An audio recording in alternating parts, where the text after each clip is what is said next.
Women my wife's age with broken marriages take up robustly with fellows much younger than themselves, sometimes boys, and their husbands don't like that part of it at all. It's a means they have of really sticking it to us. The husbands can do without the money and kids, but they can't abide their wives humping a younger dick and letting everyone know. Our dicks are so pathetic. I felt that way early, and was close to a truth. I felt need, not power. I felt yearning. I never thought of it as an instrument of domination. They can always find a hardier one for special occasions. A girl can always find a man to lay her at least once. I think they feel safer with teenagers and young college kids, or carpenters' helpers in vacation spots they visit and leave, grabbing the initiative with their tense, sharpened fingertips, if they haven't been chewing their fingernails down blunt, as more and more of us seem to be doing, and keeping control. Everybody wants to keep control. I want to keep control. Penny makes me lose control, and often my wife does too. Penny diminishes me into a gargling, blabbering imbecile every time, and I love it. I've got one girl who goes way out of control every time she has an orgasm, and hates me and everybody else in the whole world bitterly and ferociously for 5 or 10 minutes afterward, until she regains control of herself, until her scrambled senses start to reorganize. Then she sucks her thumb. She's humbled, vanquished, resentful, subdued. She is ashamed. She curls herself up away from me like a catatonic child, and will not let me pet her unless my touch and whispers are consoling. She'd rather not experience it, unless she's by herself, with her vibrator or her finger. She resists response. She'd rather just give them. She sees herself as the laughingstock of whoever watches her. I watch her. I just as soon not have to give them. She and I are compatible that way, but I do taste what power over another human being is when I succeed in doing that to her. I do feel potent. We take leave of our character and are transformed into something else. Were it not for the element of status, I really would rather not give orgasms to any of them but my wife. And there's even an element of sadistic cruelty, not consideration, not understanding, in that. Some of them change so grotesquely. They ought to be ashamed. There really is something disillusioning and degenerate, something alarming and obscene, in the gaudy, uncovered, involuntary way they contort. It's difficult not to think a lot less of them for a while afterward, sometimes 20 years. At least we go in horny and bestial from the start. We want it, like lusting apes, and we let them know. Many of them start out that way now, too, and I'm not all that comfortable with those, even though I know it's a sure thing. Maybe getting laid should never be so sure a thing. It isn't with this girl I know, or even with my wife. She gets aches, upset stomachs, and fatigue. It is with Penny. I don't see Penny as often as I used to. I don't like women who are that decisive and commanding. Okay, let's have it, they seem to be ordering. You've been using it your way long enough. Those assertive bitches. Generally speaking, I prefer to make them do all the doing and giving. That way I feel I have done something to them. I've gotten away with something. Many of them prefer that, too. They blow their young boys. That must seem easier to them. They don't have to undress and show themselves. They don't have to be able to come or pretend to. They don't have to be good. They don't have to go through motions. Everybody wants to feel safe, not just me. Older, rancorous, divorced ones, though, do want to get laid, insist on it, demand it. I prefer my women with milder insecurities. I feed on submissive feminine loneliness like a vulpine predator. I'm drawn by the scent. My ravenous snout is insatiably passionate for an evening or two. Bellicose women whose husbands have been philanderers will hatchet you for it. They are affronted if you do not wish to fuck them. Then they throw them out. What the fuck would I have to talk to him about? One of them told me about an 18-year-old she picked up in a record shop, brought home, and threw out before morning. No wonder why so many of our virile young men have trouble getting it up nowadays. Serves them right. It would, too. I did. Virginia was certainly safe with me because I couldn't feel at all safe with her. I certainly couldn't seize control. I had not the confidence or the know-how. And Virginia, in her turn, could not ever feel safe again with the adjuster who threatened to throw her out of his car, or with Ben Zack either, for that matter, who tried to rape her in his car, despite his crutches, canes, wheelchair, and all, on the deserted street nearby the cemetery in Queens, alongside which they were parked, if she didn't put out for him. That's just the way he said it, too, she complained to me in a tone of petulant protest that was not typical of her. Her poise was shaken each time she spoke of it. He just took it right out without even asking. I thought he was crazy. I just looked down, and there it was. I was sure insulted, I'll tell you. I wonder what Ben Zack told him about me. I didn't have the confidence and know-how to go too far with her, even in my sex reveries, without losing heart unexpectedly, and much more. Just like that, my little rigid dime-sized prick would dissipate into thinnest air. She scared me. The thought of her all naked scared me. I could never conjure up pictures of her that way. Pretty as she was, she could turn as grisly to me all at once as that separated head of Medusa, that evil, hairy, peristaltic nest of countless crawling adders and vipers, arching out to fang me for no good reason. Let's do it all the way today, she'd say, and convert me into lead, wood, or stone every time she appeared to be trying to skate me closer than I wanted to go, into what used to be called sexual intercourse. Today it's called fucking. I'd feel dehumanized and castrated. Things would feel gone. There'd be a thumping blow in my chest, and my heart would stop. I would feel ill. With tendons and muscles fluttering weakly, I would long to sneak out of sight for a while, in order to creep back later and begin all over again with her, from a distant and more secure footing, inching back cautiously. I think I enjoy just flirting with her more than anything else. Flirting was an end in itself, and still often is. I'm still not always sure I really want to get laid. I would lose my urge, go numb. I would have a lump in my throat instead of my pants. I lost my cock and balls. They'd go away. They lost their sensitivity. I would have to squeeze or hold or look to be positive those limp and wrinkled sausage casings were still sticking there, still mine. I felt absence, no density or weight. I feel no density or weight there now. What an odd and derogatory thing to have to say about our masculine genitalia. It is our weakest reed. I can feel my feet in my shoes when I pause to concentrate on them, and I can feel my thigh bone connected to my ass bone on this wooden chair. I can feel this hand and forearm of mine lying on my brown desk blotter. I can feel my other hand resting overturned on my thigh against the worsted fabric of my trousers, and can feel my back turned and angled uncomfortably, the lower part, sacrum, aching steadily but tolerably. But I cannot, for the very life and dignity of me, feel anything inside my undershorts where my exterior sexual organs are supposed to be, and probably are. All I can feel without touching is something like sandpaper in one spot where my undershorts are pulling too tight. I try to force a stir and can't. I know I had something there a little while ago. I know they belong to me. I think I'm entitled to them. I know I will have to open my pants and look if I wish to make certain that what is hanging there is hanging there. I do. It is. They are. What a minor relief. Where else would they go if they went away from me?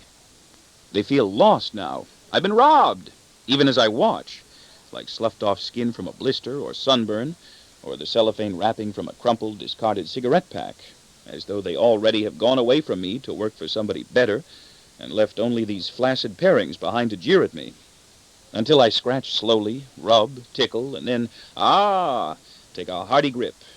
Now I've got him. Now I know I've got him back. Sturdy, upright, alert, obedient, eager, loyal, ambitious. I think I'll hire him right now for my department. Such attitudes of prickiness are much esteemed in companies and governmental organizations. That's because its natural state is so very, very small, negligible, puny, slothful. Not just mine, all, unless one's growing somewhere on some kind of human zoological freak. And even then it's only large in comparison with others, unless that human freak is a full-grown horse. There are big heads, bellies, and backsides, I suppose, and God knows there are tremendous full breasts, although I find I'm losing my taste for those, and already prefer the smaller, shapelier ones of my wife, Penny, Mary, Betty, and Laura, all of whom wish they had bigger ones. Even a brain weighs at least a whole pound or two, I think. But I guess there really is no such thing as a big human dick. Women don't suffer from penis envy. Men do. They are such fractional parts of the total construction they might easily be overlooked if we did not dwell on them. They are arrogant and absurd in their haughty, sniffing, pushy, egotistical pretensions. We let them get away with an awful lot. They can't even hold their lordly pose for half a day a week. What a feeble weapon indeed for establishing male supremacy.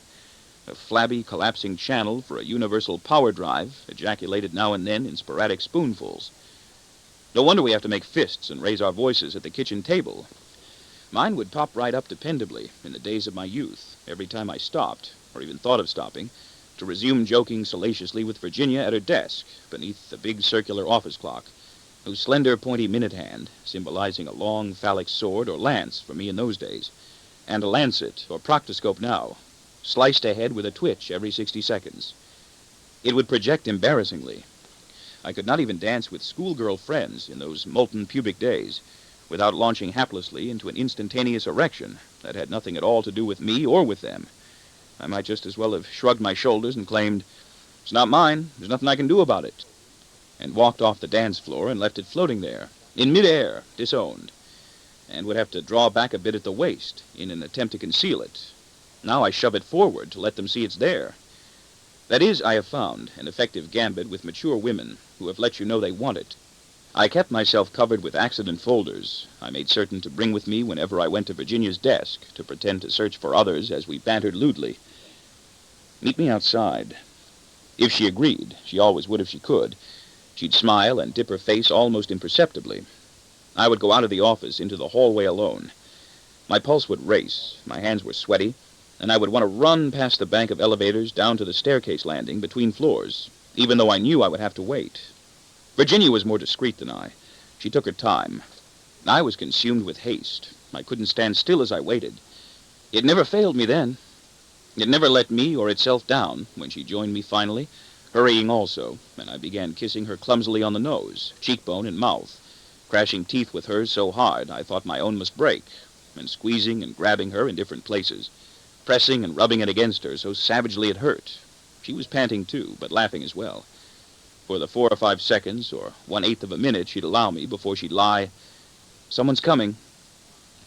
Those were swift, incredible trysts we enjoyed sometimes, every 2 or 3 hours a day, on the landing between floors of the office of living people working above, and the cramped, dingy, unoccupied storeroom below, filled with cabinets of dead records that must have seemed important to somebody sometime in the past, or they would not have been kept.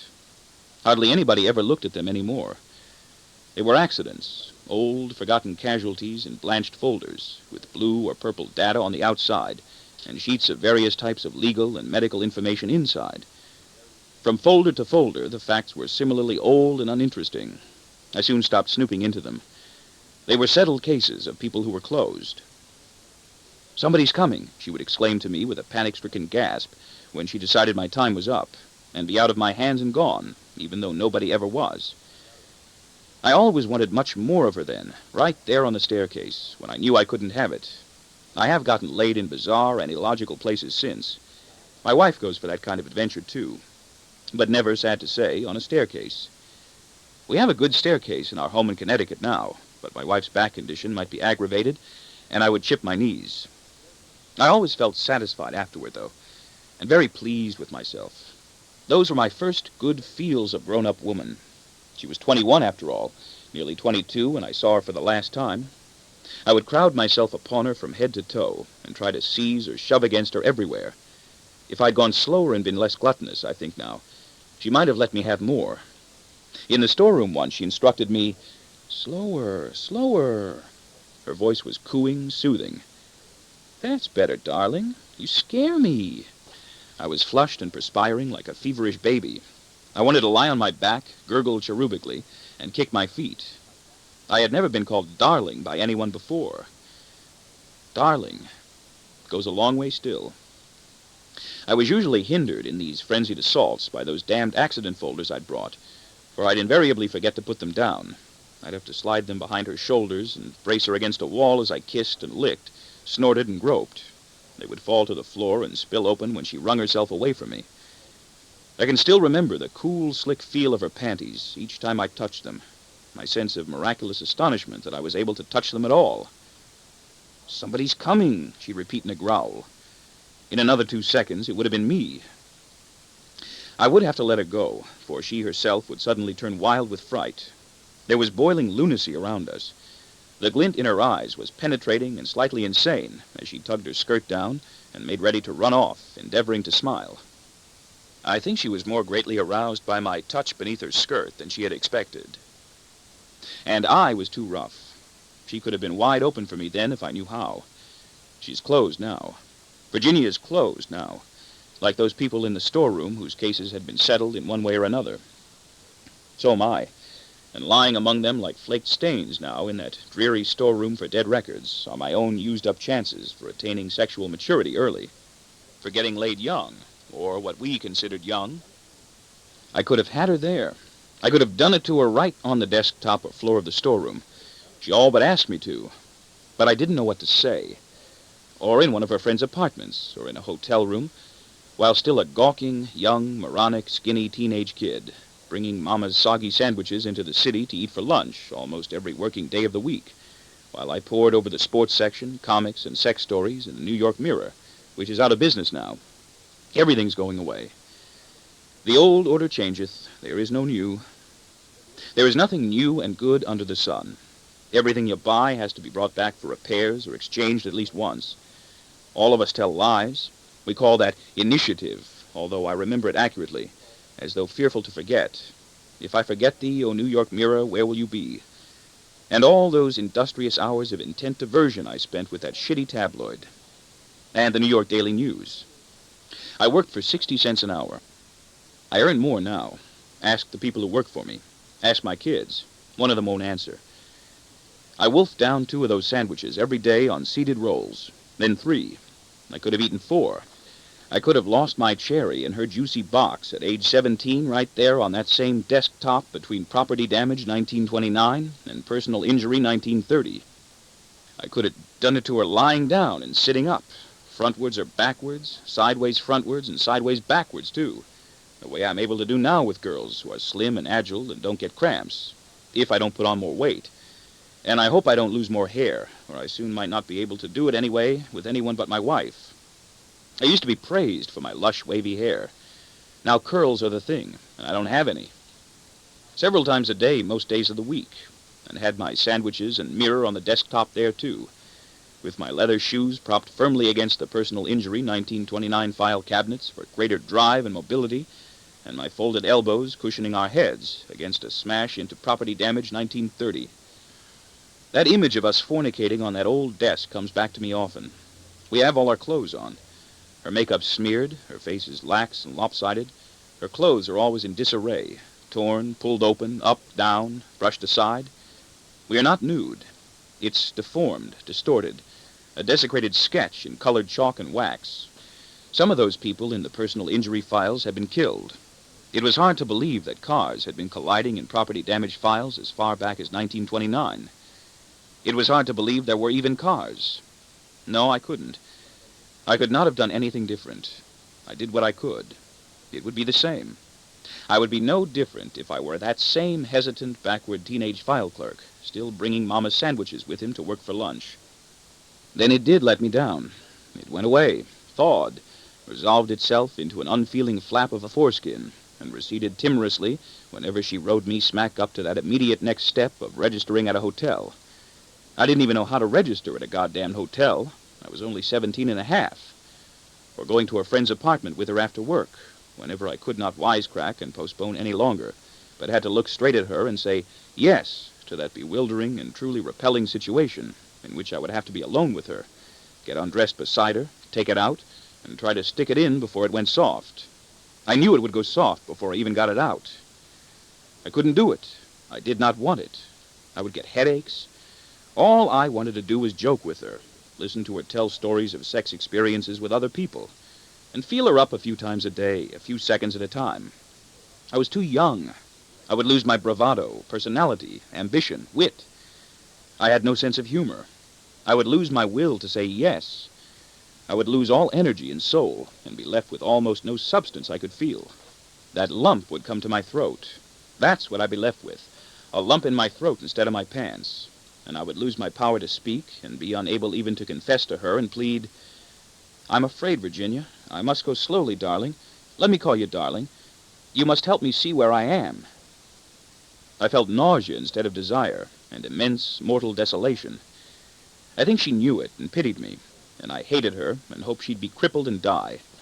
Tom, with the flowery, affected handwriting, was sticking it routinely into big, blonde, gruff, bossy, and horsey Marie Jenks, on demand, 3 or 4 times a week on the desk in the storeroom, and sometimes she made him do it to her standing up against a wall, he told me later, or against the walls in a corner where it was easier. and I was scared stiff of gentle, short Virginia. I didn't want to see it. I still don't really enjoy having to look at it. They still set me back for a moment or two. I have to steel myself, make ready, unless I'm rollicking drunk and bobbing along on a tide of ebullient self-confidence that might carry me right through into it without pause.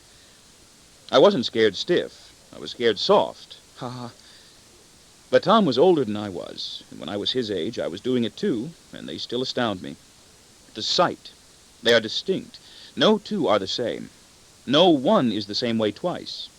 If I live to be 150 years old, and if it please God I will, I don't think I will be used to the sight of a naked girl, unless I become a physician.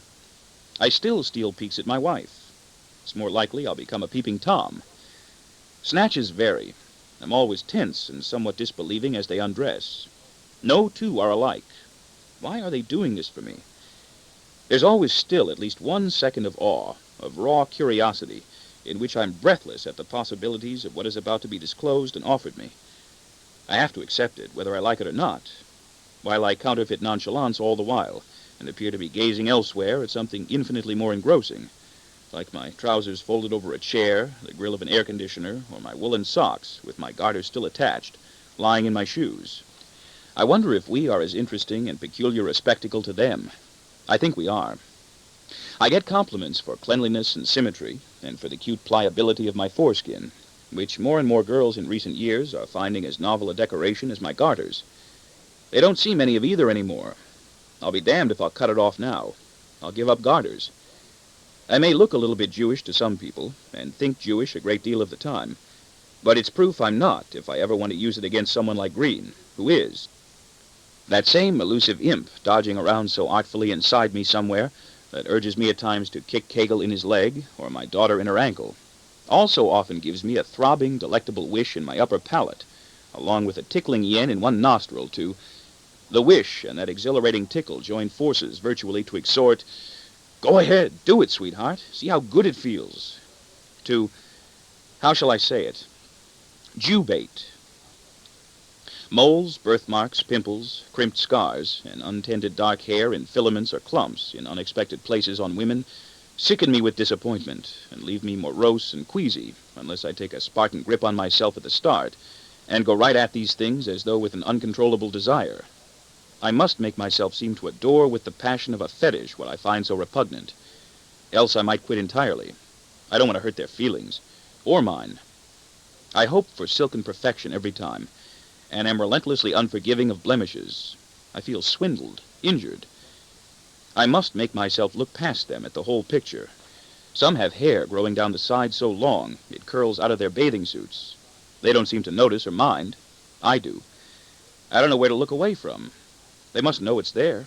You can't just say, "Pardon me, missus, I think your hair is showing," because you might get back, "So what?" Or, "Don't you think I know it?" Or, "Don't look if you don't like it so much."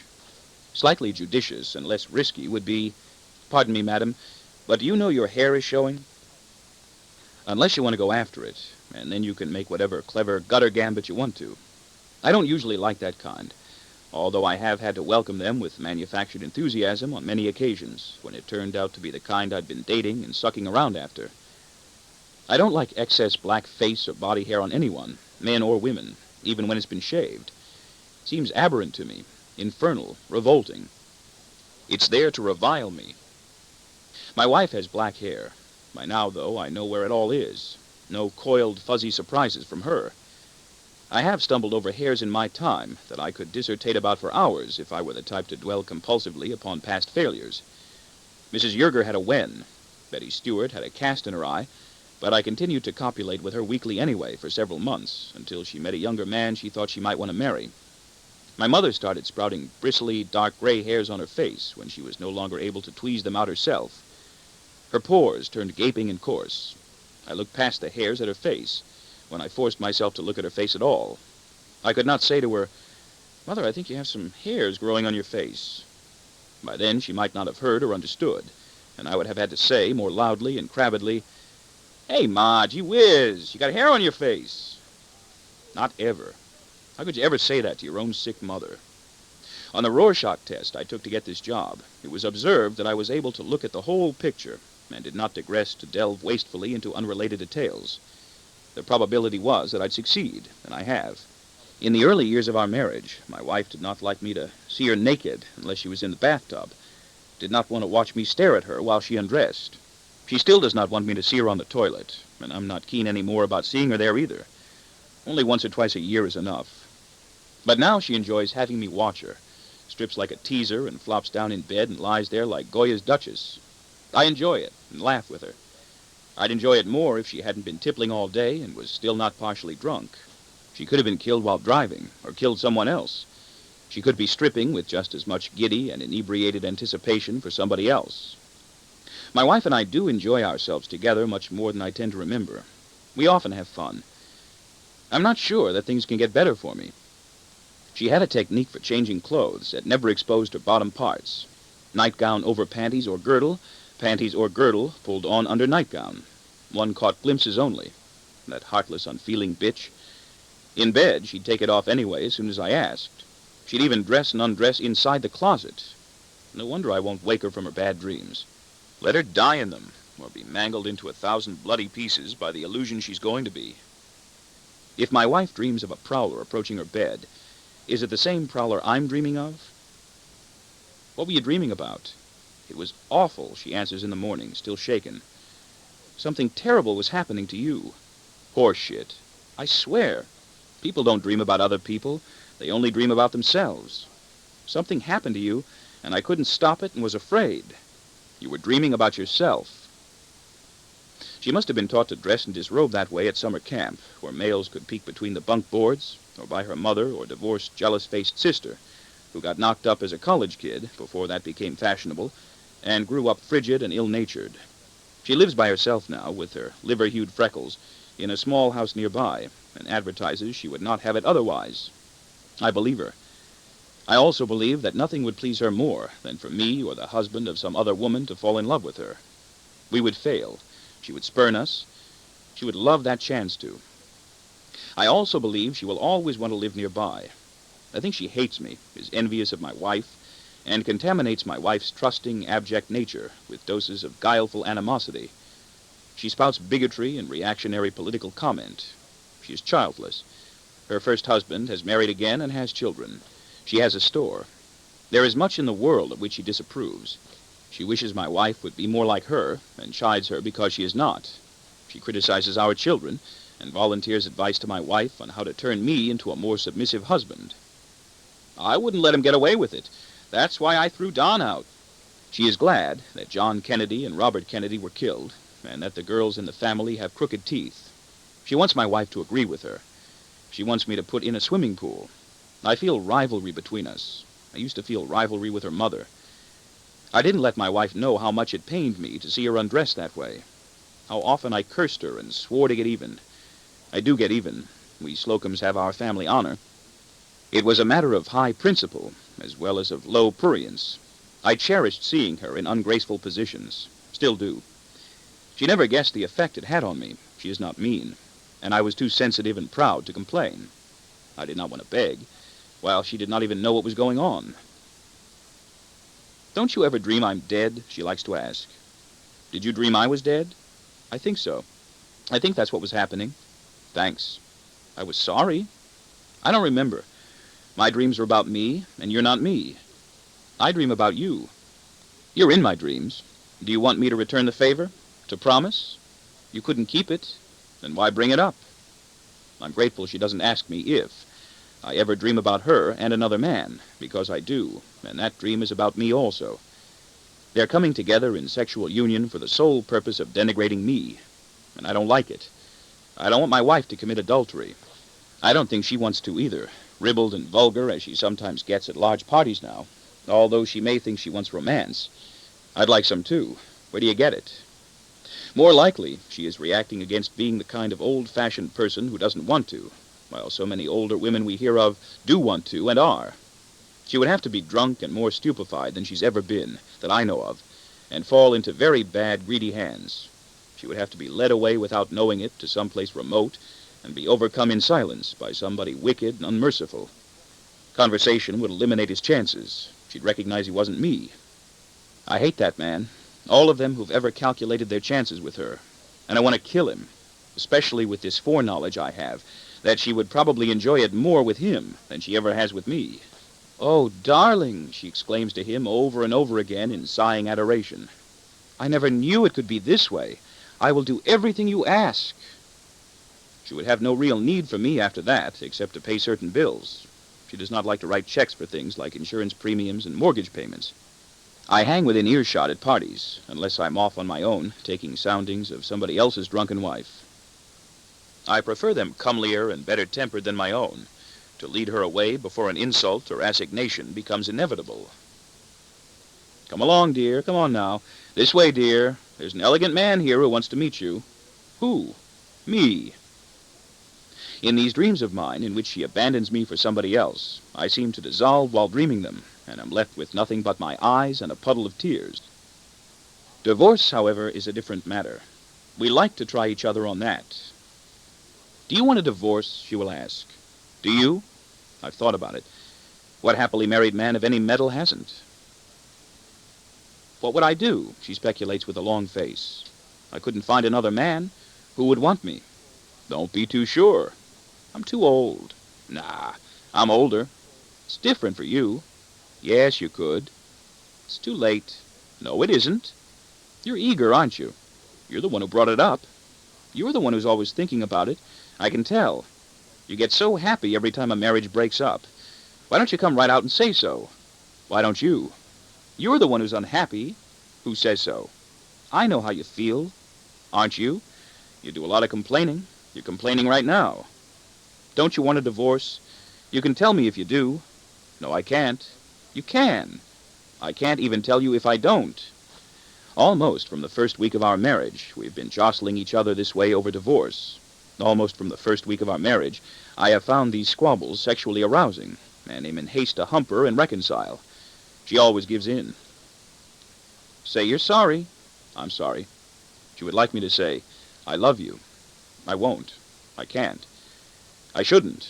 This is a matter of principle, and manhood, too. I can say it easily enough to other girls if I have to, when it does not mean I will have to give up anything. It means I will get, not give. I couldn't say even sure to Virginia, when it would have gotten me a great deal. Instead, I would twist away from her sideways, recoiling lamely with some face-saving wisecrack, and slink out of sight miserably like an exiled dog. "Come outside," I could say, or "Meet me downstairs," I could propose like a carefree buccaneer, when I knew we would not have much time. But never yes when she said, "Get a room." And always when I began inching back to her tremulously, that's the perfect word, I did not know if she would let me back into her voluptuous and smutty good graces. I would have felt penniless without them. She always did. She could have cut me off at the knees with a single slicing sentence. She could have told people about me. And I might have remained like that forever. No legs, just stumps. Somebody would have had to move me about, lift me up from one spot, like a chess piece or checker, and place me down in another. She liked me. She was not impressed by Tom. "You're better," she told me. "Then why doesn't she do it to me?" "Do it to me like you did it to Marie on Saturday night. Saturday night." Tom had no sense of humor. What he did have was a handwriting I wanted and took from him. He was getting laid, but I could make Virginia laugh. Ha ha. I was pleased with myself when I did. I told stories about her to teenage friends back in my neighborhood. We teased each other lubriciously all day long. I leaked lubriciously. Lubricious is a lubricious word. Nobody teases me now. They say yes if they come along at all, and are out of their clothes before I can even get my shoelaces unknotted. "That was good," they sigh afterward. I really needed that, they declare. As if I believe them, or even care. All I'm thinking about is when I ought to leave, or how I'll be able to get them out of Red Parker's apartment in time to take a nap before returning to the office or catching my train. They're as obtuse as my wife in her naive good moods, still trying to work out ground rules for a happier marriage, while I'm wondering how much longer I'll have to remain with her before I pack my bags and get my divorce. That sanguine stupidity of hers, that utter lack of connection with my deeper feelings, is maddening. "I'd like to know," she'll sometimes say, "what you're really thinking." No, she wouldn't. "About my speech?" "I mean all the time." "My speech.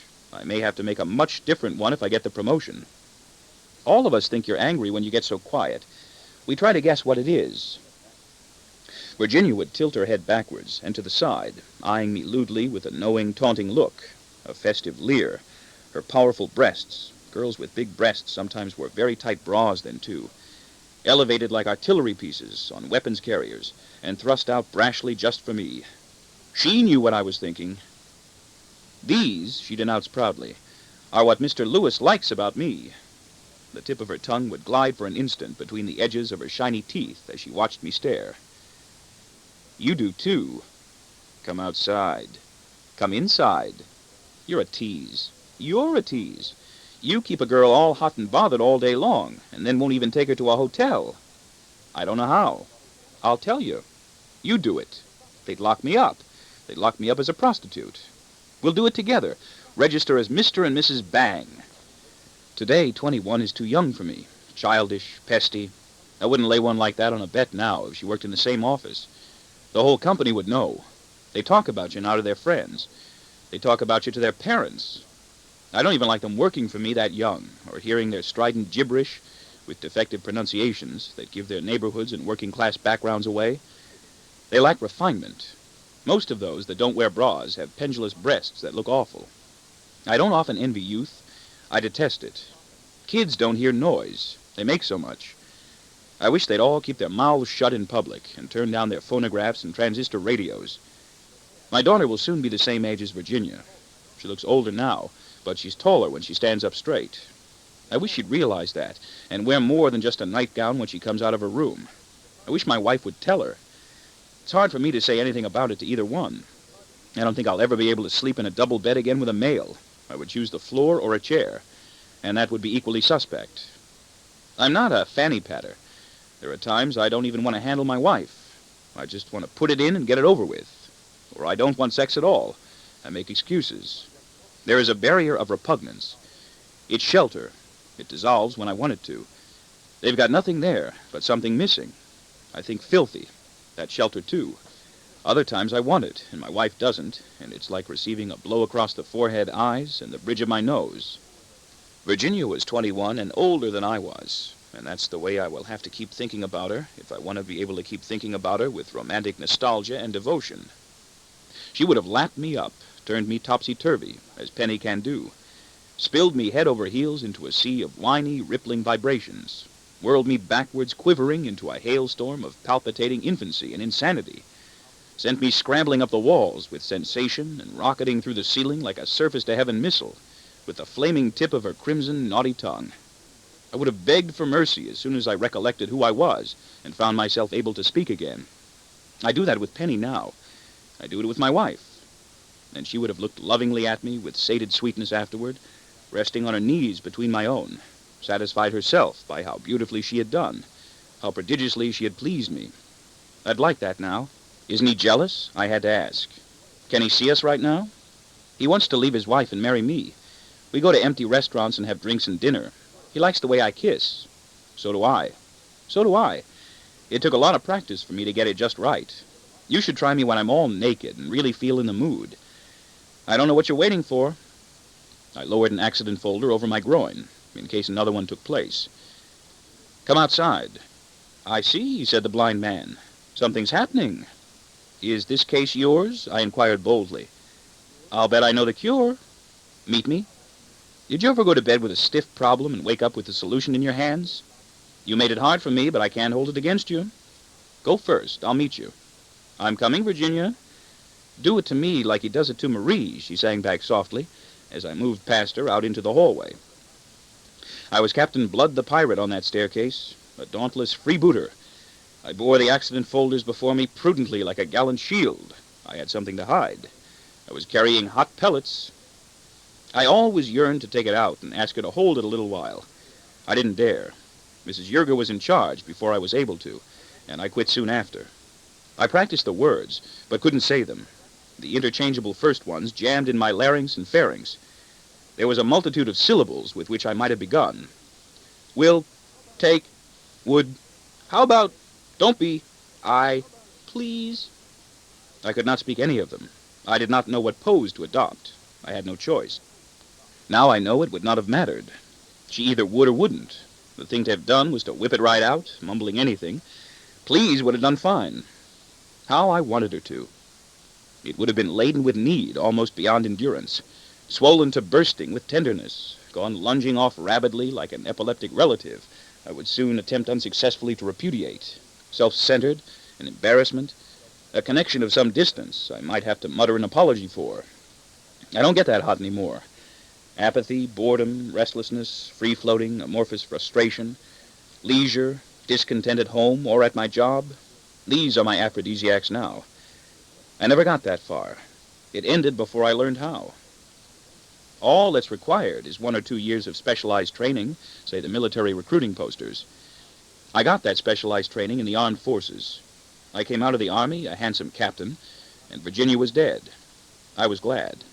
I was surprised I was glad, but that's what I was. I tried to make a date with her from a telephone booth in Grand Central Station and failed. It's hard to succeed that way with someone who's dead. I liked hearing her tell me about sex. It was like watching a dirty movie.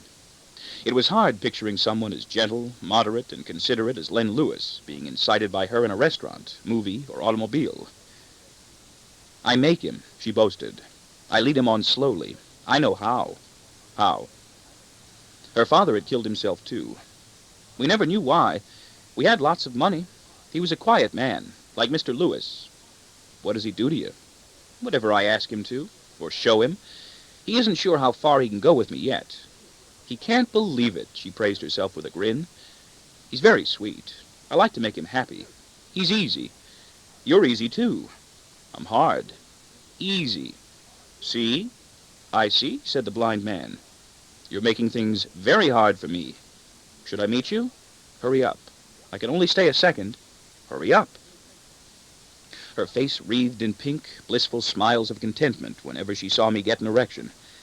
I think I got more hard-ons from her in my 12 months at that automobile casualty insurance company than I've had in the 20 or 30 years since. I wish I had her smooth, round cheeks in my hands right now. I would stroke them languidly with pinky and thumb, stimulating her slowly instead of grabbing and racing. I know how to do that now. It would be I who picked the mood and did the delectable tantalizing. Cover up, she'd say. Come outside, I'd beg. You won't have time, she'd laugh. Better shoot to the men's room. Meet me there. I've got no key. I'll sneak you in. I've never done it in a men's room. You did it in a canoe once at Duke University. I did it in a men's dormitory once also at Duke University, with 5 football players. They made me. I was expelled. The one I liked so much brought me there. They sent me home. I was afraid to go. I never found out if they told my father. Did they rape you? Is that what happened? No, they didn't have to. I didn't want to, but they made me. They just held me down and kept talking. I knew them all, but it was fun once we started, and I stopped worrying about it. I would have told the other girls. I hoped we'd get caught. I think I'd like to do something like that again sometime soon. It's exciting. It's exciting me right now. I see, said the blind man. Come outside. For a minute. On the staircase. Sometimes she'd give me about 3 1/3 seconds. Someone's coming, she'd hiss with vehemence and tear herself away. Let me go. I should have guessed from her educational curriculum at Duke that she was a little bit nuts and would probably kill herself sooner or later. I'm able to spot propensities like that in people now, and I keep my distance. A friend in need is no friend of mine. I envied and abominated those 5 football players at Duke. They thought so little of her. They treated her like crap, and she did not mind. There were days I found myself detesting her on my long, drab subway rides back and forth. There were mornings I would not talk to her and could not force myself to look at her. She seemed so foul. I was betrayed. She was trash, that fatal kind of trash that can make you want to die. I'm glad I didn't die. I'm glad I outlived her. I felt, and knew I felt correctly, that she still would have preferred them to me. I am gifted with insights like that, and able to prophesy with conviction in certain morbid areas. I know already, for example, that my wife, as she foresees also, will probably die expensively of cancer. She'll need a private room, of course, and private nurse. If she doesn't outlive me, and we do not divorce because of drunkenness or adultery, hers, of course. If we're apart, or if I'm already dead, who cares what she dies of? I'll probably miss my boy every now and then for a little while, if I do move out for a divorce. I like it so much when he smiles. I'll have to leave so many things behind. My golf clubs.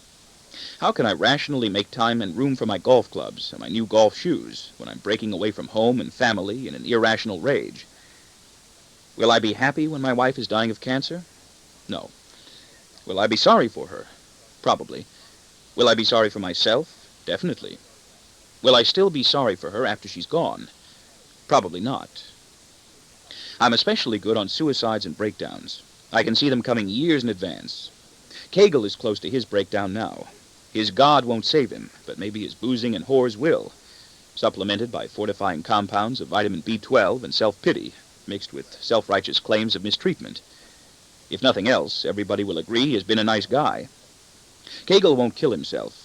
He'll enjoy his wronged status too much for anything like suicide. He'll enjoy smiling gamely, forgiving generously.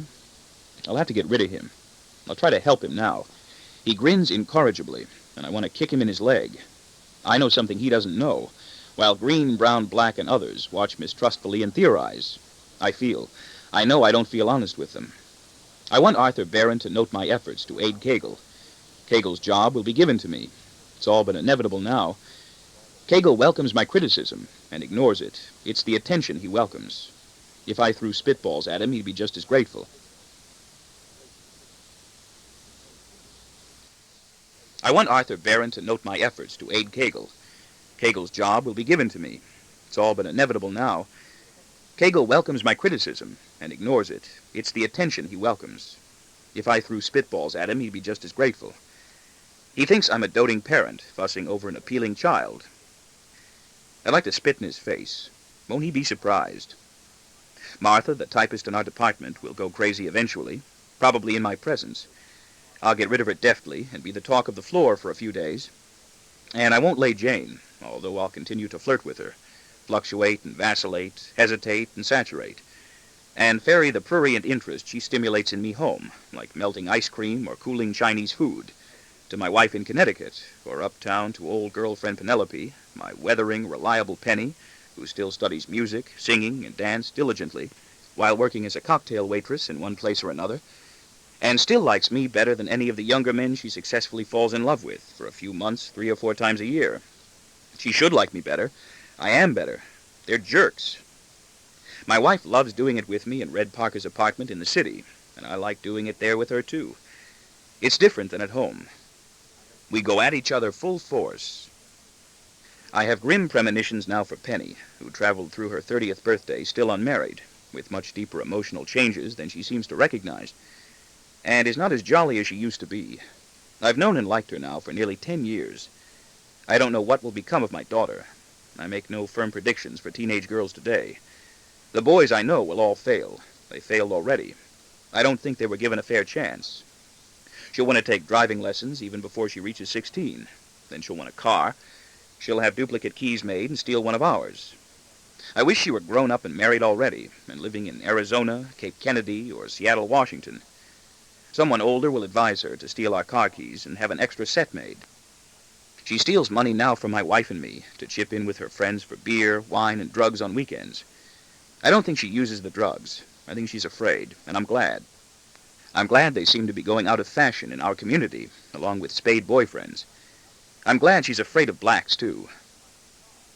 If you give me my own car, I wouldn't have to steal it, she'll argue when we catch her, and believe she's right.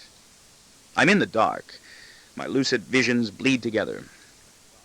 Something terribly tragic is going to happen to my little boy, because I don't want it to, and nothing at all will happen to Derek.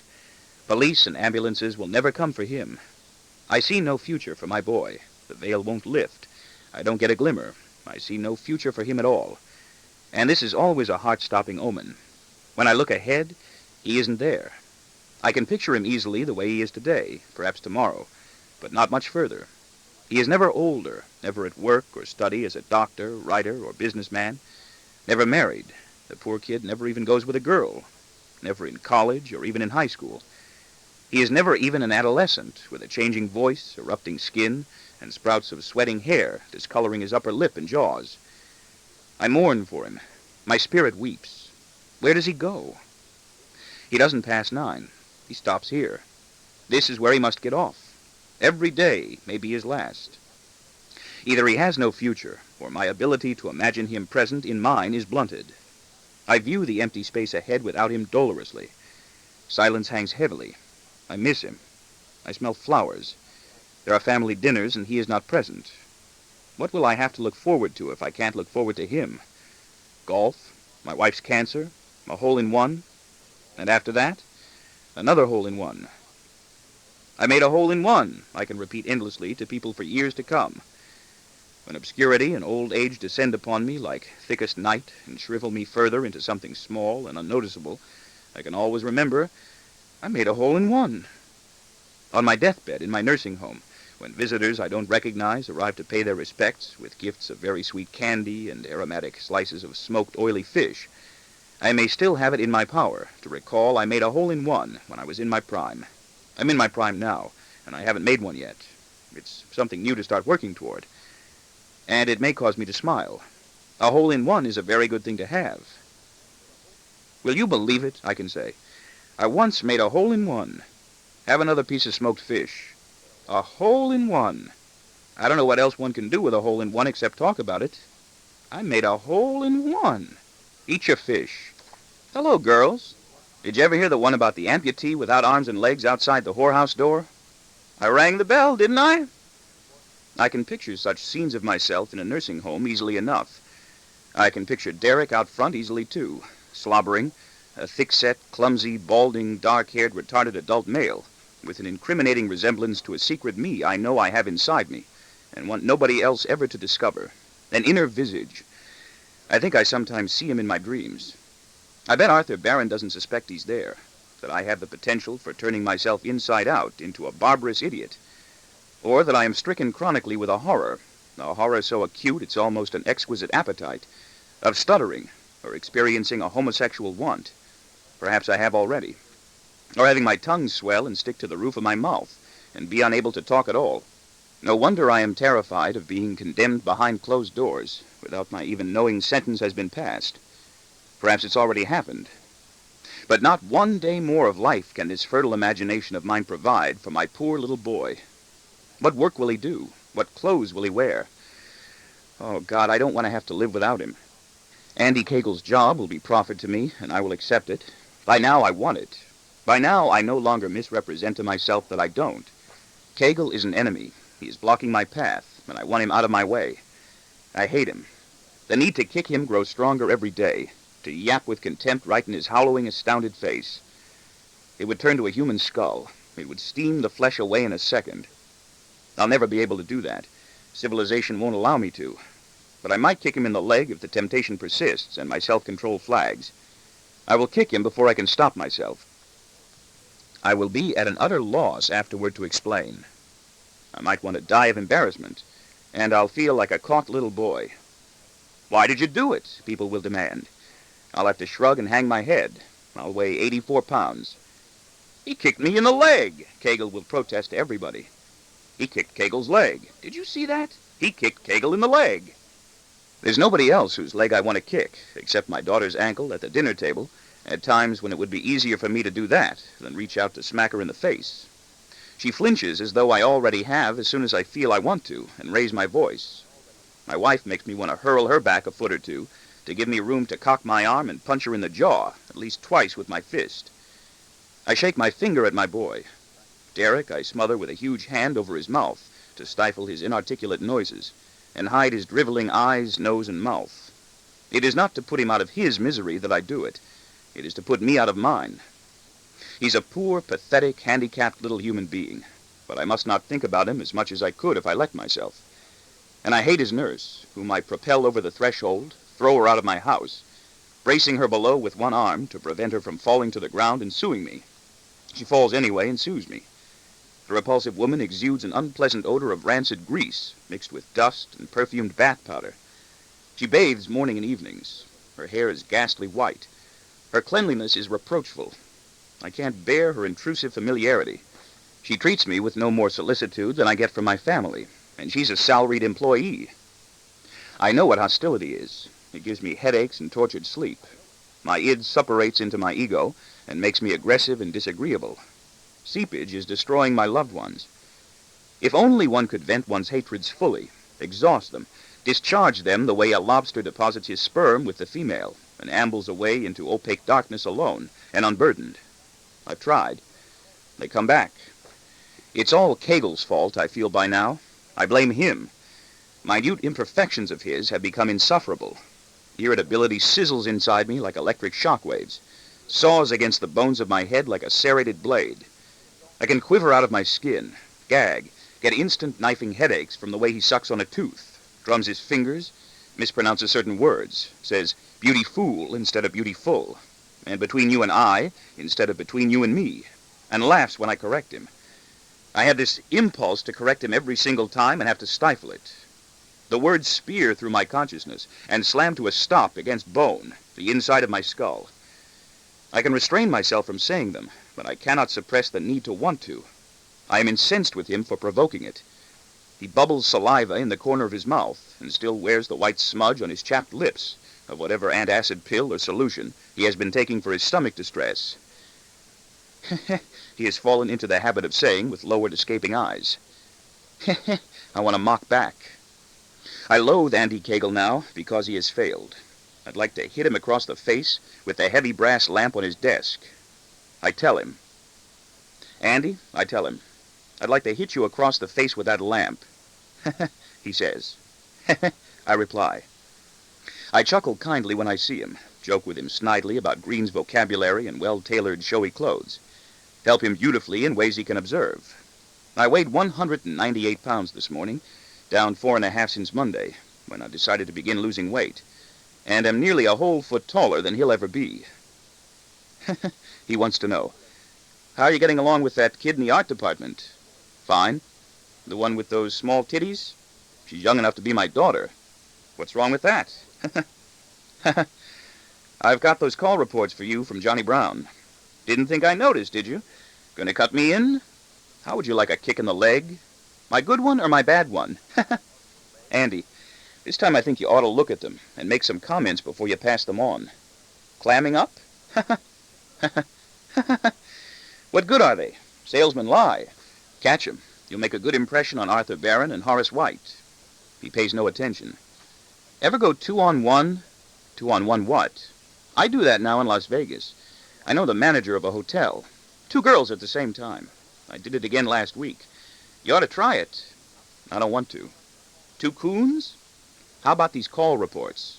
You do that for me. You're better at it. What do you hear about me? Don't travel. Do I need a haircut? You need a kick in the ass. You're sure doing a lot of kicking today, aren't you? I'll let you in on something. Green is finished. How would you like his job? Bullshit. I'll recommend you. They're cutting his budget. How much? Well, you won't get a raise. I will. I made a killing in Xerox last week. That's more bullshit. You're always making a killing in Xerox and always complaining about all the money you owe.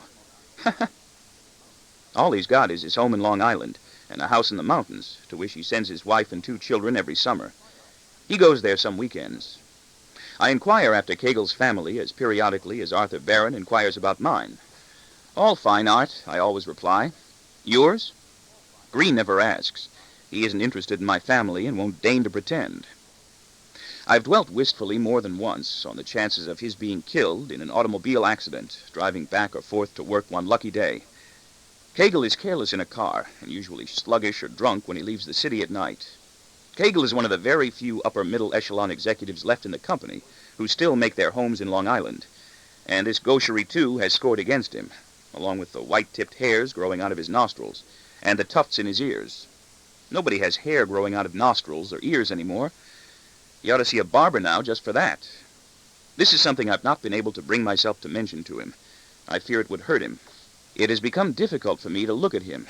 He senses a change. I think that is why he has me so much now. I pity him. He does not know what to do about everything that is happening. What's so funny? Why are you wearing covert cloth, for Christ's sakes? I admonish him instead. What's that? He asks in alarm. It went out of style 30 years ago. Covert cloth. Switch to worsted. I have a blue blazer now, he says proudly. It's double knit. How would I know? It would look terrific in Erie, Pennsylvania. Have we got any big accounts in Erie, Pennsylvania? I'm going to L.A. next week. From there I sneak to Las Vegas. 2-on-1, he explains with a wink. And it doesn't fit. It's loose and lopsided. I'm lopsided too, you know, he reminds me gravely, with the shade of a crafty and hypocritical smile I've seen on him before. I was born this way, you know. It didn't just happen, you know. It was God's will. Don't laugh. It isn't funny. It isn't so funny, you know, being born with this deformed hip and leg. I know, Andy.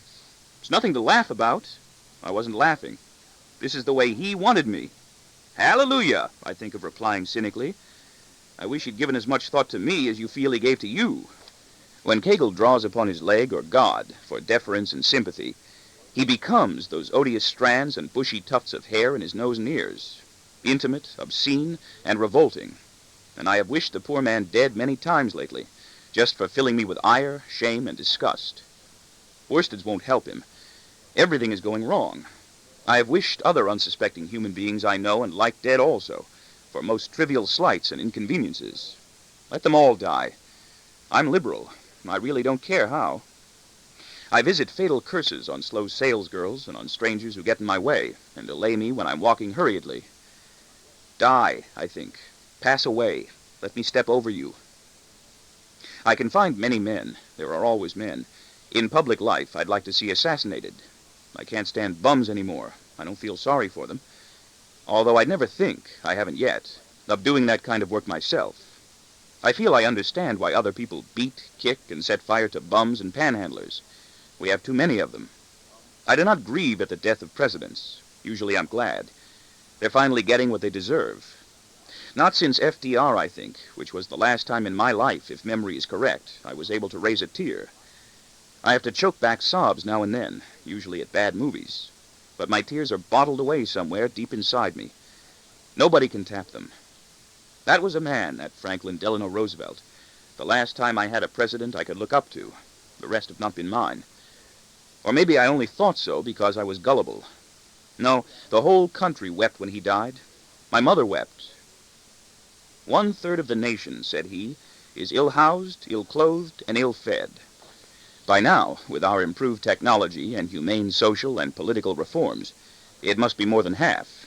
When it hits 100%, the millionaires will have Swiss nationality by then and live in France. Trumpets will play, the heavens will open, and everybody will hear Handel's music free. Last night I dreamed again my mother was alive, thin with age but in perfect health, clothed attractively in a cool print dress and thin white sweater, chatting naturally with me without a grudge at some cordial holiday festival in a nursing home. It was Christmas, Easter, or Thanksgiving. She beamed at me often, as she used to do when I was little. I was forgiven everything. I missed her like a forsaken child when I awoke in the morning. I had a sticky, crusted sensation of tears drying on my cheeks, emerging gratefully from sleep once more in my entirety, bringing my memory and all of my physical parts back with me successfully one more time, from wherever it was I had been when I was not here. What were you dreaming about? My wife always wonders. Me? You were groaning. My mother? Still? You will too. I do already, ever since she got arthritis. Her fingers curled. Won't it ever stop, the dreams? It hasn't for me. Will I get arthritis too? I will too. I hope I don't get it in the spine. I wouldn't want to curl up there. Fuck me. I'm not in the mood. The children are up. I miss my mother again when I remember how poignantly I missed her when I woke this morning. I miss the forsaken child. He's me, but I'm not he. I think he may be hiding inside my head with all the others I know are there and cannot find, playing evil tricks on my moods and heartbeat also. I have a universe in my head. Families huddle there in secret, sheltered places. Civilizations reside. The laws of physics hold it together. The laws of chemistry keep it going. I have nothing to do with it. No one governs it. Foxy emissaries glide from alleys to archways on immoral, mysterious missions. No one's in charge. I am infiltrated and besieged, the unprotected target of sneaky attacks from within. Things stir, roll over slowly in my mind like black eels, and drop from consciousness into inky depths. Everything is smaller. It's neither warm nor cold. There's no moisture. Smirking faces go about their nasty deeds and pleasures surreptitiously, without confiding in me. gives me a pain. Victims weep. No one dies. There is noiseless wailing. I take aspirins and tranquilizers. I'm infested with ghost-like figurines. Now you see them, now you don't. With imps and little demons. They scratch and stick me. I'd like to be able to flush the whole lot of them out of my mind into the open once and for all, and try to identify them. Line them up against a wall in the milky glare of a blinding flashlight and demand, "All right, who are you? What are you doing in there? What do you all want from me?" They wouldn't reply. They'd be numberless. I'd find 1,000 me's. I like to fuck my wife when she's not in the mood. I like to make her do it when she doesn't want to. I'd like to be able to photograph all my dreams with a motion picture camera and nail the guilty bastards in them dead to rights. I'd have the evidence. I'd like to wiretap their thoughts. I'd like to photograph their dreams to find out what's going on in their minds while they're going around at liberty in mine. A man's head is his castle. I don't hear voices. I sometimes wish I did. I'm not crazy. I know people do talk about me behind closed doors, but I don't imagine I hear what they're saying. Yesterday, a little boy was found dead in the cellar of an apartment building, sexually mutilated. The murderer is still at large. Another child was found dead in the air shaft of a different apartment house, thrown from the top. Nobody knows why. A girl. The police have not yet determined if she was sexually abused. Another child is missing from home after several days, and no one knows why. Family and neighbors wait for word in pessimistic suspense, lighting religious candles for the soul already in solemn expectation of the worst. I, too, believe she's been murdered, and I wonder why she has been. In Oklahoma today, farmers decided not to deliver cotton at the price agreed to, because the price of cotton had doubled between the time the sales were made and the time the contract forms were prepared. Buyers will take them to court. Bodies of other people's children are found in air shafts and stairwells all the time, and I'm not even sure what an air shaft or stairwell is. I wonder also what narrow, reed-like Horace White really feels about me. He's such an influential prick. I hate that influential prick, and he means so much to me. "Well, well, well, here comes our company nail-biter now," he'll say when I enter his office, and think it's funny. "How are you today?" He's usually clipping, filing, or buffing his own translucent fingernails behind his enormous walnut desk whenever he summons me to request some kind of new work from me or discuss corrections. He calls the changes he wants me to make corrections. "If you ever write a book," he has repeated to me, "put me in. I'd buy a lot of copies." I'd like to wiretap his head, too. I'd like to know if I range about impertinently in his dreams the way he roams about in mine, as though he owns them. I doubt I symbolize enough.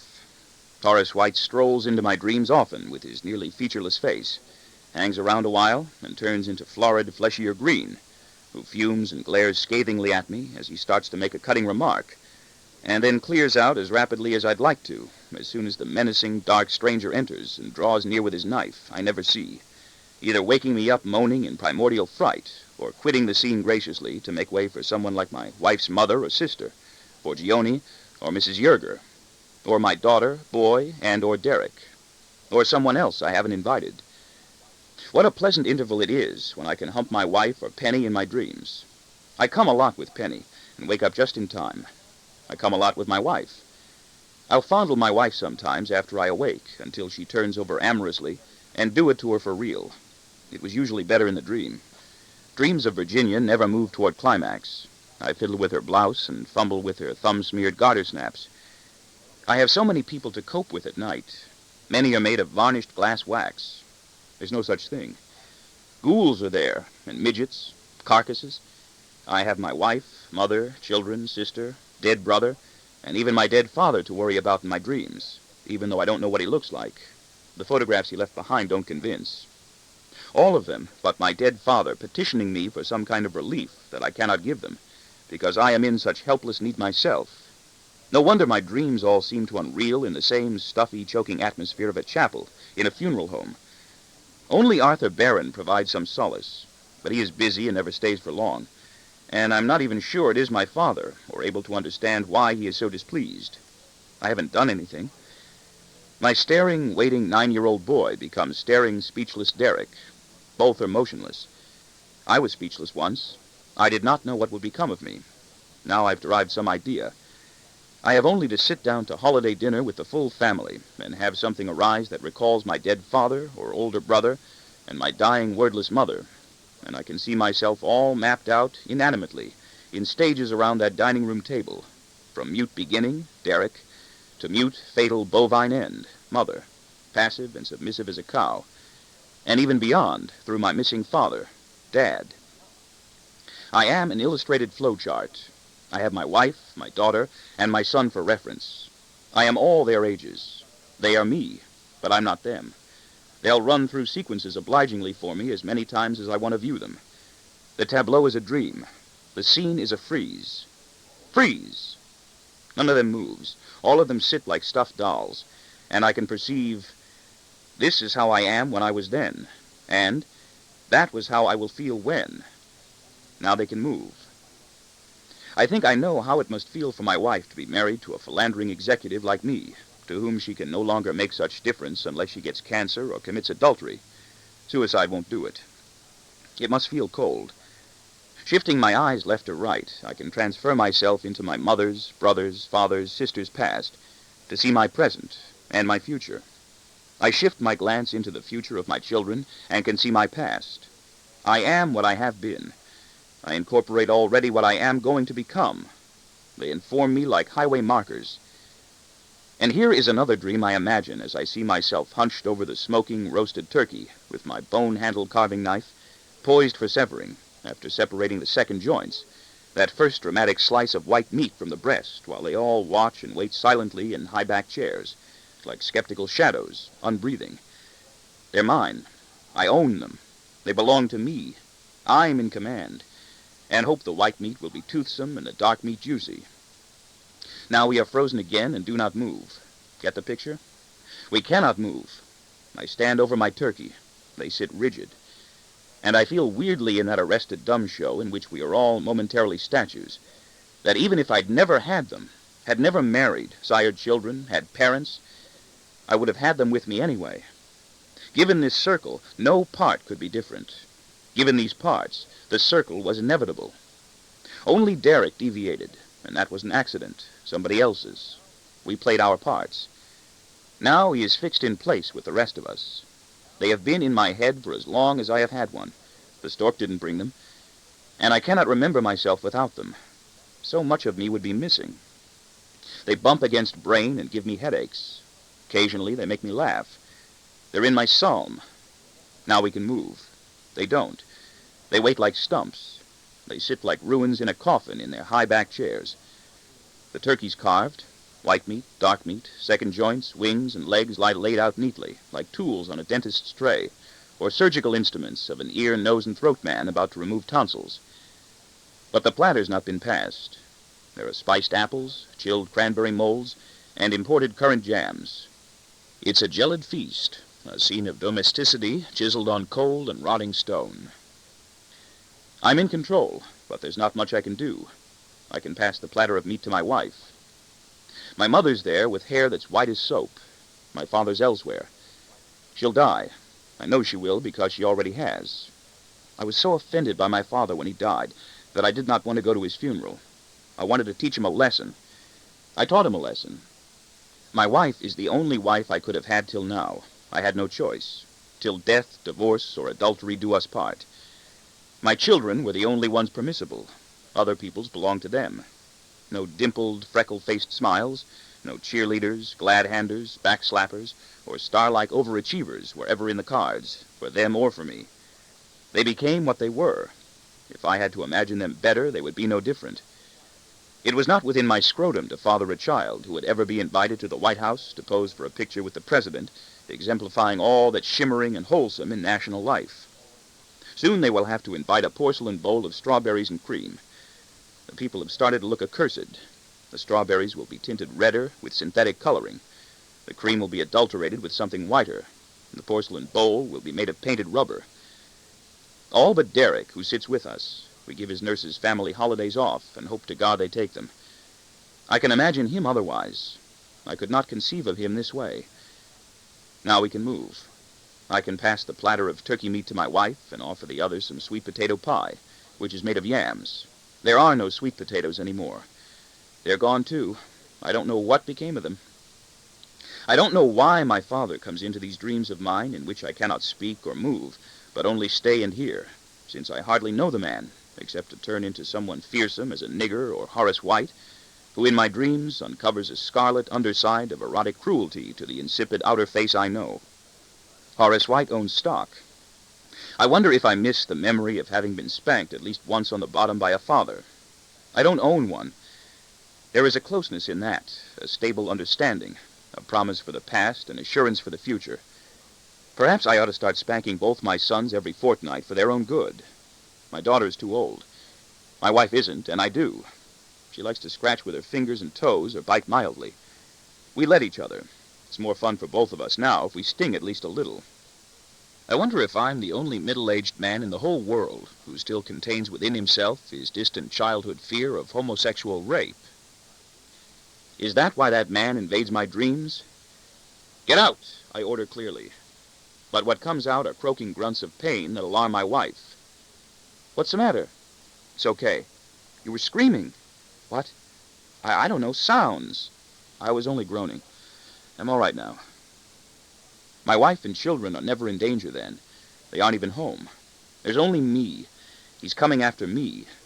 I've got no one I can ask about this but my family religious advisor or my psychiatrist. My psychiatrist enlightens me on this question by replying, "Why do you ask that?" "Because you bite your fingernails?" he guesses. I'm afraid. I have dreams and thoughts that trouble me, even when they're pleasant. I get headaches. I'm dissatisfied. I believe I suffer from thought disorders. I don't hear voices. Ah, he observes in a long sigh. And I never have hallucinations. What would you call this? I smell excrement often. Ah? But there's always dog shit on my shoe. You will have to learn, he says, to walk more carefully. I don't have a psychiatrist. The company takes a disapproving view of executives who are not happy. And my family religious advisor belongs to my wife. He takes a disapproving view of people who are. I know I will have to stop biting my fingernails soon if I ever want to go much higher in the company than Kegel's job, or grow up to be President of the United States of America someday, when the job falls vacant and no one else wants it. I know I was sorry when John F. Kennedy was killed, because he was shot in the head when neither he nor I expected him to be, and because of the magazine and newspaper photos. They were gruesome. They could have sold 1 million of them as souvenirs if they had thought of it. Poor man. I hope that I am never shot in the head. He's scaled much smaller now in my imagination, but he's there. It's him. I'll take care of him for as long as I can. It's necessary he be reduced to miniature to fit inside my thoughts and move about in memories, whimsies, and night dreams, and do unnoticed things on his own when I'm too busy with other duplicates and shades to bring him out and play with him. Other people might have him on $50. I've got him saved in my head. He's clean, glazed, handsome, grinning. His hair is glossy. I like him now. My wife's sister doesn't. His kid brother didn't live as long as he did. It isn't generally appreciated that Lyndon Baines Johnson was only 46 and still a U.S. Senator when he had the first of his heart attacks. It was all over for him right then. He never amounted to much after that. Eisenhower got better after his. His golf game improved. So will mine. Harry Truman died too. I knew he would. My own head hurts a good deal these days, and I haven't even been shot there. I get pains in the back of my neck, too, very close to the top of my spine. Aspirins help. My wife's tranquilizers help me sleep. 3 layers of tissue envelop my brain and spinal cord and are called collectively meninges. I was delighted to find out I had 3. I didn't know I had any. Meningitis, then, is an inflammation of the head. Infectious meningitis is an infectious inflammation of the head. Meningitis appears frequently on military installations. Civilians get encephalitis, which is an inflammation of the substance of the brain and is often mistaken for sleeping sickness. People doze off into paralysis. It's another good cure for insomnia. I've grown too old now to worry foolishly about something like meningitis. I don't have chest pains yet. I have exchanged my infantile fears of meningitis for more adult infantile fears. I never give meningitis a thought anymore. Ha. Meningitis kills. So do bullets in the head. Martin Luther King got one. Several months after he died, our alert FBI stopped tapping his telephone and started tapping mine. Meningitis ravages the nervous system. leaves one deaf, dumb, blind, paralyzed, and dead. I was even sorrier when Bobby Kennedy was killed, because he was younger than John, and the photos of him on the floor of that kitchen hotel were worse. He looked so sick and confused, with his immense eyeballs adrift in their sockets, and his outflung arms and legs lying angular and spindly. His shoes were still on. He was dressed in black for the occasion. He is covered with a glaze now, too. He will never sneeze. He is in my head now also. I have him tucked away. I will keep him warm. And there he will lie until I die, or the day comes when I forget to remember him again. I don't know what will happen to him after that. He'll have to fend for himself. I don't know how he'll survive when I'm no longer able to take care of him, or where. It used to be when I was hot for a girl, there was torrid heat. Now I'm only horny. There's just an erection. My wife's sister does not approve of violence, she says, but was pleased when the Kennedys were killed, seeing grim justice prevail. They only got what they deserved, she said. In a way, they'd really been asking for it. My wife was sorry for the children. I must remember not to smile too much. I must maintain a facade. I must remember to continue acting correctly subservient and clearly grateful to people in the company and at the university and country clubs I'm invited to, who expect me to feel humble, eager, lucky, and afraid. I travel less, come home more. I'm keeping myself close to home base, which isn't home, of course, but the company. My wife is pleased to have me around, even though we quarrel. My daughter suspects I'm checking on her. We suspect she's been using one of the cars when we're out. She has older friends with junior driving licenses, and that she's been threatening my boy with disfigurement and blindness if he tells. I think I might kill her if I found out she's been threatening him with death or mutilation. Derek can't say anything. I wonder what impressions flow through his mind. He does have one. I must force myself to remember. And ears and eyes that see and hear. And what sense he is able to make of any of them. I would not care to wiretap his head. I would hear much crackling, I think. I think of him as receiving stimuli linearly, in unregulated currents of sights and sounds, streaming into one side of his head and going out the other into the air, as though like radio signals through a turnip, or through some finely tuned, capstan-shaped, intricate and highly sensitive instrument of ceramic, tungsten, and glass that does everything but work. I can't call it a terminal, because nothing ends there. I think of my own thoughts as circular, spherical, orbicular, a wheel turning like the world in a basin of sediment, into which so much of what I forget to think about separates and drops away into the bottom layers of murk and sludge. I even forget the things I want to try to remember. Like a vacuum tube, he can peak suddenly into fiery heat. Like a transistor, he is affected invisibly by jarring and by variations in humidity and temperature. I have a son with a turnip in his head. I think there must be static and other kinds of interference there, and possibly then is when he has his tantrums. I have static in my own that leads to cranky outbursts at home, and wish my head would break open and let the crackling pressure escape. He does have a sweet face. All my children do. And my wife is more attractive for her age than any other woman her age I know. I wonder what architectural connections stand unfinished in his brain. Is he too ignorant to apprehend yet that he is an idiot and will grow up to be an imbecile? Does he know he's supposed to be wishing me dead and reacting with fear I'll murder or castrate him for experiencing that hope? He'd better learn to keep his filthy designs on my wife to himself. He's blameless. I dream he's dead also, and am inconsolable when I awake, because I am sorry for him and know I'm dreaming of me and don't entirely want him gone. What were you dreaming about last night? My wife wants to know as she fixes breakfast. Derek, you were laughing. You. I dreamed you were fucking another man. You were laughing. You were funny. A big black spade. You grabbed me by the prick. I like girls who grab my prick. Should I grab it now? I have to get to work. Make dinner tonight. I had a horrible dream. You were crying. In your dream? In yours. Why didn't you wake me up? I dreamt I was crying and couldn't stop. I was busy in my dream. Maybe it was the same dream. Did you dream you were out fucking a big black nigger last night? I don't have to. I get all I want from you. I think the bitch is stealing one of our cars. He started to say something at dinner last night, and she gave him a look. I'll ask her. I'll trap her. Make dinner tonight. I like trapping her. You're sure coming home a lot these days. So what? I didn't mean anything. I'm glad. Neither did I. And you don't have to yell. And I'm not yelling. I don't see why I can't raise my voice around here once in a while without being accused of yelling. Everyone else does. You do. I don't know what you're so edgy about. You're the one who's edgy this morning. I'm glad when you come home. You even whistle. Maybe you're starting to enjoy being here with us. Of course I do. Is everything all right? Everything's fine.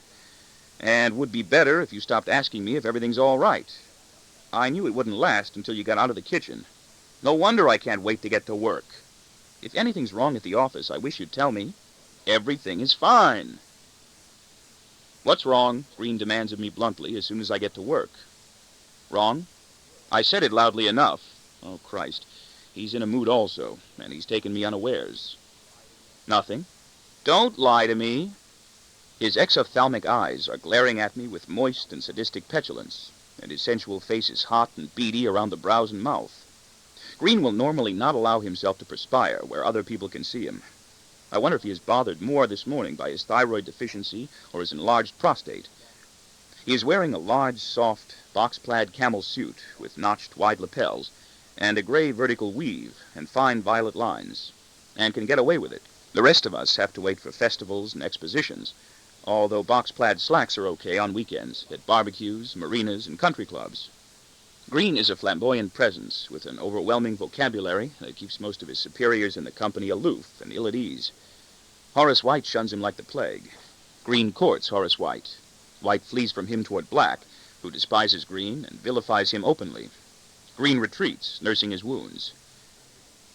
Black is an animal, Green has complained to me. An ape. There's no point in talking to him. Black is an anti-Semite. Green waits and regards me truculently from behind his desk, as though I were to blame for his thyroid, prostate, colitis, or Black. I don't know what you're talking about. Don't lie to me unconvincingly, he begins, almost before I finish, as though he can anticipate my replies. It's all right to lie if I don't suspect you. I'm your boss. Don't lie to anyone around here unconvincingly if you want to keep working for me. I don't want anyone working for me to be held in contempt by anyone but me. My fucking wife.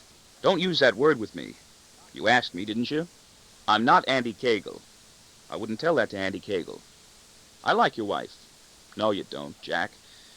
So do I. What's wrong? I've had 4 wives, and you've never heard me saying anything uncomplimentary about any one of them, even though I've hated them all. She's not so crazy about you. Don't tattle. She thinks you're a bastard because you wouldn't let me speak at the convention. Stop using her. Oh, come on, Jack. You don't like her that much? I don't like her at all, if you want to stay on that subject. Would you like me to tell you why? No. She drinks too much at some parties and not enough at others. She's stiff and uncomfortable and makes other people that way. She gives off clouds of social uneasiness at company affairs, the way other people give off smells. I said I didn't want you to. She isn't much. She isn't rich, and she isn't famous or social, and she won't help you, and she won't help me. You asked me what was wrong, didn't you? And you're using your wife to avoid telling me. I'm not. What are you in such a bad mood about? Why are you in a good mood? I'm not, now. You're sulking, now, he retorts, grimacing, in a cadence of echoing ridicule, and I surmise that he, too, may be vulnerable to that squirming impulse to mimic hatefully someone who is vexing him unbearably. It's called echolalia. It's called echolalia, the uncomfortable and immediate repetition of words spoken by another person. I looked it up. Ha-ha. Ha-ha. Ha-ha. It can go on forever. It can go on forever. Shouldn't I be? I ask. Shouldn't you be? He asks. What's up, Jack? What's up, Jack? I expect to hear him reply to me in my own voice, as in a nightmare, as I often hear myself lashing back at my wife or daughter in their own voices when I'm too riled up and discombobulated to think of a more mature way of hurting. Have you been out somewhere sniffing around after a better job? I hear him inquire instead. Better job? You won't find one without my help. Should I be? You wouldn't even know where to look. What's wrong with my position here? I feel myself beginning to perspire. You're starting to sweat, he says. I'm not. It's on your face and coming through your shirt. Why do you give me asinine denials? You know I wasn't asking you what was wrong before when I asked you what was wrong. I didn't mean wrong. I was asking you what was right. I was being sarcastic. You've been acting funny, and I don't mean funny when I say funny. I mean strange. And I don't mean strange either. I mean buoyant. You've been doing a lot of whistling around here lately. Well, I didn't realize. And you don't stay on key. You must think you're the only one in the company who ever heard of Mozart. You've been making yourself pleasant to a lot of people here I don't like. Kegel, Horace White, Arthur Barron, Lester Black, even Johnny Brown. And you make more money than he does.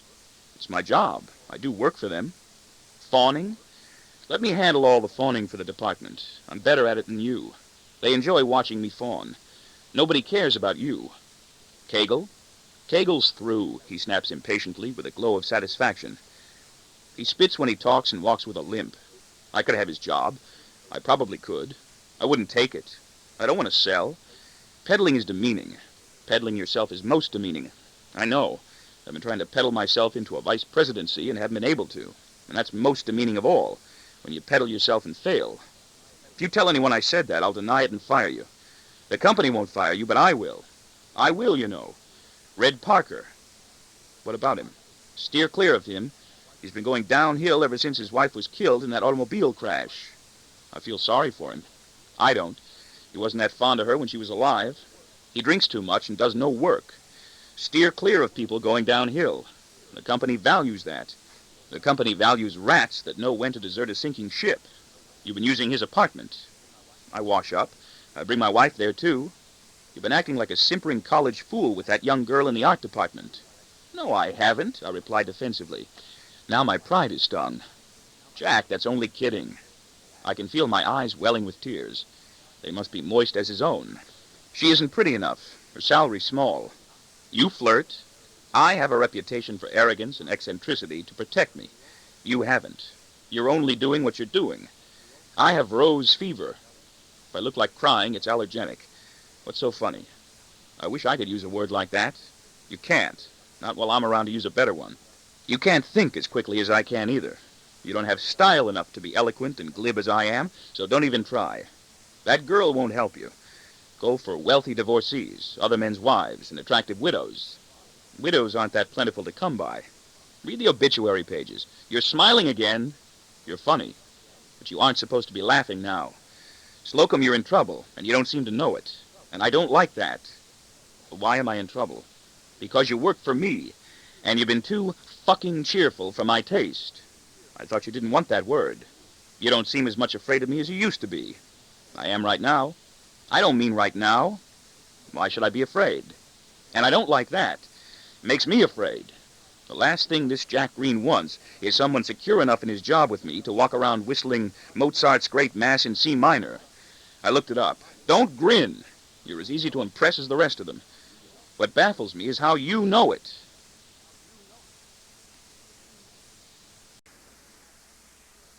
The last thing this Jack Green wants is someone secure enough in his job with me to walk around whistling Mozart's Great Mass in C minor. I looked it up. Don't grin. You're as easy to impress as the rest of them. What baffles me is how you know it. I know a girl who I can be that pretentious here. You can't. I don't want whistlers working for me. I want drunkards, ulcers, migraines, and high blood pressure. I want people who are afraid. I'm the boss, and I'm supposed to get what I want. You know what I want? Good work. I want spastic colitis and nervous exhaustion. You've been losing weight, too, haven't you? I've got spastic colitis. Why shouldn't you? I take these pills. I want you to take them. Want one? No. You will, if you want to keep working for me and ever make a speech at the convention. God damn it, I want the people working for me to be worse off than I am, not better. That's the reason I pay you so well. I want to see you right on the verge. I want it right out in the open. I want to be able to hear it in a stuttering, flustered, tongue-tied voice. Bob, I like you best of all when you can't get a word out because you don't know what the word should be. I'm not going to let you speak at the convention this year either. But you won't know that even though I'm telling you.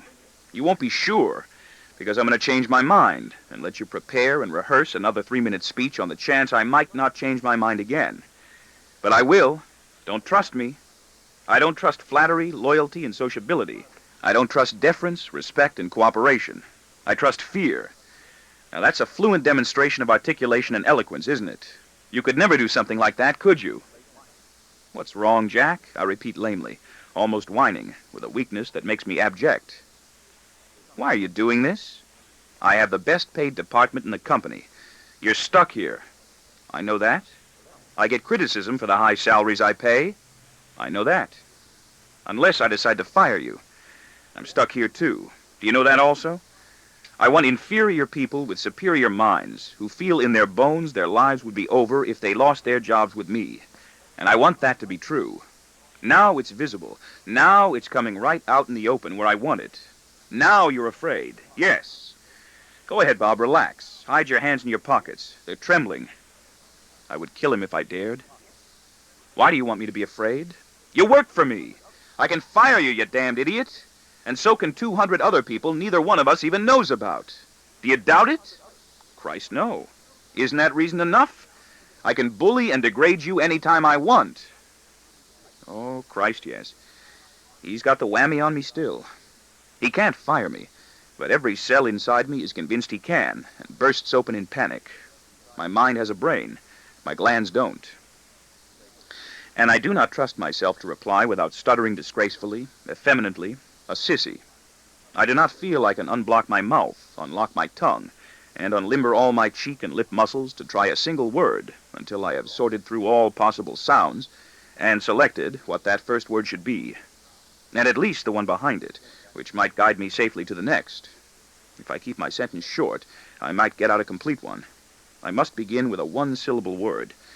All possible sounds go clumping about in my mind, like a jumble of lettered wooden blocks in a noiseless children's classroom. Otherwise, there might merely come from me an unintelligible gabble or shriek.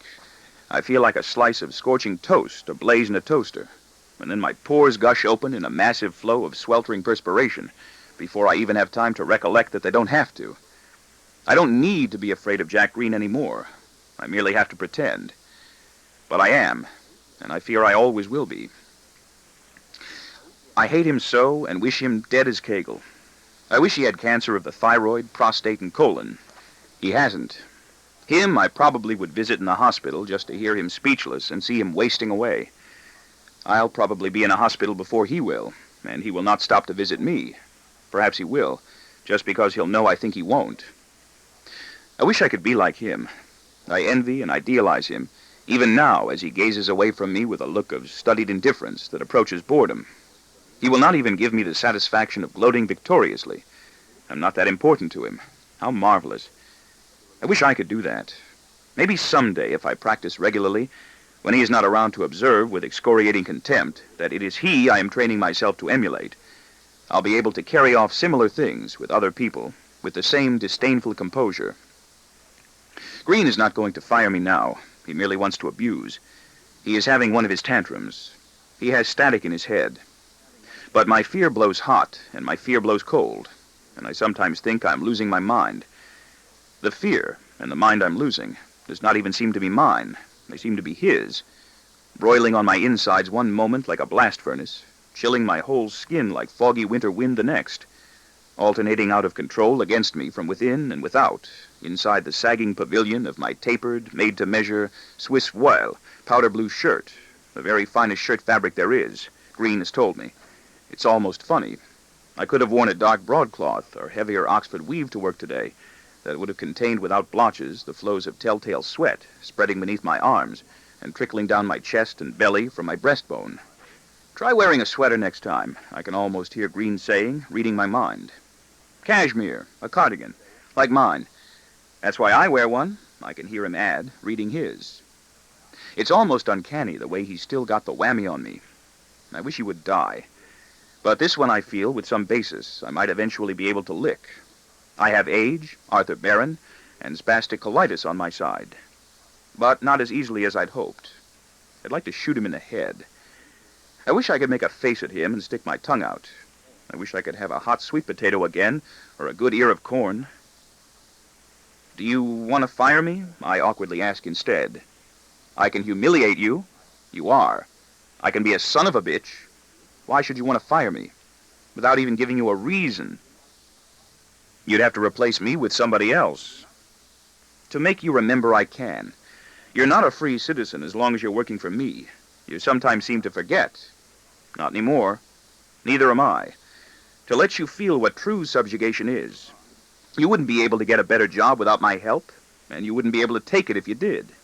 You'd have to give up your pension and profit sharing here and start wondering all over again if they like you there as much as we do here. You'd spend 3 years and still not be sure. You're dependent on me. I know that. And I'm not sure you always know that. I always want you to know you are. I always want you to be sure you know you have to grovel every time I want you to. You're a grown-up man, a mature, talented, middle-level, mediocre executive, aren't you? You don't have to stand there sweating like that and take this from me, do you?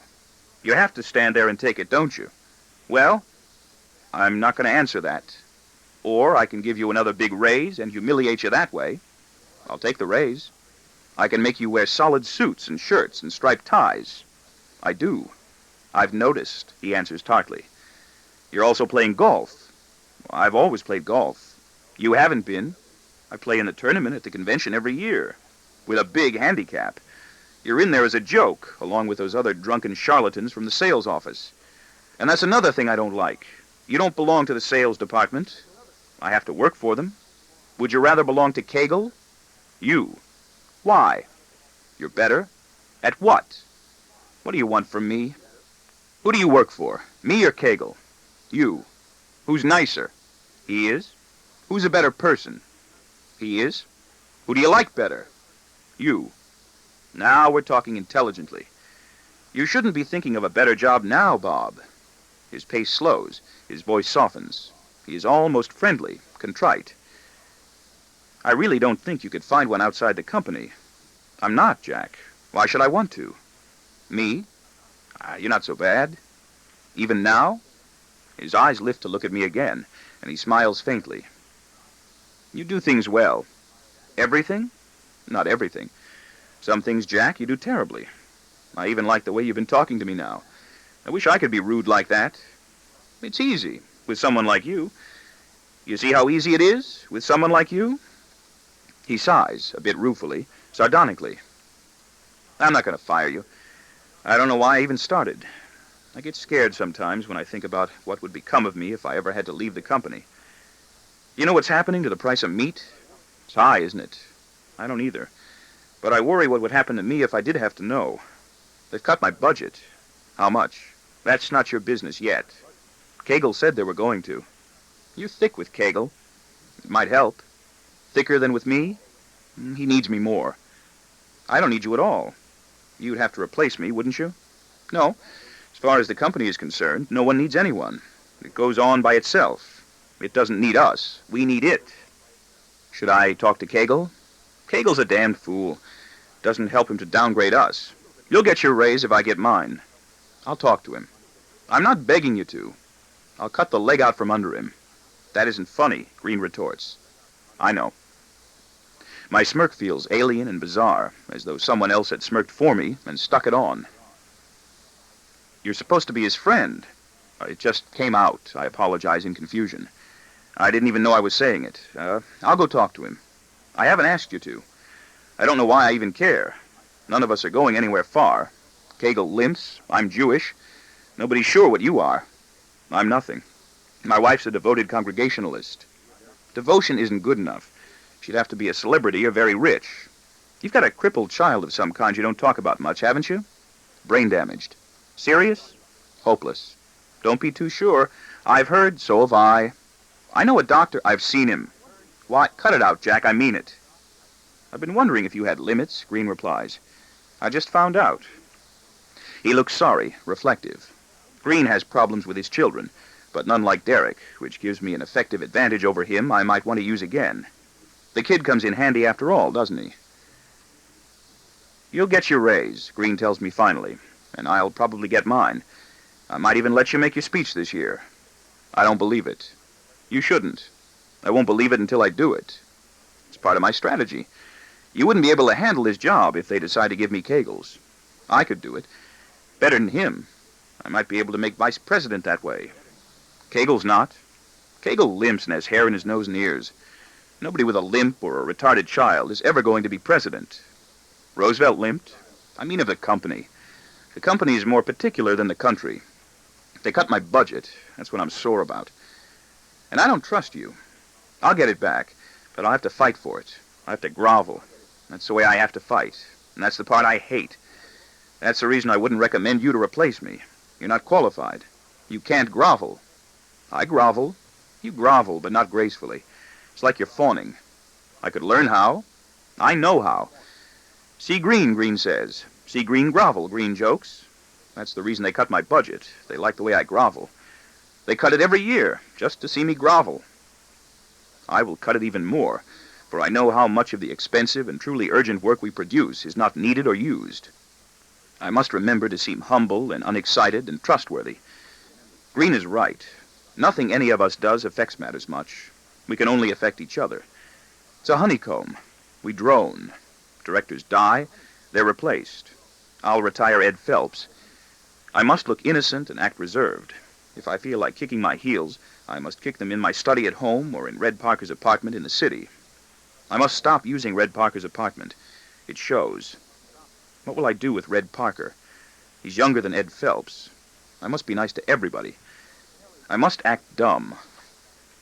What the hell are you so goddamn peppy about these days? Johnny Brown demands, with one of his light, big-fisted pokes in the arm. It isn't difficult to imagine that fist in my face. You, I jolly him back. You're giving me call reports. Have you checked them against the sales figures? These are what count. They're full of shit, as long as they sound good. Don't count on it, Johnny Brown answers. There are better ways a salesman could spend their time than making up lies like this. I'd know how to handle them. I'd make sure the bastards were out on sales calls all day long. I'd take the chairs out of their offices. They hate writing up these. Arthur Barron wants them for Horace White and Lester Black. Ask him why. The computer breaks down and cries if it doesn't get good news. You're a card. I grovel gracefully with Johnny Brown and get the call reports I want for Arthur Barron. I'll get a raise. My wife and children will have more money. What will happen to me if Arthur Barron has a stroke soon? He is overweight and smokes cigarettes, and I don't know a damn thing about his blood pressure, blood lipids, or cholesterol count. I don't even know what blood lipids are or what they're supposed to do. Who would look after me if Arthur Barron died? Who would get his job? Horace White? I'd hate to have to rely on that stingerless wasp for protection, while sleek Semitic Green, with envy, was burrowing away at me from below with his quicker mind and brilliant vocabulary, and Johnny Brown was bunching his fist to punch me in the jaw. I hope he doesn't. A punch in the jaw would just about ruin me. It would damage not only my face, but my reputation for efficiency and authority. It would be much worse for me than kicking Cagle in the leg. I could conceivably kick Cagle in the leg and pretend it was a joke, or do it when just the two of us were together in his office, and not many people would have to know. But everyone in the company would know if Johnny Brown punched me in the jaw. I wish I were the one who was strong and courageous, and he was puny and craven. He makes me feel 2 feet shorter than I am, and sexually impotent. How would top management feel about someone in middle management who had been punched in the jaw and felt sexually impotent? Not good, I think. My wife would lose respect for me. I wouldn't want my children, my neighbors, or even Derek's nurse to find out. No one with a limp, a retarded child, or a punch in the jaw will ever be president of the company or the world. If someone had punched Richard Nixon in the jaw, he would never have made it to president. Nobody wants a man who's been punched in the jaw. It's hard to put much faith in the intelligence of someone who's been punched in the jaw. It would do me no good if Brown were fired afterward. It wouldn't unpunch my jaw. What will I do if he does? How will I handle it? I know what I will do. I'll fall down. But suppose, to my wonderment, I didn't fall down. I'd have to try to punch him back. Which would be worse? I know which would be worse. Both. I have sudden failures of confidence that leave me without energy, will, or hope. It happens when I'm alone or driving back from somewhere with my wife, and she is at the wheel. I just want to stop, give up. It often follows elation. Everything drains away, leaving me with the apathetic outlook that I have arrived at my true level, and it is low. There are times now when I have trouble maintaining my erections. They don't always get and stay as hard as they used to. I worry. And sometimes they do. It all charges back vigorously, and make me feel like the heavyweight champion of the world. That's a good sensation. There are times when I'd not be afraid to fuck anybody, when there is not even the thinnest curtain of doubt to weave myself through in order to start doing the job. I don't even think of it as a job. It's a pleasure. I will not hesitate to make Ed Phelps retire. "Oh, boy," says my wife, impressed. "Where is it all coming from? You're like a young boy again." "What do you know about young boys?" I banter, smarting a little in jealous recoil from the comparison. "I know more than you think I do." "Come on." "I think you do. You're even younger now than you were when you were younger," she says with a revealing laugh. "So are you. Any complaints?" "Course not." "Come on. Why do you always like to wait?" "Again?" Penny asks, with an exclamation of flattered delight. She is so honored and appreciative when I want her. "How come you have so much time for me lately?" "Wait," she laughs, in the throaty voice of a sensuous contralto. "Wait, baby. You don't give a young girl a chance." Penny is 32 now, and I've been going with her for nearly 10 years. She is no longer in love with me. I was never that way about her. Penny and my wife are just about the only two left with whom I feel completely at ease, and also the two I find least intriguing. With every other girl I can call, I have a coded list of 23 names and numbers in my billfold, my office, and in a bedside drawer in Red Parker's apartment, and I might get a yes from any one of them on any given evening or afternoon. Each time is like the first time all over again. A strain. It's a job. I have to do well. I liked it better when they thought they were doing us a favor. I'm sorry they ever found out they could have orgasms too. I wonder who told them. I know I can make a good impression on Arthur Barron by forcing Ed Phelps to retire. And unlike Kegel, I've had no close relationship with the kindly, prattling old man who's been with the company more than 40 years and whose duties are now reduced to obtaining plane and hotel reservations through the travel department for anyone who wants to use them, and following up on shipping, transportation, and room arrangements for the convention. He has to make certain enough cars have been rented and enough whiskey ordered. His salary is good, although his raises in the past 10 years or so, ever since he grew obsolete and became superfluous and expendable, have been nominal. "It will be in Puerto Rico again, I'm sure," he repeats incessantly, and whispers, "Lester Black's wife's family owns a piece of the hotel there. As soon as they hurry up and make it official, I can begin. I wish they would." I've ducked around file cabinets to avoid hearing him say that to me again. He could retire with a fortune in pension and profit-sharing benefits. He doesn't want to go. I'll make him. But what about Red Parker, who's just about my own age and isn't old enough to retire? How will I get rid of him? He has indeed been going downhill fast since his wife was killed in that automobile crash. The girls he goes with now are not nearly as pretty as the ones he went with when she was alive. But he might not crack up in time to do me any good. The announcement will have to be made soon. "How are you, Bob?" Arthur Barron asks every now and then when we pass in the hallway. "Fine, Art. You?" "That's good." Otherwise, the changes will dominate attention at the convention. I must remember to be modest, bland, and congenial to one and all for the time being. I sometimes feel I have Arthur Barron over a barrel. This is known as a delusion of grandeur. He could change his mind and keep Kegel for years, and nothing consequential would result. Or someone else could fire Arthur Barron and me together, without an instant's notice, and there would not be a ripple in the total operation of the company. It would not falter. And I don't entertain this thought seriously. But who will replace Arthur Barron when he does fall ill, dies, retires, is promoted, or runs out of ability and is eased away to the side? It won't be me. Maybe it will. I don't think they think I ever could replace Arthur Barron, just as Arthur Barron could never become Horace White when Horace White falls ill. It will be of a much different kind of disease from the ones that will put Arthur Barron, Green, Kegel, and me away. I sense that already. It will be something lingering and tediously progressive. Horace White is not the outgoing, wholesome type to fall ill and die rapidly. He will come creaking into the office on aluminum alloy canes and wheelchairs for years after he is disabled, smiling, chortling dryly, looking ghastly, and alluding to old times familiarly, oppressing us all despotically right to the end, for he will still own stock, dies or retires. Horace White already has been eased aside. Horace White can go no further in the company because there is nothing more he can do than be Horace White. He can be named to prestigious government commissions that issue reports on matters of grave national importance that are methodically ignored. Arthur Barron and I can't do that.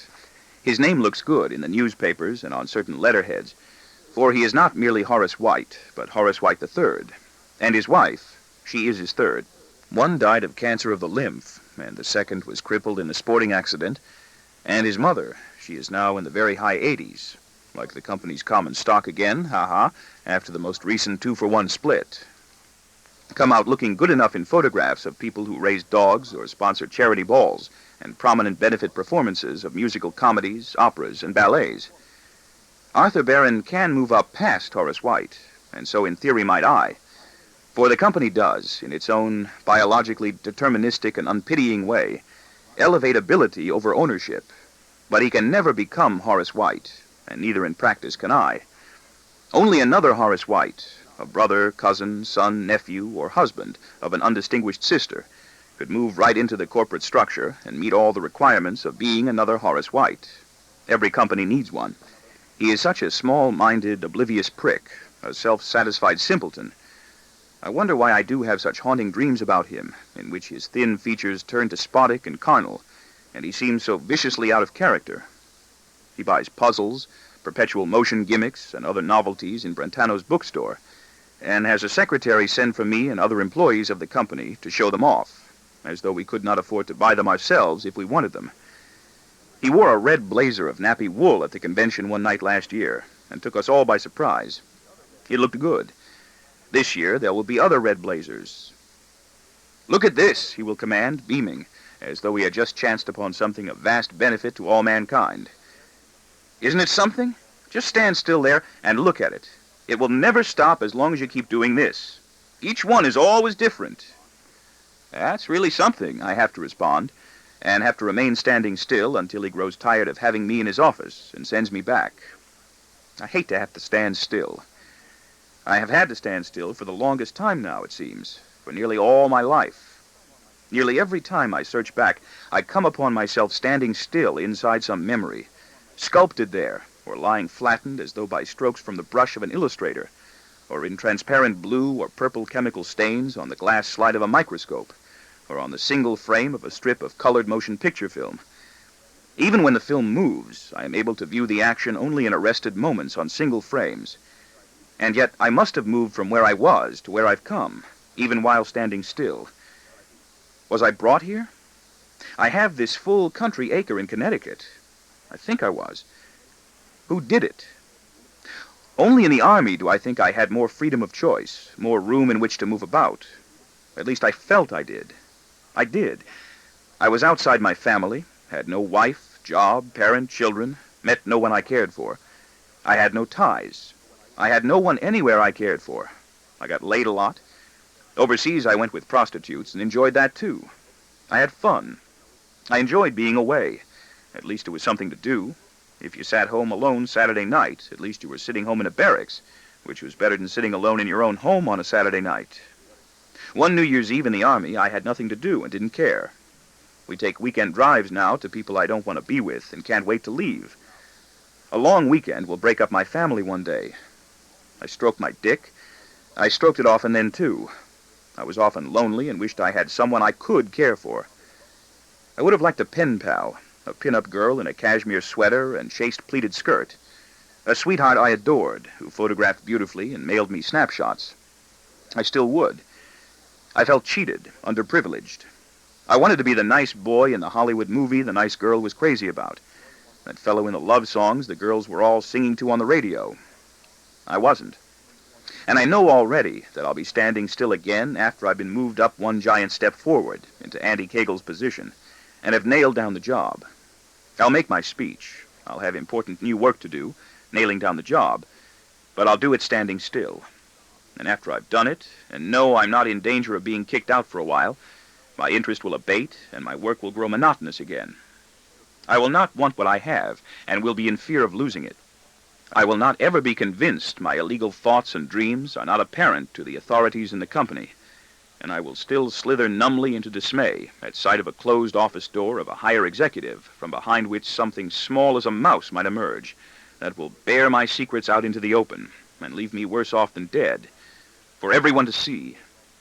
Everything dead lies still, unless winds ruffle the feathers, fur or hair. I have the feeling now that I have already been everywhere it has been possible for me to go. The sight of a dead dog on a highway is enough to turn my stomach and wrench my heart with pity. It reminds me of a dead child. And I never even had a dog. Children and dead dogs evoke sympathy. Neither can speak. No one else. 2 dead dogs on a highway seconds apart lead me to think my sanity is finally going, and that it is no longer possible for me to separate what I see from what I remember or what I don't want to see. In flickers of disorientation, I often glimpse in silhouette from the rear or side people I did not know well and have not seen or thought about in decades. Total strangers take on the identity for a second of kids I remember from elementary school or high school, or people I was acquainted with briefly in other jobs, or brushed against uneventfully in the Army. I was once beaten up by an enlisted man who didn't know I was an officer. They are always people I was not close to, and do not want to see again. I don't catch unreal glimpses of people I do want to see. Real and imagined events overrun each other in my mind in hazy indistinction. I sometimes find it hard to be certain whether I've done something I intended to do, or only thought of doing it but didn't. I've answered letters twice. I have no system. Others I don't answer at all, because I remember wanting to promptly, and think I have. There's much I think of doing and saying I know I'd better not. I'd lose my job or go to jail. I am growing forgetful. My eyesight is deteriorating. I wear reading glasses now, and require a stronger prescription every year. Periodontal work will save my teeth only for a while. I know I repeat myself at home with my children and my wife. My children point that out with unkindness. Soon I'll be repeating myself with everyone everywhere, and be shunned as a prattling old fool. In southern Louisiana, I learned recently, on a business trip to New Orleans, where because I found myself alone in a strange big city, I picked up a chunky Negro whore in a bar and asked her to follow me to my hotel room. I figured if she could make her way through the hotel lobby into my room, I could make my way into her. I get so lonesome in glamorous cities in which I have nobody I can call. Everybody else, I feel, is having a good time. I get the blues when it rains. The blues I can't lose when it rains. I've never learned how to make friends in strange cities. Men who strike up conversations with me appear homosexual and drive me off. I've got to go now. I have this friend I have to meet. Take care. All I know how to do in a strange city is read the local newspapers. Late at night. I'm good at that in bed. I'm good at eating candy bars in bed, too. I get the feeling when I'm alone in strange American cities that I have no inner resources and no cock. She was just under 30. She said she was a mixture of French, Chinese, and Mexican parentage, and could therefore do sweet things to me in bed no one had ever done before. She said it only half seriously in a husky southern drawl. I knew she was black. I haven't been with black girls much in this country, only twice before, but I knew that much. I've been afraid of them, first for my dignity, now for my life. I don't dig, I said, French, Chinese, and Mexican girls. I was kidding back with her in the bar. I want someone black.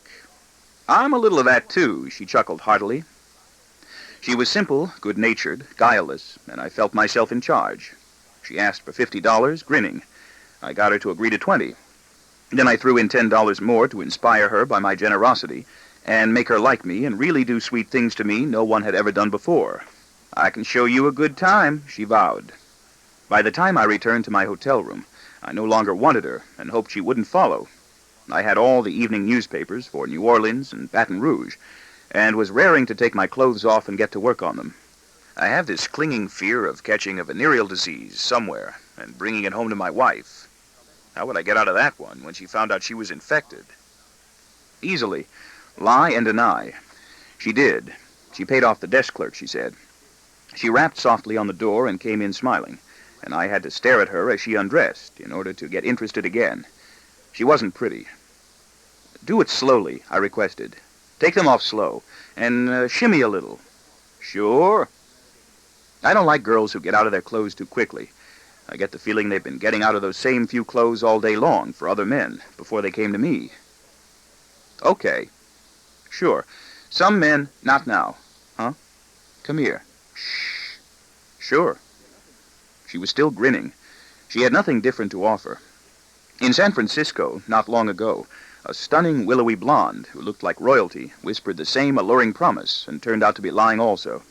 She made me give her $100. Whores in Naples, Rome, and Nice after the war had uttered the same exotic guarantees and had been no more successful in filling them.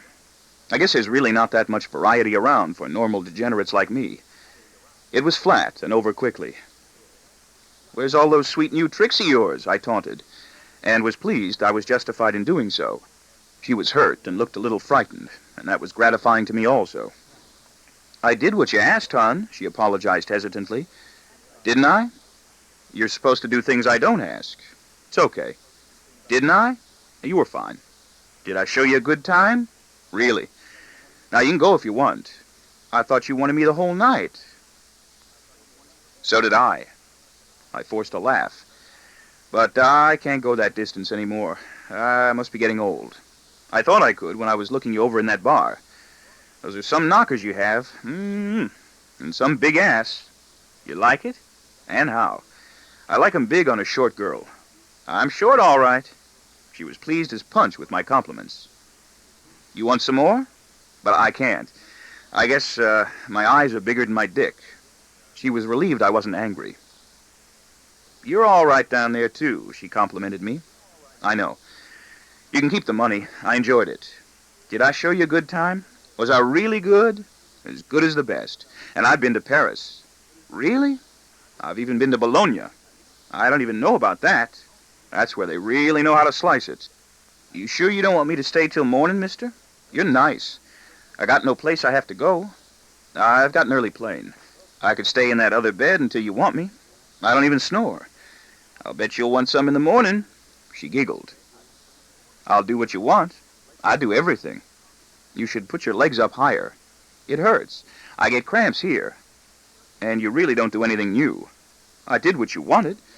You got to ask, hon. I'm not bizarre. I don't know about that.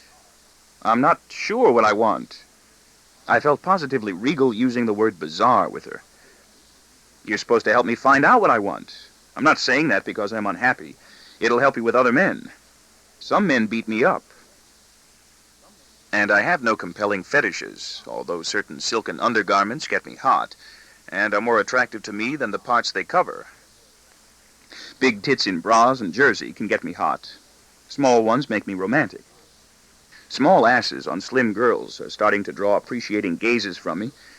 Many of these are on very young girls, and this is something new. The only woman I've ever wanted to beat up was my wife, and that, to my shame, was over money. She insinuates I give too little but won't take more. I felt most content as I watched her dress to leave, loftily. She looked comical and naive, stuffed into flowered bikini underpants. I thought a moment of flipping her over my knees and paddling her smooth, muscular bottom, but remembered she'd be heavy. That's the trouble with so many of our damned picturesque sex fantasies. They hurt. I've pampered myself before with the temptation of spanking a nice ass someday, but never got one beautiful enough. Maybe there are no beautiful ones outside of magazines. I'm in love with a 4-color magazine page. She still smiled. I was sorry for her in a patronizing, uncommitted way. I wonder what happens to squat, homely black and Puerto Rican whores with one missing molar when they grow too old. Who takes care of them? And ugly to attract handsome, pinstriped libertines like me. I know what happens. They attract me anyway if I'm alone in New Orleans, where everyone else seems to be having a good time. I ought to know by now that hardly anyone over the age of 4 ever has a good time anymore. Women do, at weddings and movies. It was a waste. The $100 beauty in San Francisco was a waste. She didn't look like an aristocrat once I had her. She looked like a skinny girl in need of sunshine or more red corpuscles. I'm glad I never had to see either of them again. I wonder what happens to homely white whores when they grow older and lose their figures and lose their teeth. They become public drunkards with gravelly masculine voices who quarrel with each other loudly on sidewalks in warm weather. I still had all my newspapers after my little black beauty left, thank God, and I ate 3 sticky candy bars and drank 2 cans of soda from a vending machine in the hall as I read them. I would have felt self-conscious going down into the lobby again that night. I went to sleep with caramel and nut crumbs in my mouth. I had what might have been the start of a homosexual dream, stopped it in time, and switched reels into the middle of a different dream I barely remembered, in which I was a failing history student at the University of Bologna, striving to find my way out of the yellow rock tangle of school buildings in time to catch a plane back home to my wife. There was a hatchet-faced, bleach-blonde, scrawny actress I was trying to flee, who kept sliding along the opposite sides of the stone walls in stealthy pursuit. She carried an icon of some kind cradled in her hands that was smaller than herself and could have been a human figure carved out of a penis, feces, or a stick of African sculpture. I seemed able to identify all and wanted none, and that's why I was running from her. Her face was Horace White's. The next day, I worried intermittently on the plane going back about carrying syphilis, gonorrhea, or crabs home to my wife from New Orleans.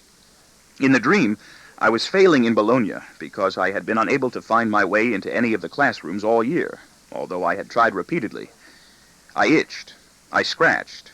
I always itch afterward. Guilefully, I would deny to my wife I'd even had it and accuse her of having given it to me. Both statements could not be true, of course, but she would be intimidated by my yelling and unable to grasp that, and I would yell in sanctimonious outrage and convince her. There are no convenient army prophylactic stations around anymore, dispensing soapy absolution by the pint for our sins of the flesh. They're gone, too. So is sin. Most of my favorite restaurants are closing. There's only crime. I often don't enjoy it. My climaxes often aren't. Other times, there's this gigantic spurting leap. The difference is me. It's got nothing to do with them. They all do pretty much the same things by now. So do we. Sometimes it really dances. Other times it only stirs as much as necessary to get the ridiculous ritual over with. In Italy after the war, girls from Bologna stated they were the best in all Europe and wheedled for premium fees. They were no different from lower-class girls in Naples and Rome. They did the same things. They were interchangeable. They still are. I can't fall in love. That's probably what holds my marriage together. If I didn't have this wife, I would have another. It's lots of trouble to leave. I don't like to be alone. Red Parker needs a wife and ought to marry one fast before I have to fire him. I guess there's really not much more one can do easily with a human dick than what we have been doing. Everything else stinks or hurts. So much of the quality of response seems a matter of chance. In the Army, I would rent my girls by the hour and go 3.5 times in those 60 minutes. I got bargains leasing them that way. That final half-time signaling a valorous rising of my standard as I made ready to ride off. I'd win applause, even from blondes from Bologna, for my virile performances and for my good looks and lean, firm, suntanned body. I used to be lean and hungry. I had appetites. I used to have a full head of hair. I had strong teeth. I once had tonsils. We scarcely need them at all. I know I've had wet dreams that were more delicious and satisfying than anything I've experienced at complicated orgies I've attended in London, Las Vegas, and Los Angeles, and much less trouble. My wife would like me to take her along on business trips to Los Angeles, Las Vegas, Chicago, San Francisco, and New Orleans. She thinks I get laid there. I usually do. I feel the country, the company, and society expects me to. I don't enjoy doing it. I enjoy the local newspapers more. I remember wondering when I was finally able to do it the first time, even as I was doing it, if that's all there was to it. There was more I learned the second time, and still is. There is enough to launch me into unrestrainable fervors all over again. Even now I'll rape my wife, only my wife, force her at times when she doesn't want to, and feel I have to have it from her at once. But there's no sublime relationship, no reciprocal contact. Like a mad chemist, I knew I was carrying the whole magical process and potential along with me, like a pair of bubbling retorts inside my head and my vesicles. If my balls ever exploded, I knew it would not be because of a female. The mixtures inside me would have made up their own independent mind to detonate. They would not even consult me. Bang! They would decide to go. They do look queer to me still. Hairier than me, many of them. Some look like Van Dykes, and these I'm tempted to tug.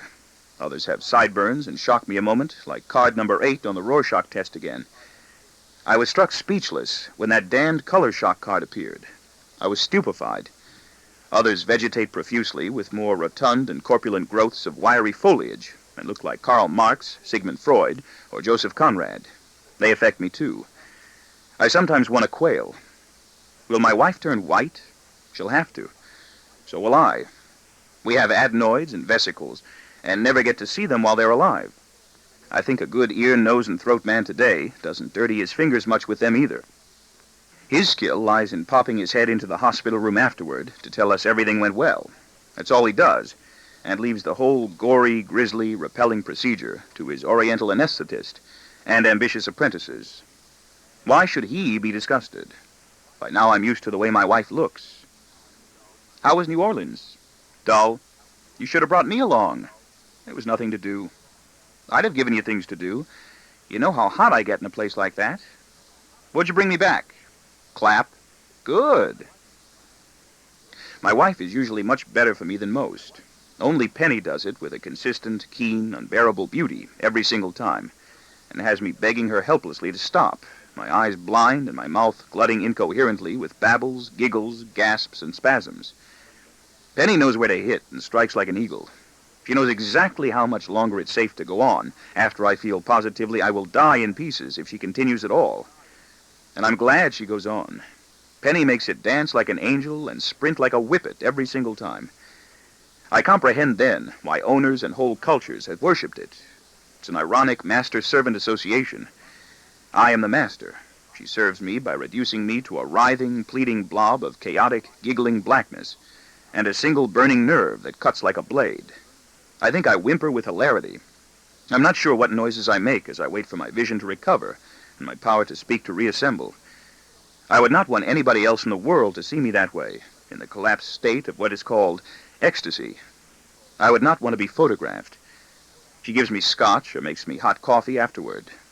Penny has a hazel muff with no scraggly hairs migrating and never any surprises or disappointments. I do not phone her much anymore. Motorists driving at high speed swerve out of their way deliberately to kill nutrias dazed by their headlights, standing hypnotized in the service lanes at the sides of the highway.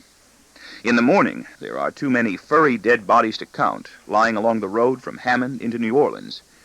Seen quickly from certain angles, they look like cozy muffs. Seen from others, they look like crushed wild animals with bloody beaks and talons. During the morning, I suppose, local fur trappers arrive in pickup trucks to remove the bodies for their valuable pelts. This is called hunting. Other people, I think, might veer away to avoid killing an animal, even a sleeping frog. Man is a carnivore, a swift, accurate, rapacious hunter, and he ought never try to compete with the electric vibrator. It tires you out, and there isn't a chance of winning. Ask a girl who owns one. Green was right about Jane, too. I have stopped flirting with Jane. What would I do with her afterward? And started flirting platonically with Laura, Arthur Barron's secretary, which makes a much better impression. Laura is older and unhappily married. She is highly regarded by everyone but her husband, who is 3 years younger than she and perhaps homosexual, and my attentions are clearly friendly and humanitarian. Although she does have a thick ass, I think now and then I might like to toss over onto my lap and paddle bare with stinging, tingling noises. It's good I don't try, for I forget how heavy she'd be, and I would risk a hernia or a slipped spinal disc. If I did that once to someone, I might want to do it always. And then I would be a pervert. Girls would talk about me unfavorably to their friends. I think I feel that way, too, about stuttering. I think I may want to stutter. What a liberating release it might be from the lifelong, rigorous discipline of speaking correctly. I'd feel tongue-tied and free. I might spank and stutter at the same time. I feel I might never want to stop once I started, and would let my tongue wobble as it wanted to for the rest of my life, and never have to say anything intelligible to anyone again. I would lose my job. I would lose my wife and friends. I don't have close friends anymore. I have friends, but I don't feel close to them. Some feel close to me. Red Parker is my friend, and I don't feel close to him. I really don't know how I would have disposed of Jane after taking her to bed with me in Red Parker's apartment, early one evening, probably after cocktails. She's only 24. I can't imagine what in the world I would want to talk to her about once we no longer had to talk about going to bed. I really don't know how I would have disposed of Jane after taking her to bed with me in Red Parker's apartment, early one evening, probably after cocktails. She's only 24. I can't imagine what in the world I would want to talk to her about once we no longer had to talk about going to bed. She's probably too young to understand there'd be nothing personal in the enmity and disgust I'd feel toward her afterward, and in my never wanting to see or speak to her again. That's happened to me before. She'd probably conclude it had something to do with her. I'd have her lovely blue eyes fastened upon me in wondering, repentant apology. I could not say to her outright, I like her too much for... Nothing, damn it. You didn't do anything wrong. It has nothing at all to do with you. You aren't important enough to affect me. Don't you see? That might hurt her feelings, too. I would have to overcompensate with pleasantries and consideration. I might even have to lay her again, just because I'm a real nice guy. That's happened before, too. Or I might tell her my wife is undergoing tests for cancer and win some pity for myself that way. I've done that before also. That's why I don't like to get involved with girls in the same office anymore. They're there. If only she worked somewhere else. I could use her often these days. But then I might not have her. She would have Red Parker to contend with. I've already told him I was thinking of laying her. He's already told me he's thinking of following me. He hurts his women sometimes. He hits them now. He'll get in trouble. The funniest part is that he really did not like his wife while she was alive and expected she would throw him out and ask for divorce. He did not expect her to die in an automobile accident and leave him with 3 temperamental children. He tries to keep them away in boarding school. One or the other is always coming home. He doesn't know what else to do with them except send them away to boarding school in the winter and to his wife's relatives, camp, or on group journeys in the summer. Parker's got money too, and so does his wife's family. He used to have stronger connections in the company. He goes with prostitutes too now. I've caught him in bed with 2 at one time. 2 on 1 with him also. Is everyone but me doing it? One of them white and one of them dark. Come on in, buddy, he invited convivially, and started to move from the bed. I'll go eat. Both naked girls waited for me with blank, phlegmatic smiles. The white one had a sore on her jaw that looked bleached with calamine lotion. I left. I've stopped using Red Parker's apartment in the city, and no longer go to his noisy cocktail parties there, on the chance of striking it lucky with one of the large number of girls he is still able to persuade to attend.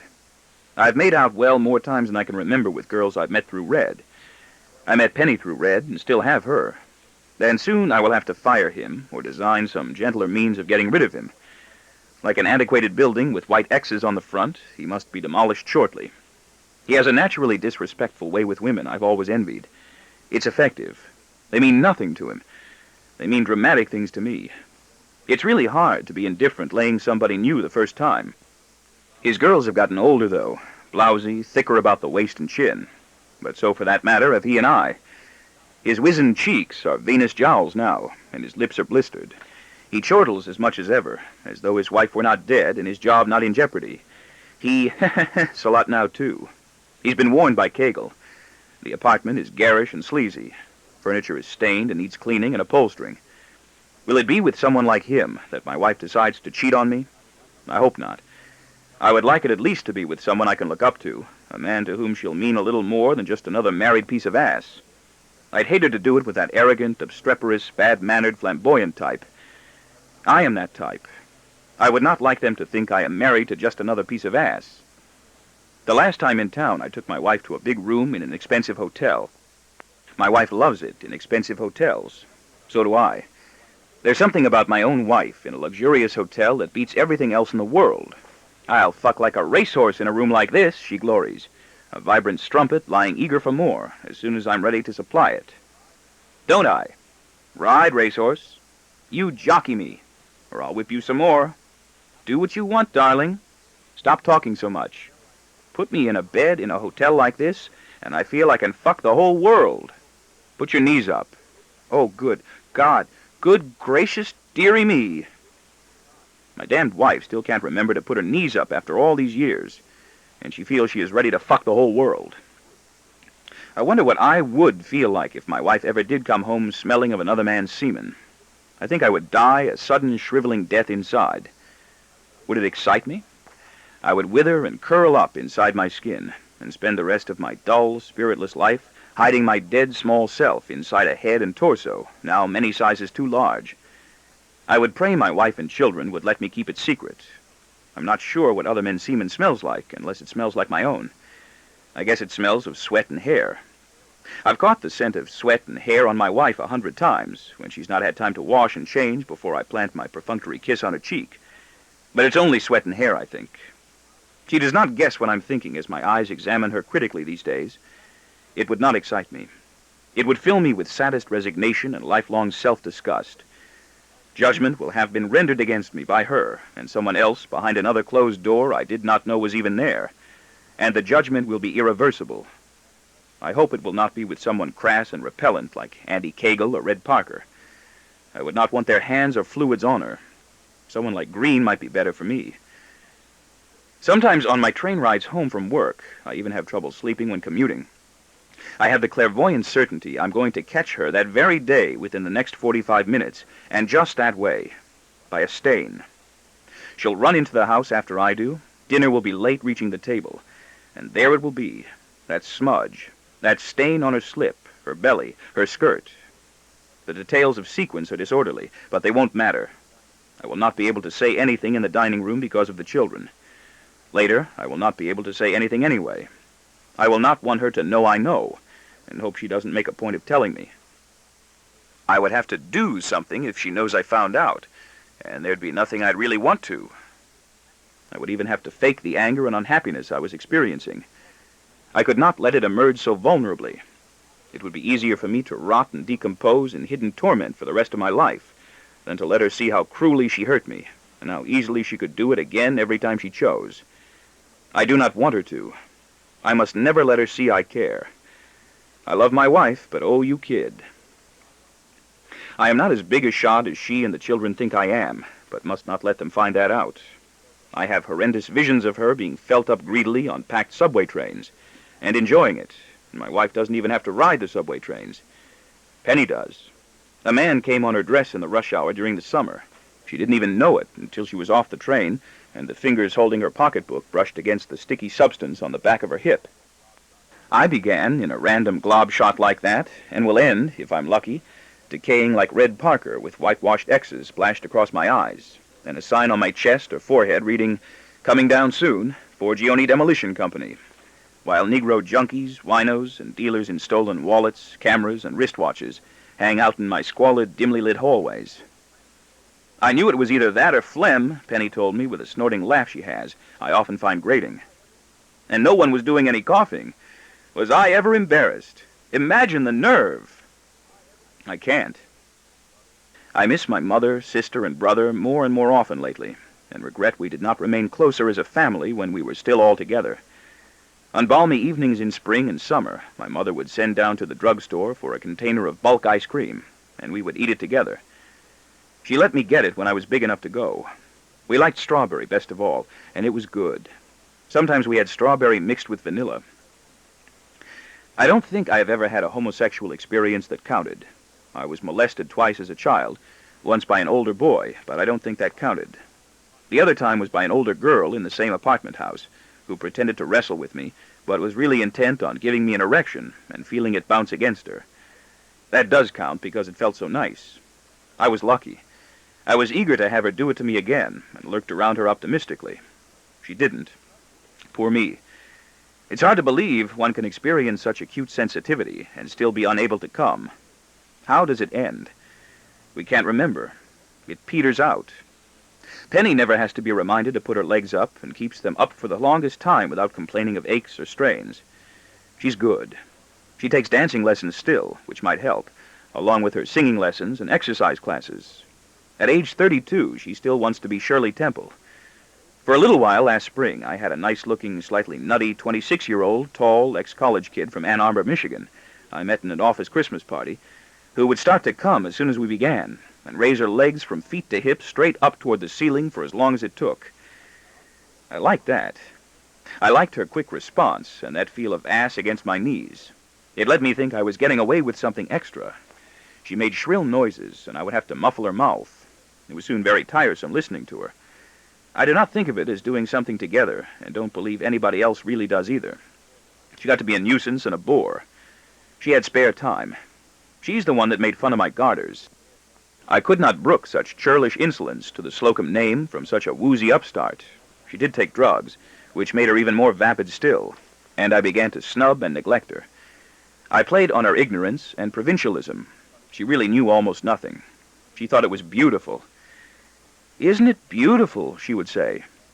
Anyone could please her, and she left me in the warm weather for younger men in beach houses with less money, who played volleyball in the sand, but had more time to spend with her. I tried to get her back, but failed. She jilted me. I had to face the fact I bored her, too. She outgrew me, saw through me.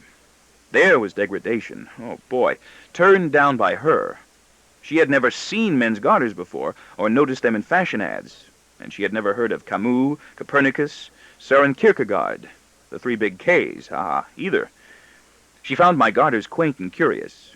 She never actually ridiculed them, but her amusement was insult enough. I guess men's garters do look funny. I had to employ some technique, though, for keeping my socks up during important business meetings. I've switched to full-length stretch socks now. Always dark, except in summer at the country or shore, or on weekends at somebody's club. I won't join a club until I've got the new job and know I can keep it. They look funny, too. Stretch socks choke. I shove them down around my ankles whenever I can, in order to release my calves from their abrasive grip.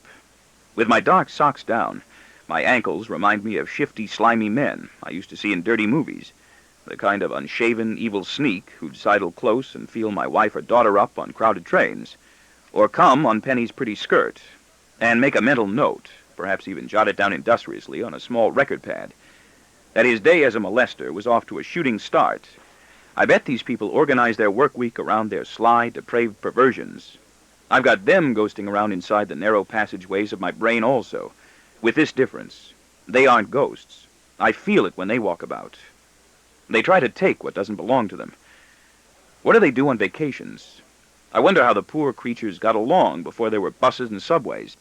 What effect will growing investments in mass transportation have upon their activities, particularly in respect to productivity and competition? Will the liberated woman feel back? Will the homosexual liberated woman on crowded buses and trains start feeling my wife and daughter up also? Maybe people will begin riding the subway trains just to be felt up. They could sell tickets, raise the fare. I see a panoramic mural. My wife thinks I have a dirty mind. Imagine the trainloads of smiling faces. No one would want a seat. Every hour a rush hour. Every rush a crush hour. That could be a partial solution to the energy crisis. A lot of energy would be discharged.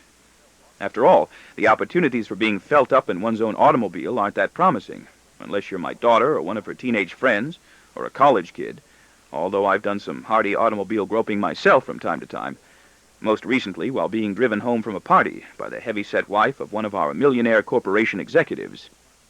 She wore heavy perfume I didn't like, and took me by surprise. "Do you have to go right home?" she asked unexpectedly. "Or aren't you afraid of your big mean wifey?" "No to both," I responded with terse bravado. "What do you have in mind?" "Lover's Lane," she announced, then tittered a moment. "Do you know where Lover's Lane is?" she asked. "Right here," she answered with another laugh, and touched herself. She was a millionaire's frolicsome wife with a double chin and acrid perfume I didn't like, and I had always had to respect her because she was a millionaire's wife. I was afraid of her husband. She was 4 years older than I was, and had a hearty, predatory vivaciousness about her. She made fun of my shy caution, and was entertained by my ignorance and naivete.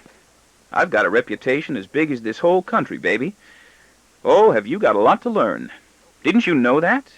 I felt like a yokel. "Does Bill know?" "A lot I care. I'm a free spirit, Putty-Poo. I do what I want." "Will Bill know about me when he finds you drop me off?" "Don't be such a worrywart," she chided with a squeaky titter. My skin prickled, and I thought for a moment she might pinch my cheek or tweak my nose. She tore her stockings at the knees on the floorboard of the car, and stuffed them in her purse before she started driving again. "I can't walk in these, can I? I'll call you in the city. I come in every Wednesday to see my mother. I have an apartment. We own a co-op. Will Bill know?" "Don't be such a worrywart." "Don't use that phrase. It makes my skin prickle." "Your skin prickles easily, I've noticed. It isn't fitting for a woman of your position." "I'll show you some new ones. Bill and I have an understanding." "What does that mean?" "I do what I want, and he can go to hell if he doesn't like it." That's some way to talk about a millionaire.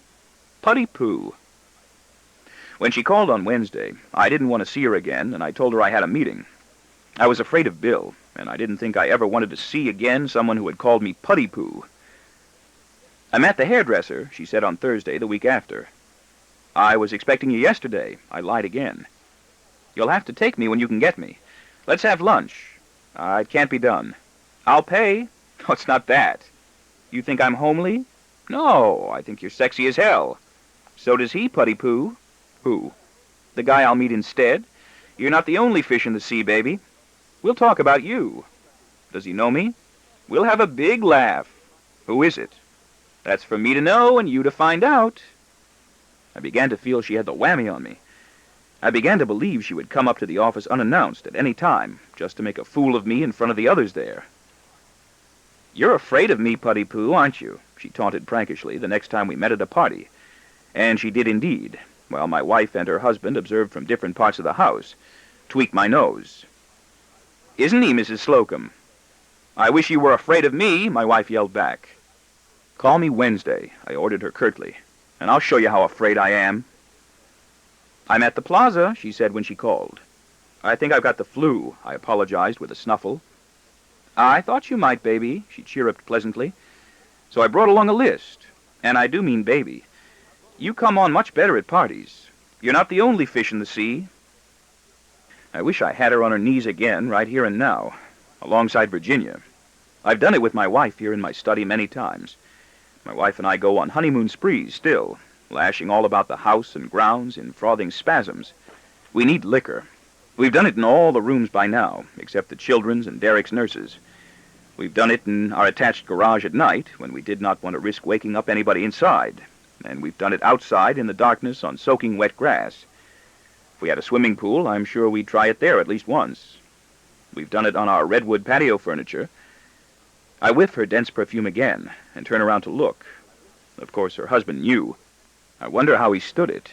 I know it vexes me almost beyond toleration. I could bang bricks against my head with both hands, to recall I was called Putty Poo not long ago, and tweaked on the nose in public by someone tasteless and vulgar like her, and that my garters were the source of inane merriment to that uninteresting Ann Arbor dropout who wore denim jeans and jackets and never seemed clean. I do not want such people to enjoy even a moment's advantage over me. I wish I had them both magnetized on computer tape and could bring them back to start all over again. It would be the same. One would tweak my nose, the other would smile and quiz me presumptuously about my garters. I called her once 2 months later to make a date, and had to call her again to break it. I did want to see her. "This time it's true," I explained. "I have to be out of town. Let me call you when I get back."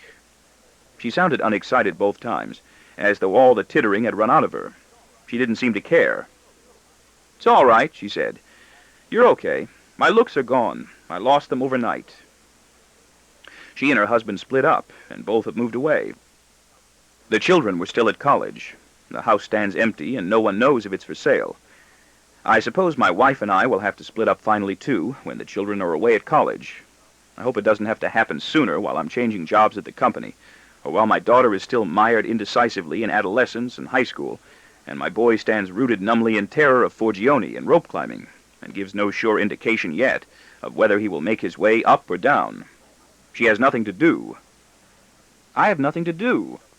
She has nothing to do but align herself passionately with the new women liberationists, although all that blatant discussion about orgasm, masturbation, and female homosexuality makes her uneasy. That's only because, I inform her, you've been conditioned to react that way by a male-dominated society. She's not certain whether I'm siding with her or not. Why should you, she wonders dejectedly, have all the advantages? Do I seem to you, I answer mildly, a person with all the advantages? You've got a job. Get a job. She shakes her head with a soft snicker. I don't want to work. She does have a sense of humor. Do you want more money? It's not money. You always think it's money. I've got nothing to do. Have love affairs, commit adultery. Is that what you want? It's not what I want. I can give you more money if it'll make you happier. I'll be able to. That's not what I want. There isn't anything I can do. Cure cancer. Money isn't shit, you know. Please don't get mad at me tonight. Money is love, baby, and that's no shit. I'm not getting mad. I'm feeling so bad. Don't drink whiskey after wine, and maybe you won't feel so bad. I may be getting my period. You even look younger than I do, and that's not fair. You'll live longer. Women do. But I'll look older. What do you expect if you live longer? At least you're alive. I was kidding, she says. You don't even know when I'm kidding. It's getting harder and harder to talk to you. My own good joke about Freud, money, and excrement went right by her, and I suppose I will have to leave her for something like that someday. She has never heard of Copernicus or Kierkegaard either, although she may have heard of Camus because he was killed in an expensive sports car. Although I would not want to do it while my little boy still appears in such precarious need of me. I'm not sure he needs me at all. I do not feel he'd last if I died suddenly or moved out. He would not know what hit him if I were gone. My daughter's wish to steal our automobile may be a wholesome development. It gives her a goal to work toward. When he grows up and gets away from me, I will get away from him. My daughter will be away too, and there'll be only Derek if we still have him. I wouldn't want to move away and stick my wife with a retarded child. Actually, I would like to stick her with Derek. She stuck me with him, and he won't even be a child then. But everyone would be on her side, unless I left her for another woman, which would change everything because that would be romantic. I think I'd elope. There'd be lots of, "Why did he leave his wife? They have a retarded child, don't they? He fell in love with another girl and ran off with her." Oh. But change that to, "Why'd he leave his wife with a retarded child? He didn't want to be married anymore." And there'd be plenty of, "He was only thinking of himself, wasn't he?" And, "How selfish, that poor woman. He left her alone with a retarded child just because he didn't want to be married to her. What will the poor woman do?" I can hear those choruses of opprobrium reverberating to the four corners of the company. Not that I'm much help to her now when it comes to him. I don't have the strength. I'd rather slink off or look away. Someone will have to make the decision for me. She will, without even realizing she is doing it. Or a doctor will have to aid us with an unambiguous recommendation based on anything but our own selfishness. Our conscience must be clear. He'll be much better off there, safer. They have good ones now. It's best for all of you, the other children too. You deserve a rest. You've both been marvelous. I know it will be hard to give him up. Or an illness or accident will have to occur. Till then, I'm powerless. I don't have the guts even to want to talk about it. I've got no answers to the unspoken criticism I imagine I'll hear. I do not want to listen for the rest of my life to my wife's second thoughts. I could forgive myself in a second for putting him away. She would not forgive either of us. I am not the pillar of support she wants. I keep my mouth shut and my sentiments suppressed, and I adamantly refuse to merge my feelings with hers. I won't share my sorrows. I don't want her to have a part in them. They're all mine. I wish I had no dependents. It does not make me feel important to know that people are dependent on me for many things. It's such a steady burden, and my resentment is larger each time I have to wait for her to stop crying and clinging to me and resume placing the silverware in the dishwasher or doing her isometric hip and thigh exercises. I can't stand a woman who cries at anything but funerals. I feel used. "For God's sakes, what do you want from me, of all people? Jesus Christ," I roar at her. "They're my children, too. Do you really expect me to feel sorry for you?" I need someone to talk to. I wasn't asking you to feel sorry for me. Can't I even say how I feel? Call your sister. You know damn well I can't stand crying anymore. I don't want to hear how she feels. I don't want to have to talk to anyone about Derek. I don't want to have to hear anyone talk about his own troubles. I find it harder and harder to feel sorry for anyone but myself. I can't help you with this. I don't know how. I didn't order it this way, and I don't know what to do either. And I saw it happening before anyone. Someone cursed us. I am ashes and stale air inside when it comes to him. Have the fortitude and fiber of dried mushrooms and wet fallen leaves. I am cold.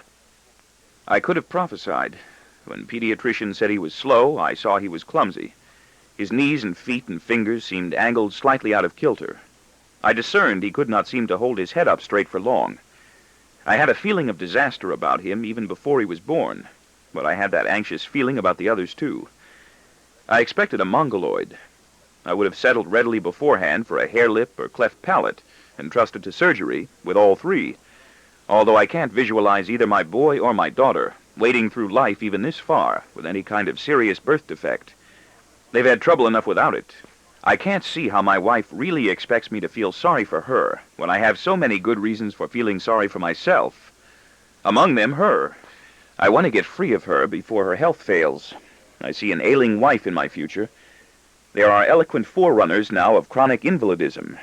She's sure she has, is getting, will get cancer, and maybe she will.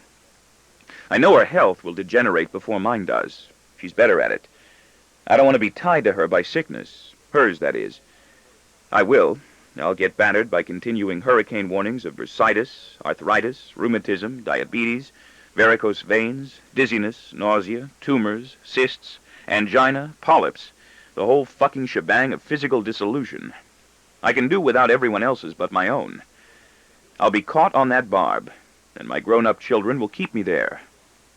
Dad, how can you even think of leaving her when she's feeling so bad? They'll say to me in reproof.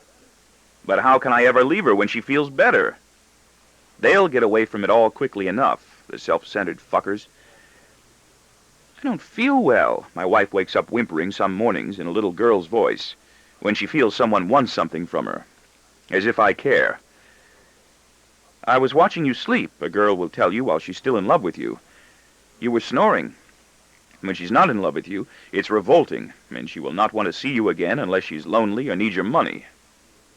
My wife snores now sometimes, and occasionally her breath is bad in the morning. But so is mine, and so do I, so we are already in a headlong race toward decrepitude. The children join in with sniveling complaints of their own. My daughter gets sore throats and stomach pains. My boy pleads tiredness and nausea, and will sleep past noon some days if we let him. I use headaches. So does my wife. I've got chest pains I can draw upon, for everybody has great respect for a heart attack, and a liver up my sleeve I can play in a clutch. My wife can counter with cancer scares, and it's even Stephen down to the wire in the shadow of the Valley of Blue Cross major medical benefits. Wouldn't it be a laugh if my wife died of chest pains, and I was the one who got cancer? When my wife is depressed, and my daughter drops innuendos of suicide, I can plunge into thick, sepulchral silences for days, and feign such absorbed distraction that every remark to me has to be repeated. I can out-ale any of them at anything but hysterectomies, if I want to make the effort. Any of them but Derek, who begins with certain congenital handicaps that are impossible for me to overcome. Ha-ha. All of us boast of insomnia, not always truthfully. Were we taken at our word, not one member of the family has ever enjoyed a good night's sleep, except perhaps Derek, who just can't bring himself to complain. Ha-ha. I wonder what's done with them in homes when they reach sexual maturity and discover they might just as well masturbate as do anything else. I'm glad he's not a girl. Castration's inhuman, so they cut off their arms. I wonder how they control attendants. How do they keep them away from the idiot boys and girls? My thoughts go haywire when I try to think of him. Tell me he'll not progress to a mental age past 5, and I find myself thinking again if people at 5 know how to clean themselves properly after defecating. Of course not. My boy of 9 still leaves stains on his underpants, and so do I. So does everyone, probably, so why must I single us out? I see him now so lovely, touching, and pitiful I can't bear to look. I see him next at 30, moving toward 60, and he is appalling. I am dazed, horrified, stricken dumb. Dark hair is growing on his face and on the backs of his hands, and his eyebrows are bushy. Will he look like me? He'll be balding, his suit won't fit, no one will groom him, his dandruff falls like fish scales. I color his sweaters and jackets dark, and his face pale. He is slack-jawed and flabby as they steer him about. He is repulsive, lame, and monstrous. He still won't be able to speak. He will not know how to diet, or play tennis, squash, or golf, and his build and muscle tone will be sickly. He'll be ungainly. People would stare with hostility if he were anywhere else. They'll forget to clip his fingernails. People will want to kill him. They'll call him Benji. I will not want to visit him. I hope I can't remember him. I hope I don't find out my wife is committing adultery, even though she probably should. Do it, I'd advise, if she were someone else's. Okay, I will. It might do wonders for her morale, if she didn't expect too much. It's also time she struck back. Wouldn't it be funny if my boy is the one who turns out to be homosexual and I do not? It would be tragic. I, at least, have inhibitions of steel. It would be worse than tragic for me. It would be socially embarrassing. A suicide, a fag, and an idiot, the Slocum offspring from the Slocum loins, and an alcoholic, neurasthenic, adulterous wife. God bless the girl. She'd come in handy. I'd blame the children on her, until someone as astute as I am pointed an accusatory finger at me and inquired, "Hey, wait a minute, buddy, wait a minute. Was she always this way?" I don't know. All of this takes time to mature and emerge. You have to ask some reliable, revolutionary, evolutionary, psychological historian, an experienced botanist of the psyche. Was I this way? You made me this way. You made me make you. You made me make you make me. Why can't I talk to you? Call your sister. I need a sympathetic ear. You drink too much. You make me. Call your sister and complain to her. I hate my sister. You know it. She has a sympathetic ear. You bastard, she blurts out. You just can't wait to get away from me, can you? I know what you're thinking. I can tell by the way you look. More and more often lately, I find myself looking her over critically evenings for stains and bite marks of illicit sexuality. I feel cheated when I don't find any. What'd you do today? I'm the one who's likely to ask. Nothing. Shopping. Went to the beauty parlor. Saw my sister. Saw some friends. Why? Just curious. What'd you do? Worked. Nothing. Anything happen? It's moving along, I think. I don't want to talk about it. Jinx? That's talking about it. I'll knock wood. There are even mornings now when I catch myself scrutinizing her for stains and blemishes, obsessively, with the same aggressive and scavenging suspicions. And this I know is irrational, for she has spent the night in bed with me. I don't want to go crazy. I like to keep tight rein on my reason, thoughts, and actions, and to know always which is which. I don't want to lose my inhibitions. I might hit people if I did, strangers, friends, and loved ones, commit murder, spout hatred and bigotry, scratch eyeballs, molest teenage girls and younger ones with trim figures, come on crowded subway trains against the side of a hefty buttock on someone like my wife or Penny. Dreams are merciless. They come upon you when you're asleep. I might start stuttering. Waking up is such a peculiar and extraordinary process that I'm surprised we are able to manage it successfully so many times while we are still half asleep. I think I might get used to the idea of my wife's copulating with other men, but never to the specifics, the mechanics, to all that probing and liquid, all those grunts and strenuous bendings. Everything gets wet. Places are raw or bruised afterward. I don't like to picture my wife ever doing with another male the things she does with me, or my daughter. Will he put? Of course. Will she? Why not? Everything does get so wet and smelly, and this is called making love. Beasts do it. It has no connection with love, quod vide opus citation, but better wet and smelly for my taste than dry and perfumed. I hate those artificial candy store scents. I want to embrace human flesh with musky natural odors, not a bar of soap. Even business handshakes these days have turned wet and smelly. Show me a young man with a dry, pumping handshake today, and I'll show you an unscrupulous young man on the make. I wish my daughter would stop leaving her bra around where I can see it, and stop leaving her nightgown hanging on the door of the bathroom. She's developed fast and knows it. I see the way she dresses sometimes to go out, and I am furious. She has bigger breasts now than my wife. I can barely look at her as she pauses in front of me to wait for the money she says she needs. There isn't anything I can say that wouldn't be derogatory and crushing to her self-esteem at a moment when she might be feeling good about herself. I wish she'd always wear her bra instead of leaving it tossed around. She'll wear blue denim jeans and doesn't always look clean. She reminds me of Ann Arbor. Every girl I meet these days reminds me of a different one I've known. No wonder they say dirty things to you when you walk past. You're asking for it. If you get raped, you deserve it. She'd break down immediately into sobbing hysteria. You always do that, she'd accuse shrilly, while my boy watches from a corner in apprehensive deliberation, and I am already sorry I started. You always say something to spoil everything. I have spoken to her, my wife replies in wilted exasperation. She thinks I'm mean and jealous. She thinks I'm envious because I've got no tits. You've got tits. If anything does happen to my daughter these days, it will probably happen with that college graduate she's mentioned, who works on a landfill truck and has offered to give her driving lessons evenings and weekends, if we let them have one of our cars. No. My wife nods in agreement. You have to be 16. I can get a little head start. Everyone else does. You want me to pass, don't you? I want her to pass geometry, English, French, social studies, and science, not driver education. And I want her to get at least a B average, so she'll be able to go off to college when she's through. I don't want her here. I don't see how I'll ever be able to make conversation with a simpering, clever son-in-law, much younger than I, who I know is humping my daughter quietly in another part of the house when they come to visit us weekends. My wife will bake cakes for them and look forward to grandchildren. She's the one with the dirty mind. They'll want things from us and lie to me. Maybe she won't. Maybe she'll be different. Maybe she'll grow up by the time she's married. We didn't. What do you mean? My wife doesn't understand me.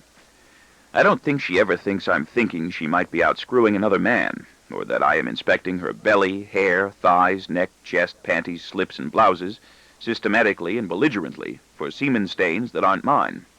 My wife has one of those light and softly sloping bellies you often see in photographs of attractive, long-waisted girls. Often, when I'm inspecting her hair and belly closely, my antagonism turns into passion. Into antagonistic passion, of course, otherwise known as lust, and I will want to make love. I'll have to leave her if I find one. I have something more potent than an ordinary hypocritical, male chauvinist double standard to give me the strength and determination to walk out. I have insecurity. I have forgotten all about my brain tumors, the 13th largest killer of undivorced men my age in Connecticut, with 3 children, 2 cars, and an opportunity for promotion to a better job. No wonder I have to yell a lot at home to make my identity felt. I don't really want to be feared. I want to be nursed and coddled. I don't get the love and sympathy from my family that I used to get as a child from my mother and certain women teachers. God damn it, I want to be treated like a baby sometimes by my wife and kids. I've got a right. I need that feeling of security. I'm not one of these parents that expect to be taken care of by their children in their old age. I want my children to take care of me now. My wife believes I enjoy being home with her these days. She cannot detect that I can hardly wait to get out of the house to the office, to be near Arthur Barron, with whom I am exchanging glances these days, I think, that are of more than ordinary significance. The convention's in Puerto Rico again, to do rightful honor to Lester Black's wife's family, and Cagle's away in Toledo. My wife will find it hard to forgive me for firing Andy Cagle, until I tell her unequivocally it's him or me. Then she'll look over my shoulder into a distance, and not wish to know anything more about it. My wife feels sorry for Cagle's leg, wife, and 2 children. My wife empathizes easily with all religious families, except black ones, and except Jewish ones, whose foreign language, it isn't even Latin, and incomprehensible praying seem crude and offensive to her. She thinks they're praying about us. Even their holidays fall on different days. They are a perverse and stiff-necked people. She does not want our daughter to marry one, although she'd prefer that to a Puerto Rican or Negro. Cagle won't improve. He still goes to church with his family when he's home on a Sunday, and to places like Toledo on business for a week, and to low-class whores in the late afternoon. He is still a bigot and won't hire a Jew or fuck a black girl, unless he's away at some business meeting on an island in the Caribbean. Then he likes them young. He's had them 15 and would take them 13 and 11, I think, but would feel abnormal. I have to fire him. I've been to whores with him and can't forgive him or forget. He'll hover. He'll bump shoulders with me, snigger indecorously. Aw, come on, Bob. Cut it out. I know you. Remember when? It never happened. And if it did, I don't remember, and you have to pay. I will shift his hard-drinking cronies in out-of-town offices around to new positions in different cities, and hope they quit. Arthur Barron and I do not talk much about matters like this when we meet by chance in the corridors, but there is a diplomatic understanding now, I feel, in the small talk he makes. How are you, Bob? He'll always stop me now to say. Fine, Art. You? That's good. Horace White tells me he gets a big kick out of you. I like Horace White a lot, Art. He's a fine man. My facts are wrong, but my answer is right. Horace White approves. Does Lester Black? Johnny Brown will go growling to him in dissension when he learns I'm boss. Black probably won't care. It's out of his area, and Black is ready to retire anyway, and spends much time out of the office sailing. I did my best to dissuade Cagle from going to Toledo, and knew, of course, I would fail. My conscience is almost clear. Stay in town, Andy. You know Arthur Barron wants you here.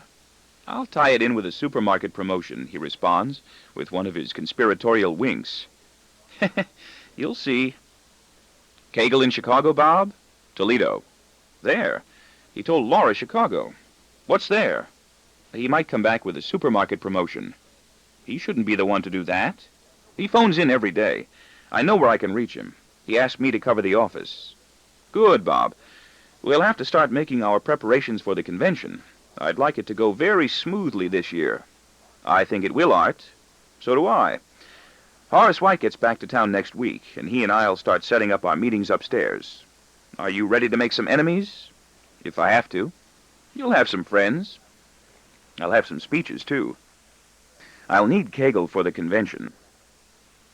He'll do that well, claiming credit for having engineered the chances himself, and professing gladness at having shed administrative responsibilities he did not want, and being free at last to do the type of work he really enjoys. No one will believe him, but that won't matter. After that, I won't want him around. What will you want to do about Andy Kegel? Arthur Barron will ask. I think I'd want him to open the convention. I think that's good. I think he'll do that well. He'll smile enough without being told. And afterward, I don't want him around. Would you want to keep him on as a consultant or use him on special projects? No, Art. He could be useful, but not here. I think it might be a bad idea to have him around. I think you're right, Bob. Thanks, Art. Of course, I can't fire Kegel. If I could fire people, I would fire Green, and I would fire the typist Martha, who is still going crazy slowly, but not fast enough to suit me. I can merely indicate that I don't want him around, and the company will move him somewhere else. I wish somebody else would fire her before I have to make Green do it. Art, I might say, have you got a minute? How are you, Bob? Fine, Art. You? That's good, Bob. There's a girl in Green's department with a serious mental problem. She's going crazy. I think she talks to herself in imaginary conversations. She laughs to herself. It doesn't really help the appearance of the department to have her there. Is she happy? He might ask. Only when she laughs, I answer. But she stops typing then, and her productivity suffers. Tell Green to get rid of her. If he says that, it will signify he wants me to start issuing instructions to Green and take dominion over his department. If he says, I'll talk to Green, that means he wishes us to maintain our department separately, and I will not be downcast, for there's an advantage in having Green's department to shift blame to.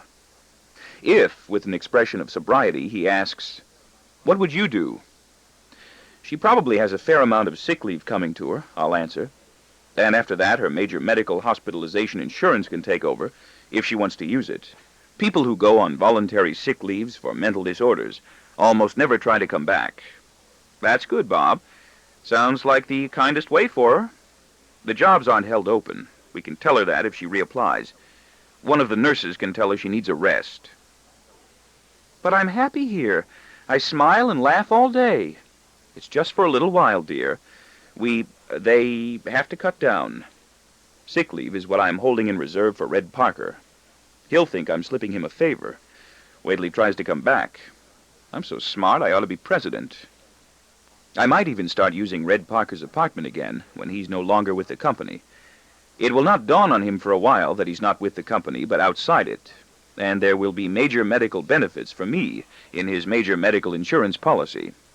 His job will be filled. He will be filed. The opening he left will be closed if he tries to come back. He probably won't. He'll get used to doing nothing and jumping about aimlessly on reckless vacations. People who go on voluntary extended sick leave for anything but surgery or serious accidents almost never try to come back. They don't feel up to it. Even people who've been out a while with hepatitis or mononucleosis have a hard time making their way back. They lack pep. Long after they've left, somebody who enjoys keeping track of people, in the Army it was our public relations officer, drops by to tell us they're dead, or suffered a cerebral vascular accident, and then we know they really are gone for good, or bad, ha-ha. Did you hear about Red Parker, or Andy Kegel, or Jack Green? Someone like Ed Phelps will stop by to say, if Ed Phelps isn't dead by then, too.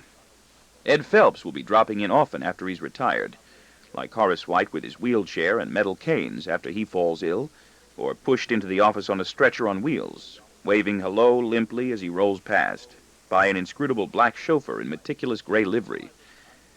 How will I look when I'm 80 and toothless?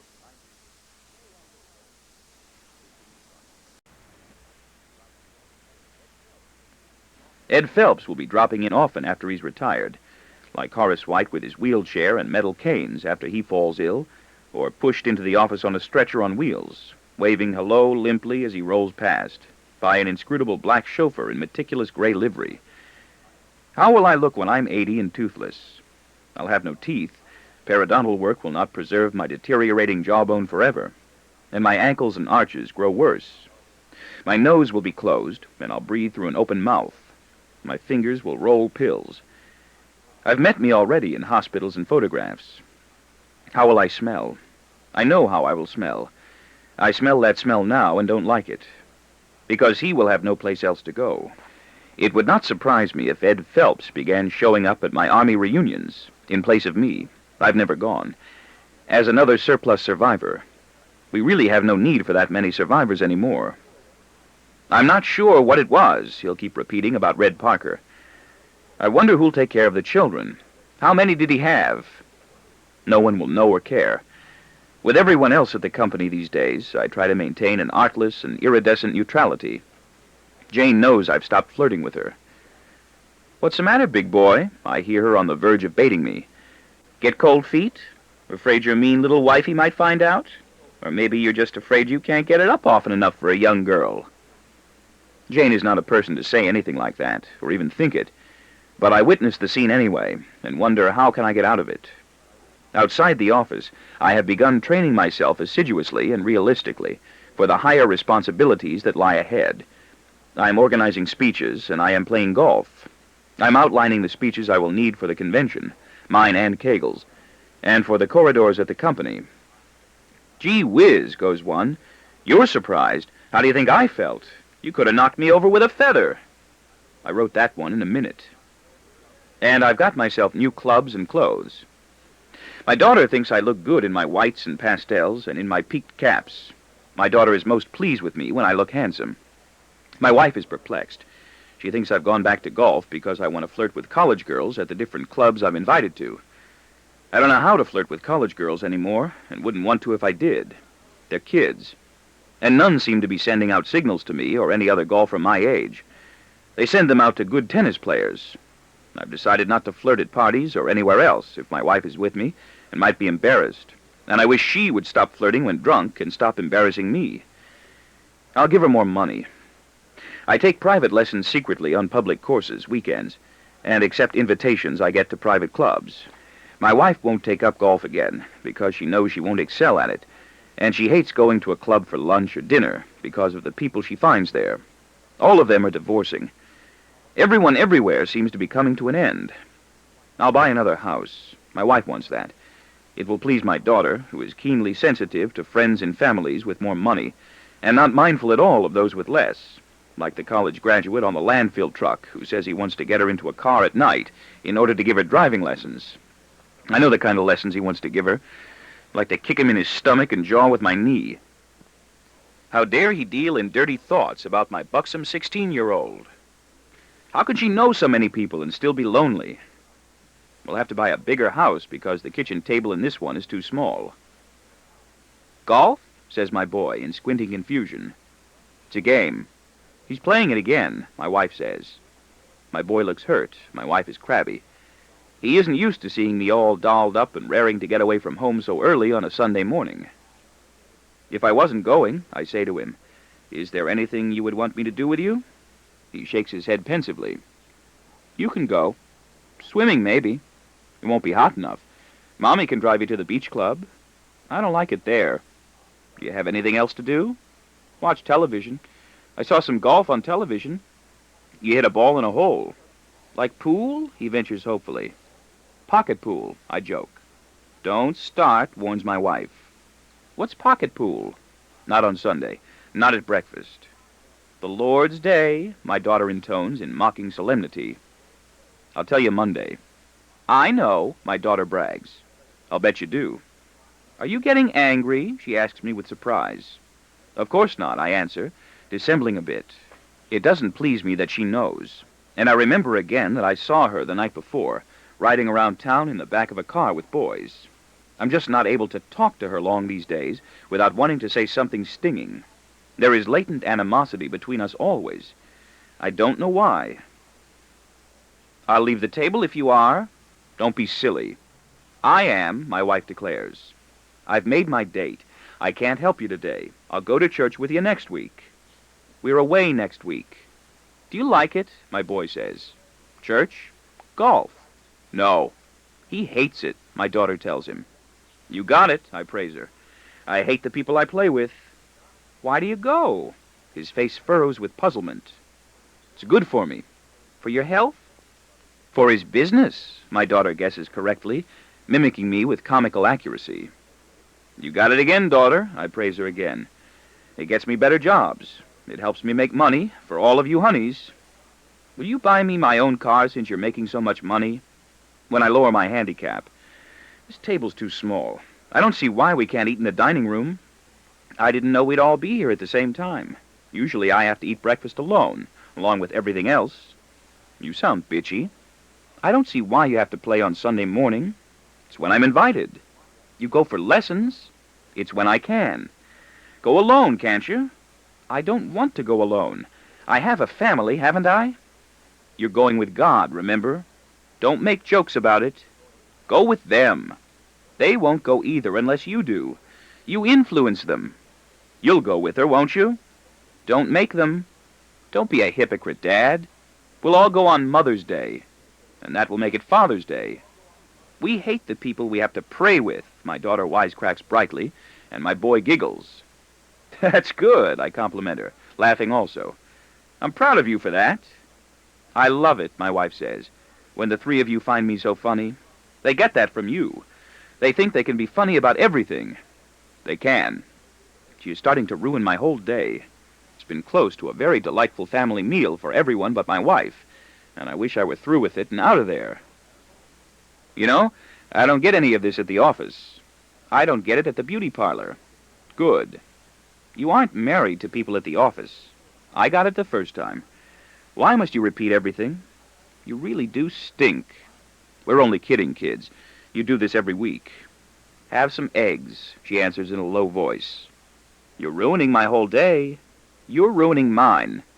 I'll have some juice. You do this every week, don't you? Every time I have a day off. It isn't true, but she doesn't answer. Her face is set in lines of stubborn silence. Her hand is quivering on the handle of the large glass pitcher. We'll have fresh orange juice when I take the trouble to make it, from a cold glass pitcher, instead of the lighter, gummy plastic one she and the maid find easier to use. The children sit as still as replicas in a store, hiding inside their own faces as they wait to see what will happen. And my day had begun so auspiciously. I had made love to her at night when I'd wanted to, and had avoided doing so in the morning when I didn't, by scooting downstairs and starting to prepare breakfast while she was in the bathroom. She had given me signals I didn't want. I will find it difficult to forgive her for spoiling my morning. Even fresh oranges taste fraudulent today. Oranges aren't good anymore. It may be something in the soap we use to clean glasses, or something in the water. Soda fountains serve ice cream sodas now in paper cups, or clouded plastic glasses that don't get cold, and don't give back flavor. Nothing stands up. London Bridge is falling down, and was shipped to Arizona as a tourist attraction. I make better eggs and bacon than anyone else, because I take more trouble than anyone else does. I make garlic toast the way my mother used to, and it's just as good. That's easy. Everyone likes it. Nothing's pure anymore, not even people. I decide to use jokes. Be honest now, honey, I begin to cajole her. They'll go if you go, she breaks in curtly. My boy shakes his head. I won't, announces my daughter. You told me not to make them. I feel all alone in the whole world. Will I have to? Complains my boy. Be honest, honey, I begin again, touching her arm. I'll have to leave her, if only for making me do that. Would you rather be poor and go to heaven, or rich and go to hell? That isn't the question, my wife argues. It's my question. How poor? My daughter quips tentatively. I don't care as much about money as you think I do. I do, croons my daughter. I like to have all I can get. You want a new house, don't you? What's criminal about that? Nothing. Would you rather be poor and go to heaven, or rich and go to hell? She smiles resignedly. Go to hell, she tells me, picking up my cue. And I sense that the storm has passed, and I might yet succeed in sailing away from them all unscathed. I feel like celebrating. That's my girl, I exclaim affectionately to my wife. I'm tired anyway, she admits without a grudge. Go alone. Oh, I don't like to. I'll stay in bed and read the papers. I'll watch Gilbert and Sullivan. Sounds exciting, doesn't it? I love money, my daughter declares in a manner of robust cheer. I think I really do. Do all poor people, my boy asks seriously, go to heaven? Do you believe in heaven? No? Then how can they go there? Very funny, he observes wryly, frowning. If I did believe in heaven, would all poor people go there? They haven't a chance. No? Really? They haven't a chance in hell. What kind of place would heaven be if all those poor people were around? Are we poor? He wants to know. No. Then why can't you buy her a car? That's the boy. I can. Let her learn how to drive. I'm almost 16. Then we'll talk about it.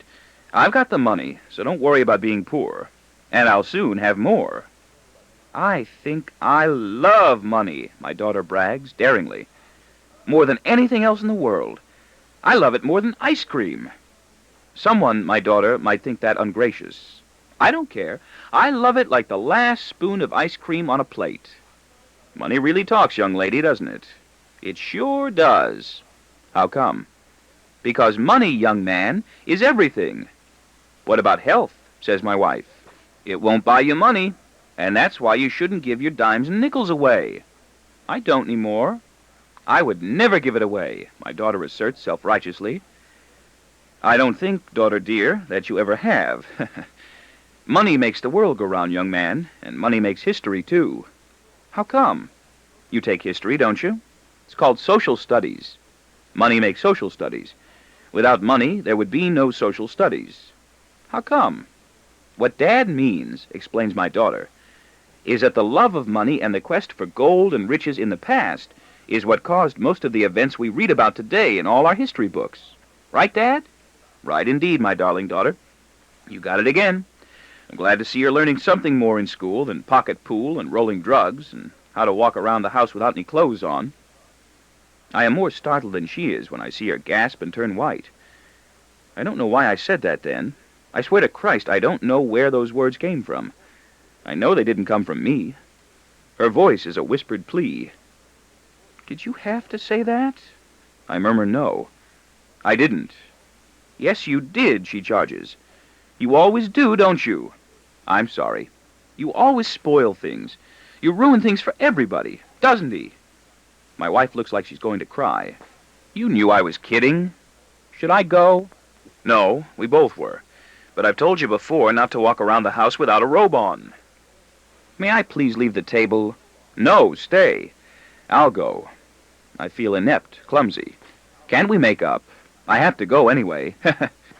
She's ruining my whole day, too, even though it's all my fault, and it isn't even 10 o'clock.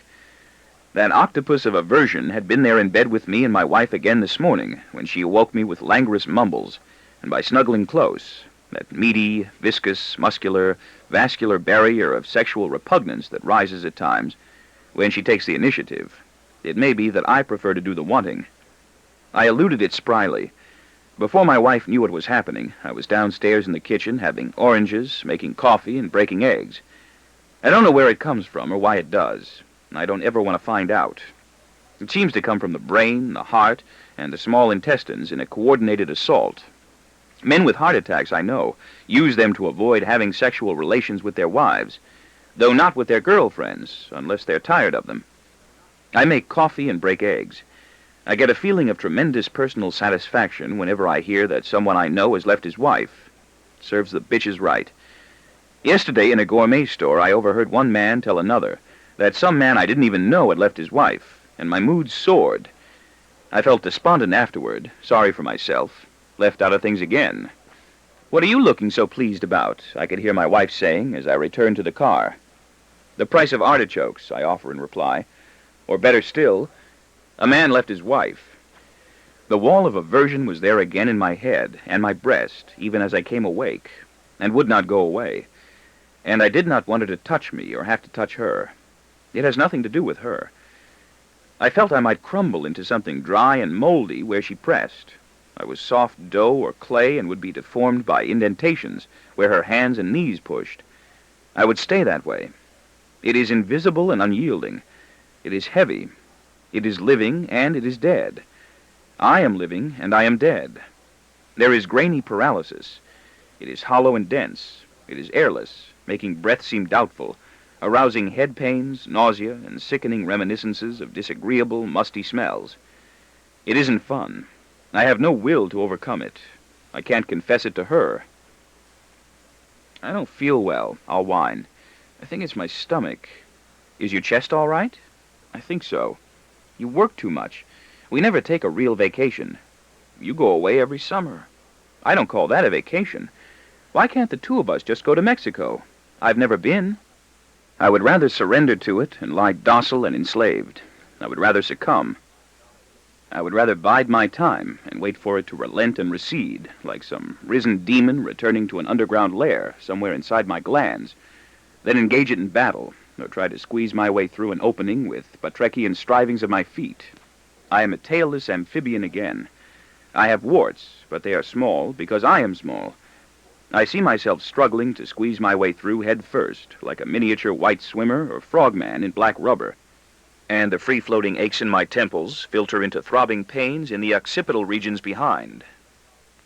I might never be able to come back if I ever forced my way through an opening of revulsion that pressed close behind me. To where? There might be no here to come back to if I were there. I've wormed my way through aversion before, and it has disappeared without hurting me, as though it were not even there. I imagine conversations. I wish I never had to experience it. Come on, tell me, I coax my daughter. You can talk. Are you using drugs or doing dirty things with lots of boys or girls? I'll understand. If you really understand, my daughter reproaches me in a calm monotone. You'd understand that you wouldn't have to ask me if I wanted you to know. That's smart. I'm proud of you. Do I have to be smart? Would you still be proud? Of course. Of what? Maybe that's why her father killed himself. She ruined his whole day. He was probably a modest, introverted man, no taller than Len Lewis, who had sent the apple of his eye away to a very good Southern university, from which he had been kicked out for fucking football players en masse and in formation. En masse and in formation, she said to me with lilting gaiety, her eyes twinkling. They made me do it, she went on with flaunting radiance, so that I was never certain if she was telling the truth. She knew I loved to hear her talk about her dirty experiences. I was stirred to question her by an irresistible and ambivalent fascination. Rape and thralls. They held me down at the beginning, but then I began to enjoy it. I showed them. Were you scared? No. I was really crazy about that quarterback. Was he conceited? We did it once in a canoe. Did you ever do it in a canoe? Weren't you mad? Of course not. But he was, at me. He didn't think I'd enjoy it, but I showed him. He was the biggest thing on campus, and I had him for a while. I think I was the only Jew there. He wouldn't see me after that. Show me. I bet you'd faint. I bet I wouldn't. I bet they still remember it at Duke. They should put up a statue. I gave them a winning season. It did not please me entirely to hear her talk about it all that way. I missed at least a shadow of repentance, and I would have rebuked and punished her severely if I had had the right and the means. I would have slapped her face. There was jealousy. My wife and I started to try it once in a rowboat after we were married, but she turned shy and made me row her to an island. I'd recognize now that she was slightly crazy and likely to kill herself too when the brazen euphoria ran out. She would not know how to subsist without it. I'd also understand she was moody and that much of her exuberance was forced. I think Penny might kill herself without much fuss a few years from now, if something engrossing and lasting doesn't happen to her soon. I can't help much. She knows now I won't marry her if my wife dies or if I get a divorce. I don't get close to her anymore. I come and go, ha-ha. And I think my wife will probably kill herself also when the children grow up and move away, if I've left also. Maybe Derek will help keep her going if we haven't sent him away by then. The kid might come in handy for me that way, too. He'll be older, though, and won't be a kid. I wish we could do that soon. I won't want him when he's older. When I go, I won't look back for a second. I won't even want them to have my phone number. I'd like to change cities. Except my boy, and maybe not even him. He'll change. I'm not sure how much longer I'll want him to talk to me. If I am ever in a hospital, I will not want any of them to pay me visits and add to my distress. And I have told them so. Except my boy. I may miss him and worry he's worrying too much about me. I will be lying there dying or recuperating with a tube in my nose like a tortured political prisoner, and they will want me to make them feel better. I will not want her sister. I will not be able to keep her sister out. My small secretary will send a get-well card, and I will have to thank her. I should have known she was crazy just from that football game she played at Duke and her swift, sullen, emotional changes, when we had been going at each other for a minute or two like shaggy bears with clothes on against the wall of the staircase landing, between the floors, or in the storeroom downstairs, from the frenzied terror that erupted without warning and swept over her like a storm. We met there so many times. I did want to take it out and rest it in her hand. I outlined different plans for months. "There's something I want to do. Please let me," I said to her in a choked voice many times on the crowded subway train, riding back and forth from my home to the office. It was not always clear in my mind which was my home and which was my office. I often felt more at home at the office. "I want to put it in your hand." My heart was heavy, and I was not able to joke. I imagined it soft but swelling when I took it out, and felt it hardening fast in her fingers. Things always sped right by that point of negotiation. We met on the staircase landing and plunged right in. We began without words. No deals could be struck, no more subtle stratagems executed by me than to wedge my accident folders in behind her ass or back to prevent their falling. And, "Someone's coming!" And it was too late again. She'd wrench herself from my hands with little growls and mewing whimpers that seemed to originate in her mind instead of her throat, shaking free as though I were trying to restrain her. I wasn't. With flushed bewilderment, her bosom heaving, her breath rasping and whistling in her mouth and nose, she would glare at me in savage outrage, as though I were someone new who was trying to cheat her, as though she did not know how she'd got there with me. It was panic or orgasm. I'll compromise. I think she dreaded the start of the inrush toward orgasm there on the staircase, or even in the storeroom downstairs. I think she wanted a bed or a car. I knew a young college girl once who told me she used to do it against the bedpost in her room before she was old enough to go away from home. I know other girls now with vibrators and rape fantasies. She did not have to fight me so. I was a lamb. Her eyes were sharp and damning, her face accusing, her mouth poison. She hated in hectic irrationality. She would have hit me with a dagger. It's a face I would throw away today. If that's the way she was affected, I would not want her. She wanted me passive, as a bedpost or vibrator. She seemed unaware I was touching her inside her skirt until I had been doing it a while. Then she was thunderstruck. She was tricked, seduced, and violated. That part of her panties still feels slick and pucker to me when I slide my thumb over my fingertips. I have fun with it now. "Someone's coming!" she would blurt out tearfully in a frantic, pleading whisper, grimacing at me cruelly, wishing to smash and kill, soothing herself for a second or two, and hastening away. In the mirror of a small, round compact she brought with her, she'd be checking and shaping her lipstick as she vanished in desperate flight. I keep forgetting she was only 21. I wasn't going to harm her. I was only 17 and a half and adored her. There would be no smile for me again until she was back in the office on her swivel chair, behind the desk, under that large, twitching, black-and-white Western Union clock, a mirthful, composed, sophisticated, experienced sex queen again. Western Union has cut down drastically on telegram service and makes its money doing something else. I think I was jealous and unforgiving of those hulking, primitive football players at Duke who were able to have intercourse with her in front of each other that way. Make love, quod vide, opus citation, ibidi-bibidi. I think so little of her afterward, while I thought so much. That was worse than unkind. Did they realize how mean they were being to me? She was cuckoo. She sometimes wore a girdle and panties both, and I still have not been able to figure out why. She was a short, kind of roly-poly pretty girl in shiny stockings and smooth, tight skirts, and I think I am still in love with her, and glad she is dead, because otherwise I might not be, and then I would have no one. She sought trouble. The rape in the storeroom was all her idea. I use rape loosely and boldly to relieve my fear of it. Rape intrigues and excites me slightly in a sinister way that also makes me feel a little bit ill. Girls I've met are titillated by the phenomenon of rape also, and have been since their teens. Stories of rape in newspapers hold my attention hypnotically, if they do not involve children or beatings. I enjoy them, and continue staring at the paragraphs of type after I've stopped reading. Stories of orgies are as delightful as livestock reports. What can be rare once everything is permitted? I have never wanted to rape. I've wanted to stroke, follow the contours of flesh and female clothing on strange women with my hand.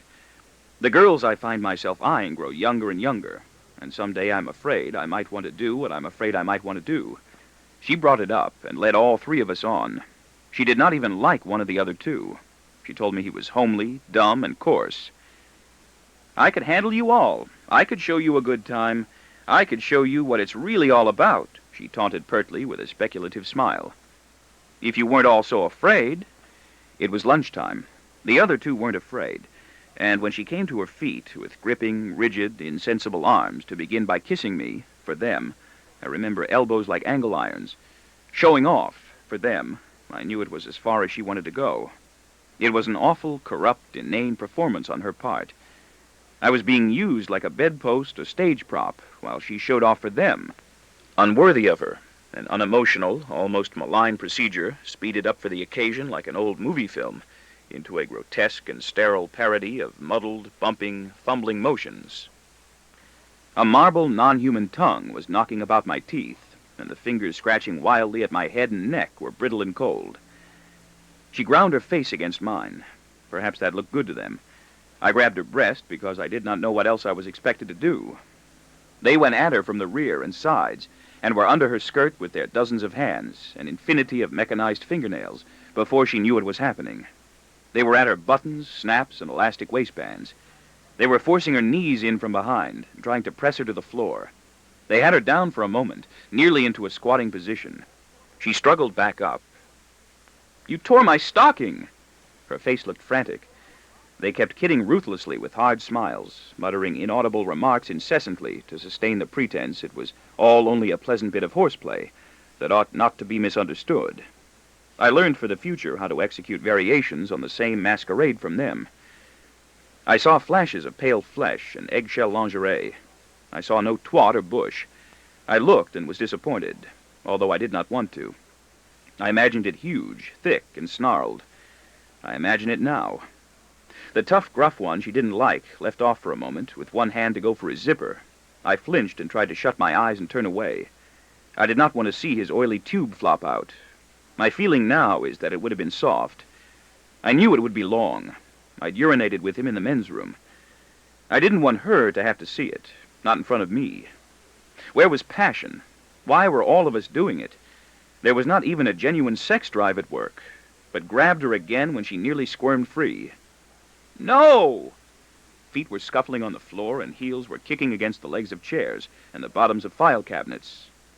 "Sure, come on!" Clusters of little frightened cries and groans were sounding in her as she tried with all her might to keep her feet and maintain a smiling face. Everyone but me, it seemed, was trying to smile. Images flashed and persisted, returning under layers of each other like double exposures. Glimpses of garter snaps, thighs, and stretched eggshell underthings. A masculine crawling hand with weeds of curling black hair on the knuckles, moving briefly for a zipper, then covering her lower belly, the pinky hiking up her skirt by the hem. "Let me go now, I mean it, please!" "I'm coming, Virginia. You gotta do it. You said you would. You know that. Not until you do it." "No, I won't. Stop now, please." No, not until you do it. You gotta do it with one of us. You gotta do it with one of us." "Do what?" "You know. Anything. Just one." "Which one?" "You pick." "Just one?" "Then me. You said you could handle us all, Ginny. Prove it. Why not?" "You're lying." "You'll see. Where's that good time? Be a sport. Be a big sport. Don't forget that life is short. It's only human nature, after all. When a fella gets a girl against the wall..." "Stop that. You'll break it." "Did you ever take it in your head to make money?" "Just one," she agreed dubiously. Her nostrils and bloodless lips were flared and shaking skeptically and pugnaciously. "Remember, just one." "I mean it. I'll scream. I'll tell the police." "Horseshit. There's no need to do that. Pick." She picked me. "Him." She looked at me for help with plaintive eyes. I thought my knees would buckle. "Him?" "Help me," she said. Hands pushed me toward her. "Let her go," I cried. "She wants you. We'll watch." "Go outside," she bargained. Not while you're here. No, sir. We want to make sure. It's a free show. We may have to show 'em how. You'll lock us out." They were still touching her all over with greedy hands, taking things that did not belong to them. "Let her go!" I screamed threateningly, in a voice that cracked and must have quavered with hopeless cowardice and resignation. "I mean it!" I was her hero. My fists were clenched in adolescent fury, and my heart was fluttering in adolescent dismay. They could have beaten me up easily, either one, taken an arm and twisted it, broken it in its socket. I felt faint with misgivings. They stared at me with amazement and scorn. She slipped free of them. I hardly noticed her leave. When I heard the door click closed, I loosed my fists and waited. I did not want to fight. I did not want them to beat me up.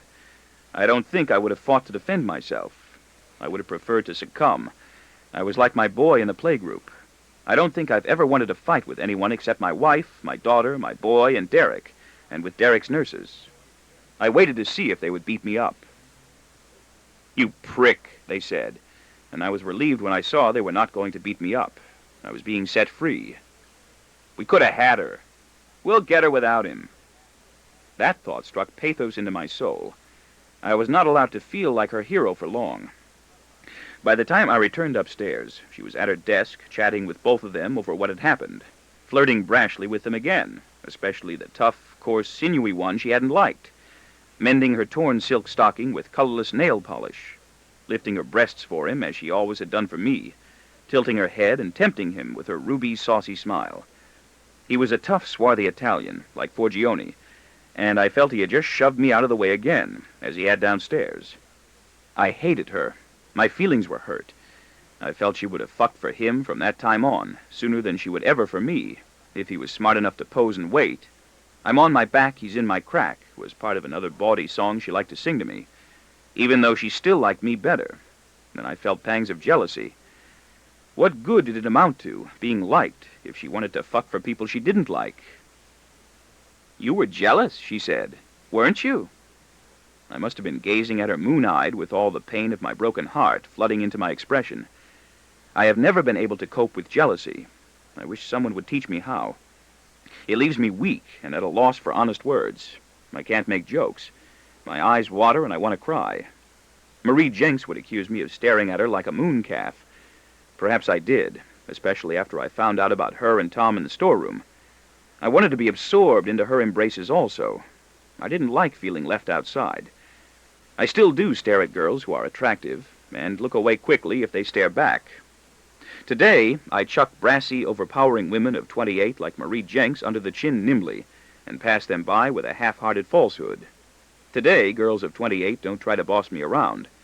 Derek's nurses do. Other men go berserk with jealousy and fly into Herculean rages. I produce tears. I was never jealous of her and Len Lewis. I felt he should be jealous of me. "He wants to leave his wife," she confided about him. "He used to think I was too young. By now I've showed him I'm old enough. I like him. He's so shy. I like older men. I like younger men, too. It's the ones in between I have trouble with. I don't like football players anymore. Maybe I do. Now I can teach them a few things. Teach me. Get a room. I've got no money. I'll chip in. Where do you go?"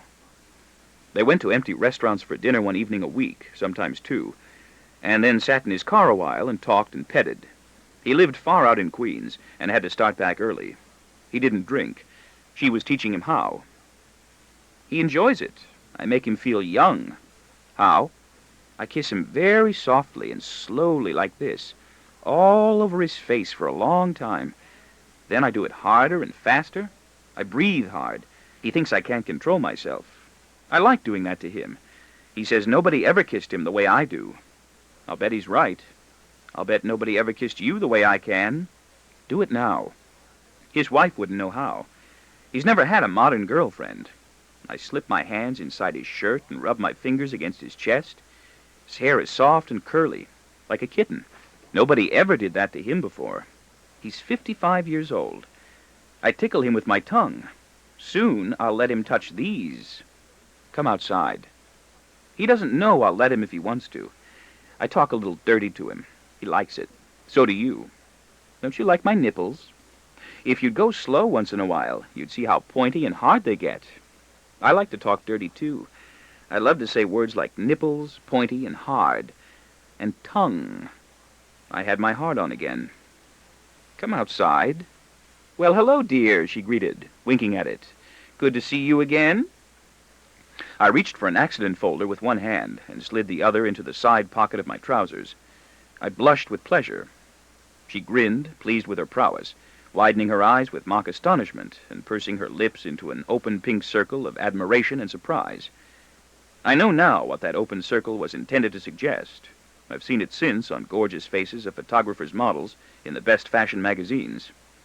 I didn't believe then that girls really did such things, although I'd seen comic strip drawings. Now I know they do, and I'm glad. I love it more than ice cream. I am anaclitic, I guess, when I'm not sadistically aggressive. When the telephone rings at home, I want someone else to answer it.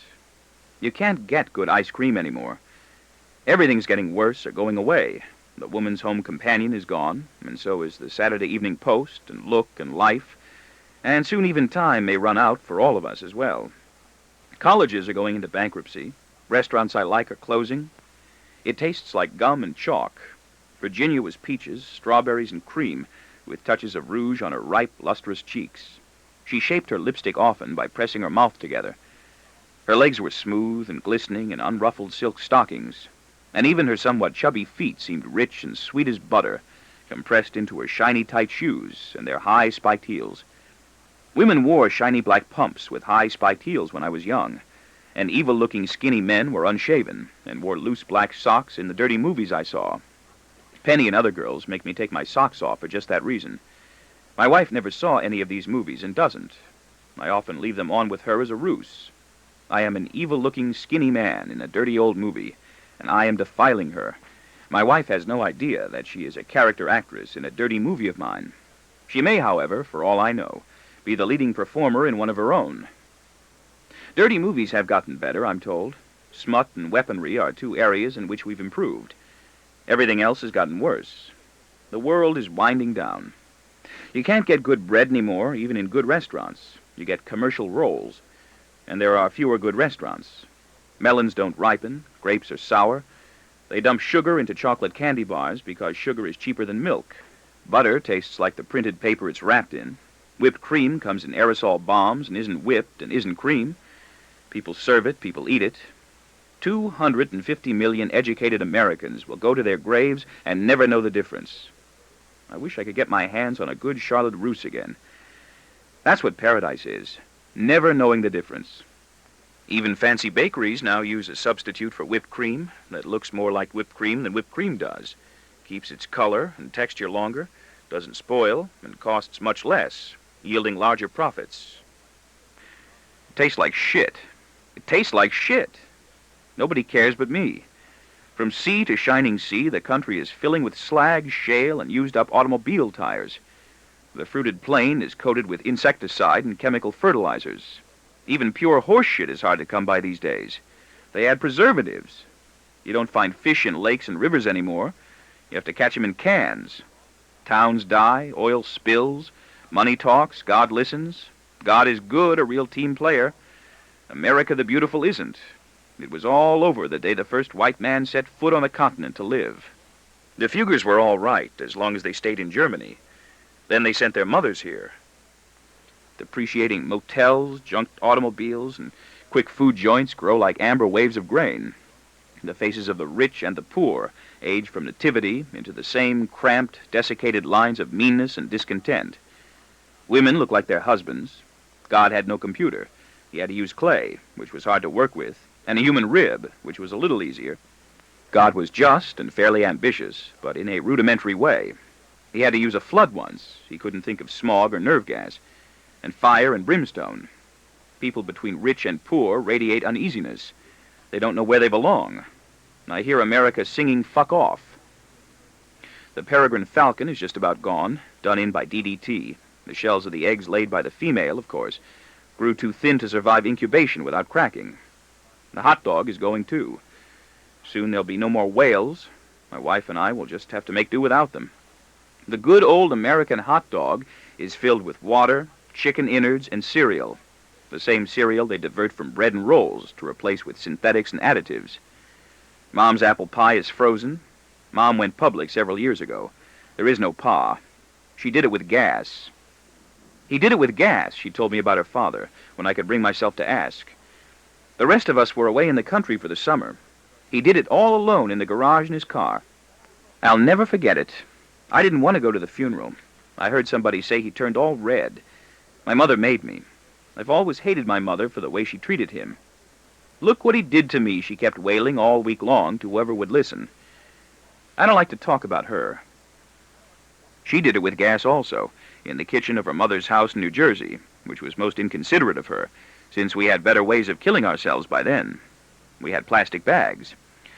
Last night, my wife had another one of her bad dreams. I didn't wake her. Afterward, after all the smothered moaning and spastic shuddering, she began to snore lightly, and I did wake her, to tell her she was snoring and complain she was not letting me sleep. She apologized penitently in a drowsy, cranky voice, and turned over on her side while I looked at her ass. I smiled and slept well. She was no longer at the office when I telephoned on my first furlough home after returning from overseas. Ben Zack told me. She was no longer on the premises. Neither was I. Ben Zack didn't know who I was. I keep the old codger guessing. She was no longer on the payroll. Whoever was at the switchboard had never heard of her, has still not probably heard of me, and gave me Ben Zack, who was still on the payroll in the personal injury department, as an assistant to Len Lewis, who was still there then, too. Virginia Markowitz, Ben Zack repeated in a tone of bemused surprise. Oh, yeah. Didn't you know? What? I didn't tell him who I was, but felt he could see me anyway. I told him I was an old college friend of hers from Duke University, a football player, and wanted to get in touch with her. That last part was true. I was an officer. I had wings, and I wanted her to see them. I wanted to station myself erect before her in my uniform and suntan and exclaim, Hey, Virginia! Virginia Markowitz, look!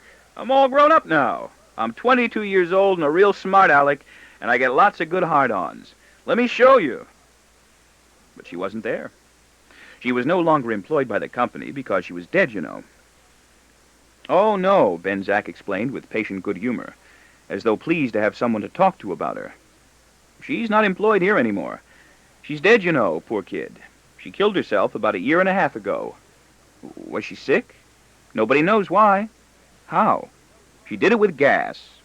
Did she turn all red? I was tempted to ask, in an outburst of caustic bitterness, the next time I dialed the switchboard and asked to speak to her. I'm afraid I don't know, I could hear him reply in the manner of serious courtesy he was developing. I wasn't able to attend the funeral. I don't get around too easily, you see. Then she's really out of a job now, isn't she? I thought of observing irreverently. And I'm not positive if I did. I sometimes think of saying something, and I'm not certain afterward if I did. Even in conversations I know are imaginary, I'm not always sure I remember what I've imagined. She doesn't work here anymore, if that's what you mean, he might have replied tartly. I'm not sure I understand. She was out of a job, one of the unemployed. She had been let go for committing suicide, and would probably have difficulty finding a suitable position anywhere, in a new condition and without favorable references, else but in one of the file cabinets downstairs, where I would have laid her if I could while she was still alive and kicking. I bet she would kick until she got cramps, and should have done it to her right there on the desk if I only knew how. If there was room enough on that desk for Titanic Marie Jenks and Tom, there was room enough for tiny us. That was the time to have done it, if I'd wanted to. We signaled salacious caresses to each other all day long, with coded phrases and patches of melody from ribald songs we shared.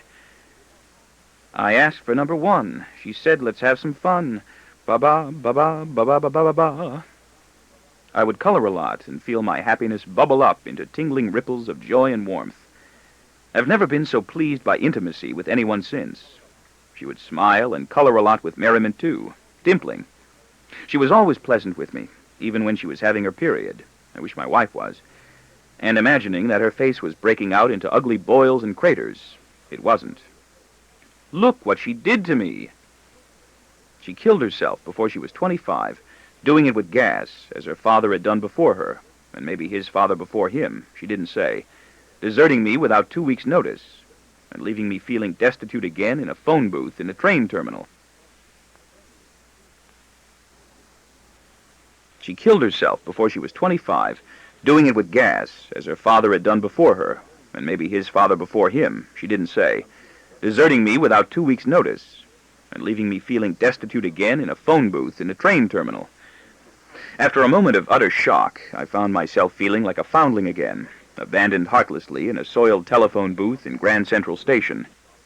Through tears, I saw banner headlines and front-page photographs in the next day's editions of the New York Daily News and Mirror, which is gone now, too. Oh, weep for the Peregrine Falcon and the New York Mirror. Army officer found abandoned in terminal phone booth. No clue to identity. In my Mediterranean bronze suntan, which was turning yellow, and natty military officer's uniform, spotless, dry-cleaned pink gabardine trousers, and forest green regulation tunic with ribbons above the breast pocket, or both pockets. I forget things like that. I had done well in the service. I was a 22-year-old success, with a malodorous black telephone instrument in my hand announcing her death. Things stank. I thought I smelled my armpits, neck, and feet stinking. And then the air cleared, a breeze, a breath of fresh air, and I was glad, goddammit, glad she was gone and dead, and that I would never have to see her again. I would not have to screw her, and glad that I was the one who was still alive. I had not realized how much hidden tensions I was under. I had jokes massed on my lips to conceal and ameliorate it, until I watched the sweat flowing in torrents from the hand holding the telephone. I was released from my obligations. I did not have to say hello, make a sociable wisecrack, and hope she'd remember and want to see me. She could have been married, engaged, going steady, and I would have believed none of it. I would have believed she had lost interest in a 17-year-old file clerk like me, and was going with older married men and gangsters. She was a challenge, and I did not have to meet it. I did not have to make a date, show up early, sip whiskey, look her over while she looked me over, sound her out to see if she was still the same, move her into some kind of bedroom, undress with her until we were both naked, and then get right down to the sheets with her and look it squarely in the eye once and for all. I had no idea what I would find, what she would look like, and I was still afraid. I still didn't want it from her, and I didn't want to see. All I still wanted, I think, was to lay it in her hand and have her lead me around with it like a domesticated pet. I would have preferred malted milk. I have cravings for food. I have a weakness for dairy products and never liked baseball. I could have handled it all with a dashing display of confidence and technique, but I was so glad I didn't have to. She was dead, goddammit, and she was also nearly 26. I had a rich chocolate malted milk in a tall, cold glass at a lunch counter in the train station, and called another girl who'd been crazy about me the last time I was in, but she had moved out west to marry a sheet metal worker in an airplane factory who was making a big salary. I called another girl I'd laid once a year and a half before, who didn't remember me by name, and sounded so absurd in her tinny and standoffish mistrust that I laughed and made no effort to remind her. She was putting on airs. I had no one else to call. I had no close friends around. Before the week was out, I went back to the air base a few days earlier than I had to. I felt more at home in the Army than I did in my house. I feel more at home in my office now than I do at home, and I don't feel at home there. I get along better with the people there.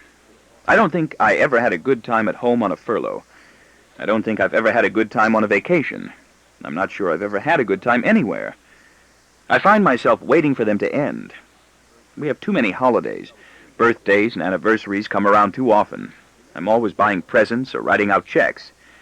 The years are too short. The days are too long. I called Ben Zack again before I went back and pretended to be somebody else. I did that twice. I couldn't help it. I asked for number 2. She showed me what to do. How odd, he said.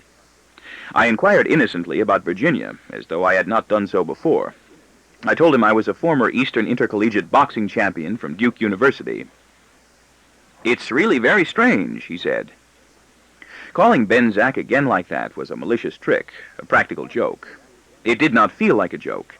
It felt like a willful, destructive crime, a despicable act of obscene perversion. It felt thrilling and debasing.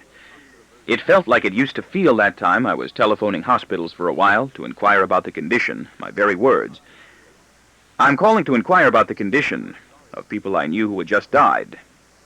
I'm sorry, Mr. Blank is no longer listed as a patient, they'd say.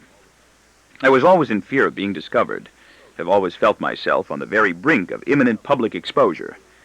"Look, there he is! That's the one! That's who he really is!" Someone, a woman, will shout, pointing at me from a crowd in an open place, and all the rest will nod in accord, and everything will be over for me. It surprises me still that they could not read my mind over the telephone, could not see my clammy sweat. You have to call quick. Once the autopsy's over and the funeral parlor's got them, they give you nothing. They say, "We have no record of any such patient." I could write a manual. I think I know what a morbid compulsion is. I had to gird myself to speak to Ben Zach, even when I did not identify myself to him the first time. I did not want him to know who I was. I had to disguise my voice. I was certain Ben Zach would uncover my deception, snap angrily at me from his wheelchair, demand to know what type of demented prank I thought I was playing. I've never been wholly comfortable with telephones or banks. All my life I've had this fundamental fear of being chastised over the telephone by someone who does not know who I am. "How odd," Ben Zach said. "I can't get over it. Somebody else called to ask about her just last week, then somebody else yesterday, and now you. I guess all the boys must be coming home from the war. Could you tell me how I can reach her?" "I'm afraid that will be impossible," he reported to me again, in that same dropped octave of ceremonial awkwardness and lament. "She doesn't work here anymore, you know. She's dead, you see. She committed suicide some time ago." "How?" "She did it with gas. Her father did it that way, too, didn't he?" "Did he? Did she turn all red?" "I'm afraid I don't know. I wasn't able to attend the funeral." "I'm afraid I'm not able to get around too easily. I have to drive a special car." "Then she's really out of a job now, isn't she?" "She doesn't work here anymore, if that's what you mean," he snapped in a troubled voice. "Everybody keeps asking that, and I'm afraid I don't understand." He thought I was somebody else. I think he was probably right. I told him I was a former wrestling champion from Duke University, but somebody else than whom? Nameless I came, and nameless I go. I'm not Bob Slocum just because my parents decided to call me that. If there is such a person, I don't know who he is. I don't even feel my name is mine, let alone my handwriting. I don't even know who I'm not. Maybe I'll ask Ben Zach the next time I call. I have called Ben Zach since. I asked for number 3. She told me it was free. Who is this? I don't understand. Don't you know? No. Then I must be somebody else, I said, and hung right up. He keeps thinking I'm somebody else, and I keep thinking he's right. I get the wheelchair and metal canes and crutches I give to Horace White from him. He is the only one left now. Len Lewis retired years ago. He is my personal dead record file. He had infantile paralysis in his teens and came and went in a wheelchair even then. He drove a special car and had a special permit from the police department that allowed him to park anywhere. He was a handicapped person. He had an animal sex drive and went to whorehouses. Sometimes I tell him I was a national intercollegiate weightlifting champion at Duke University who was once engaged to her. Sometimes I tell him I am somebody else. He is easy to lure into conversation. I have the feeling that when I am not talking to him, no one else is. He has grown garrulous over the years. He has been grotesquely fitted all his life for work in the personal injury department, and will remain in that opening until his wheelchair stops rolling, or until the police department takes away his special parking permit. Then he will have to park himself elsewhere. Without permission to park, you are not allowed to park. Len Lewis left a long time ago, after a serious case of influenza, from which he never bounced back. He never really bounced back. I knew he was dead before he told me. I can add, Len Lewis was 55 when I was there, and that was 30 years ago. Then his wife passed away about a month after he did. It's odd, really odd, the way people remember and keep calling up after so many years. I'm sorry I don't remember you, but you say you only worked here a very short time, didn't you? Len Lewis never left his wife. He didn't really want to. Virginia didn't want him to. He was too old. She was too young. Then she was dead, and I was alive in a phone booth. I called Len Lewis once shortly after I was married, when I was feeling terribly lonely and despondent, and didn't know why. Oh, that abominable kafar. I was over 30 years old before I even knew what to call that permeating, uninvited sorrow, dwelling inside me somewhere, like an elusive burglar that will not be cornered and exorcised. "Won't you come up and say hello?" he invited in his reticent, soft-spoken way. "There are still a few of us left." "I want to get in touch with Virginia," I said. I think I'd like to keep in touch with Virginia Markowitz if I can. She did it with gas. How terrible. In the kitchen of her mother's home. I was very fond of her. She was always very fond of you. A woman's place is in the kitchen. A man's is in the garage. If I catch my wife and leave her, it won't be out of jealousy. It'll be out of spite. If she leaves me, it would be shattering. I will turn into someone nervous. I might never be able to meet anyone's eyes. I would lack confidence and lose my job. I called Ben Zach a month ago, late one afternoon, when I felt I could not make myself go home one more time to my wife and children on my country acre in Connecticut, if my very existence depended on it. I do indeed know what morbid compulsion feels like. Fungus, erosion, disease, the taste of flannel in your mouth, the smell of asbestos in your brain, a rock, a sinking heart, silence, taut limbs, a festering invasion from within, seeping subversion, and a dull pressure on the brow and in the back regions of the skull.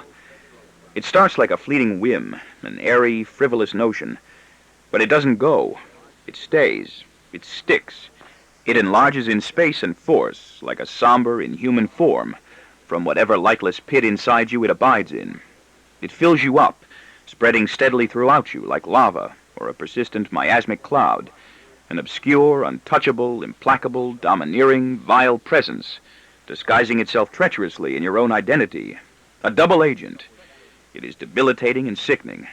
It foreshadows no joy, and takes charge, and you might just as well hang your head and drop your eyes and give right in.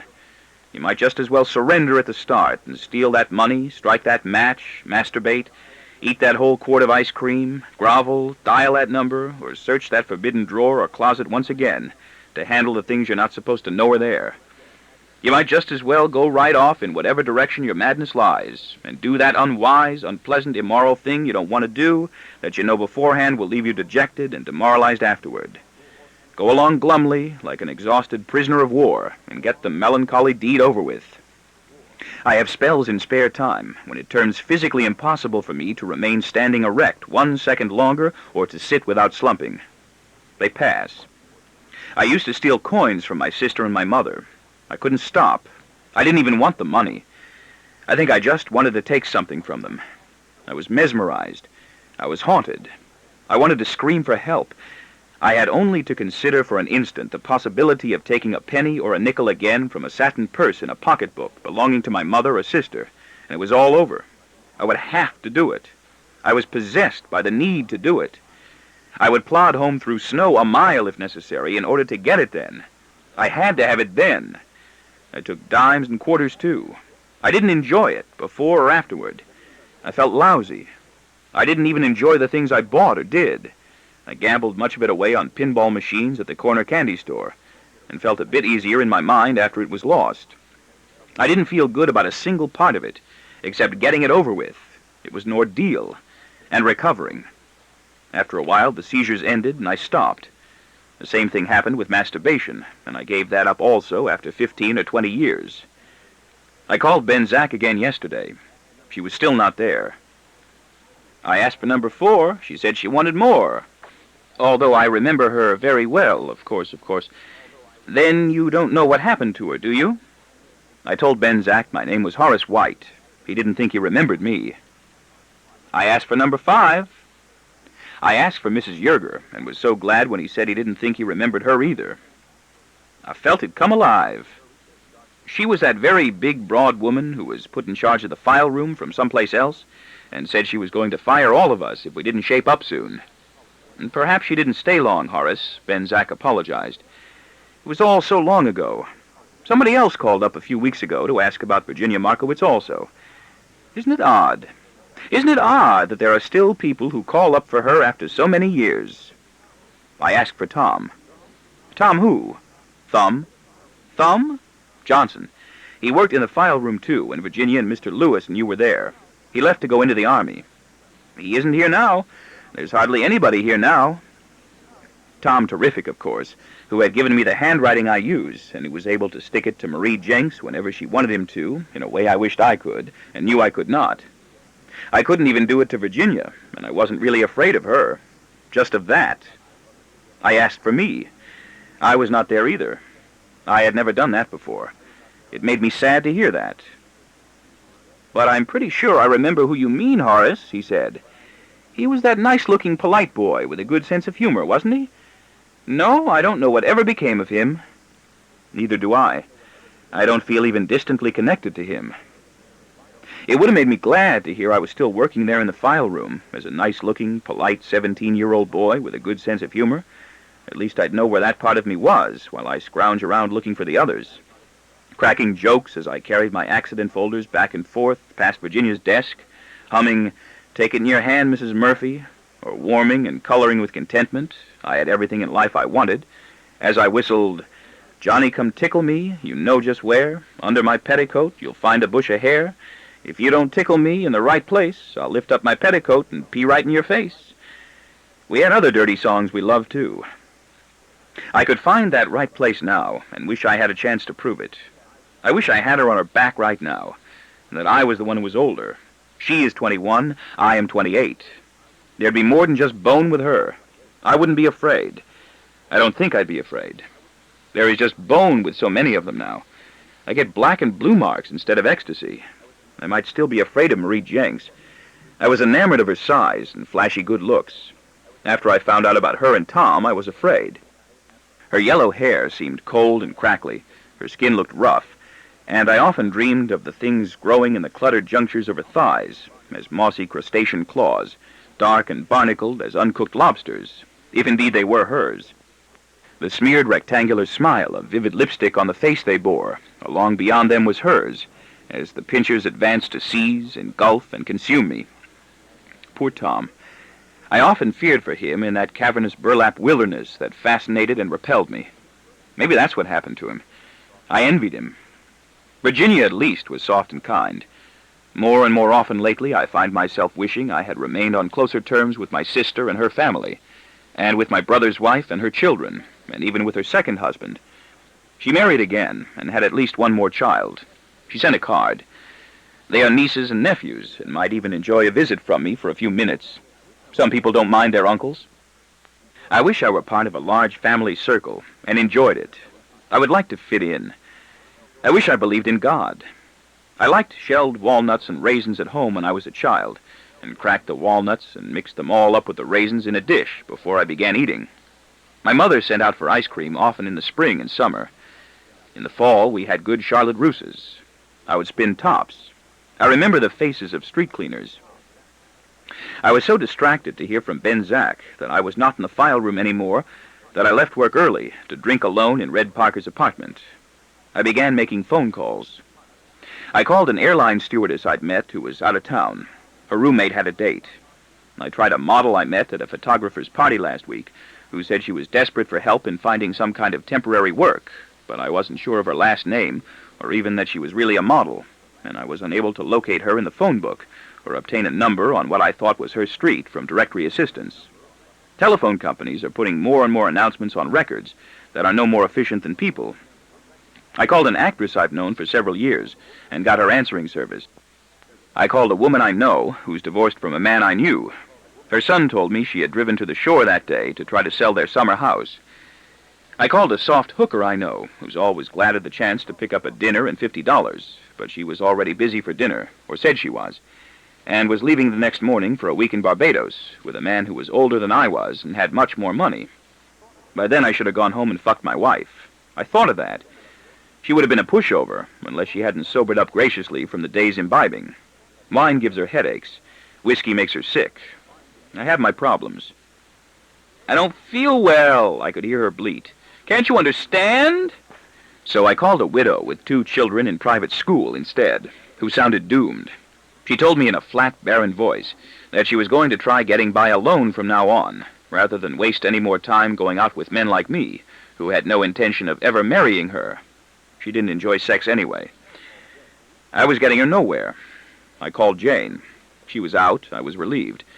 Her roommate sounded younger than my daughter, and dumber than my secretary, and seemed squeaky and disappointed, as though I had interrupted her timetable for putting up her hair in large pink rollers. I didn't leave my name. I would have been ashamed to. "Did I interrupt you? I'm sorry. I thought you were somebody else. Were you very busy?" "I was doing something." "Were you putting your hair up in pink rollers?" That's for me to know and you to find out. I called Penny, who had just come in from another one of her singing lessons and exercise classes, and begged me to give her an hour and a half to wash up and straighten the apartment. I was there in 50 minutes. She was still damp and fragrant from her bath. "Please, baby," she requested gently. I had opened her robe. "Go a little slow. I still get scared when I see you start so fast." Penny has an alabaster body that never fails to astonish me with its sturdy beauty every time I see it again. I think I must gasp loudly and stare voraciously. Her white neck flushes. I came 3 times with her, and I think I could have gone 4. It was just like the Army again. Then I was back in Red Parker's apartment with the newspapers before midnight. It was an unqualified success. I don't really like spending the whole night with anybody but my wife, not even Penny. That's one reason I never take girls with me on overnight business trips, and I'm surprised by men that do. I guess I'm used to my wife. I like waking up with her. I like it better than waking alone. I had to use Red Parker's apartment again, because I had nowhere else to go. I did not want to go home. I may have to get a small apartment of my own. I will have to lie to my wife about it. I lied to Penny, who thought I was on the last train back to Connecticut. I made her come once, the second time, when I could take my time and work on her as scientifically as she likes. It is work. And that is all she wants. Her neck and pale face flushed. The third one was all for me. She made me coffee afterward and hinted I could stay the night. I felt so much at home I didn't want to. Someone like Amazonian Marie Jenks would have suctioned me right back up into the womb with a single siphoning contraction, and then puffed me out on a flat trajectory into the spongy red catacombs of a testicle belonging to a man riding the subway trains in search of a curvy backside to splash me back out against. That's what I call dismemberment. That's regression. It wasn't so bad living in my old man's scrotum as far as I can recall. It was warm and humid, and there was lots of companionship. I had a ball. That was a good one. Maybe I do love my wife. I think I would have been stricken sightless and mute and turned into a dangling form of dingy cement or sodden papier-mâché from the top of my head down if I'd ever been forced to mate with Marie's. She was so large and domineering. I asked for number 6. I asked for Marie Jenks. Oh, yes, Benzac remembered immediately. I'll always remember Marie. The sperm began to mix. Her husband passed away from heart trouble at a very early age. They didn't have heart surgery in those days. She married again soon after and moved with her husband to Florida to cash in on the land boom. I was not ready for Marie Jenks then. I was not ready for Virginia. My wife has brown nipples as lovely as any I've ever seen in the movies or still photographs, and a nest of curly black hair I can rest my head on snugly. I feel safe with her. I feel safe with Penny. I wonder why I always think of Penny last. I don't think a human twat has teeth, and don't believe I ever did. I've got this idiot child of mine I don't want, and don't know what to do with. He belongs to me. Little Derek. He doesn't even know what he is. He is small, heartrending. He is unbearable. He cannot be born. What threats he will pose for me later. What hazards he poses for me now. What will they do to him? Who will take care of him if I don't? How will he survive? What will become of the poor little thing if he doesn't die soon?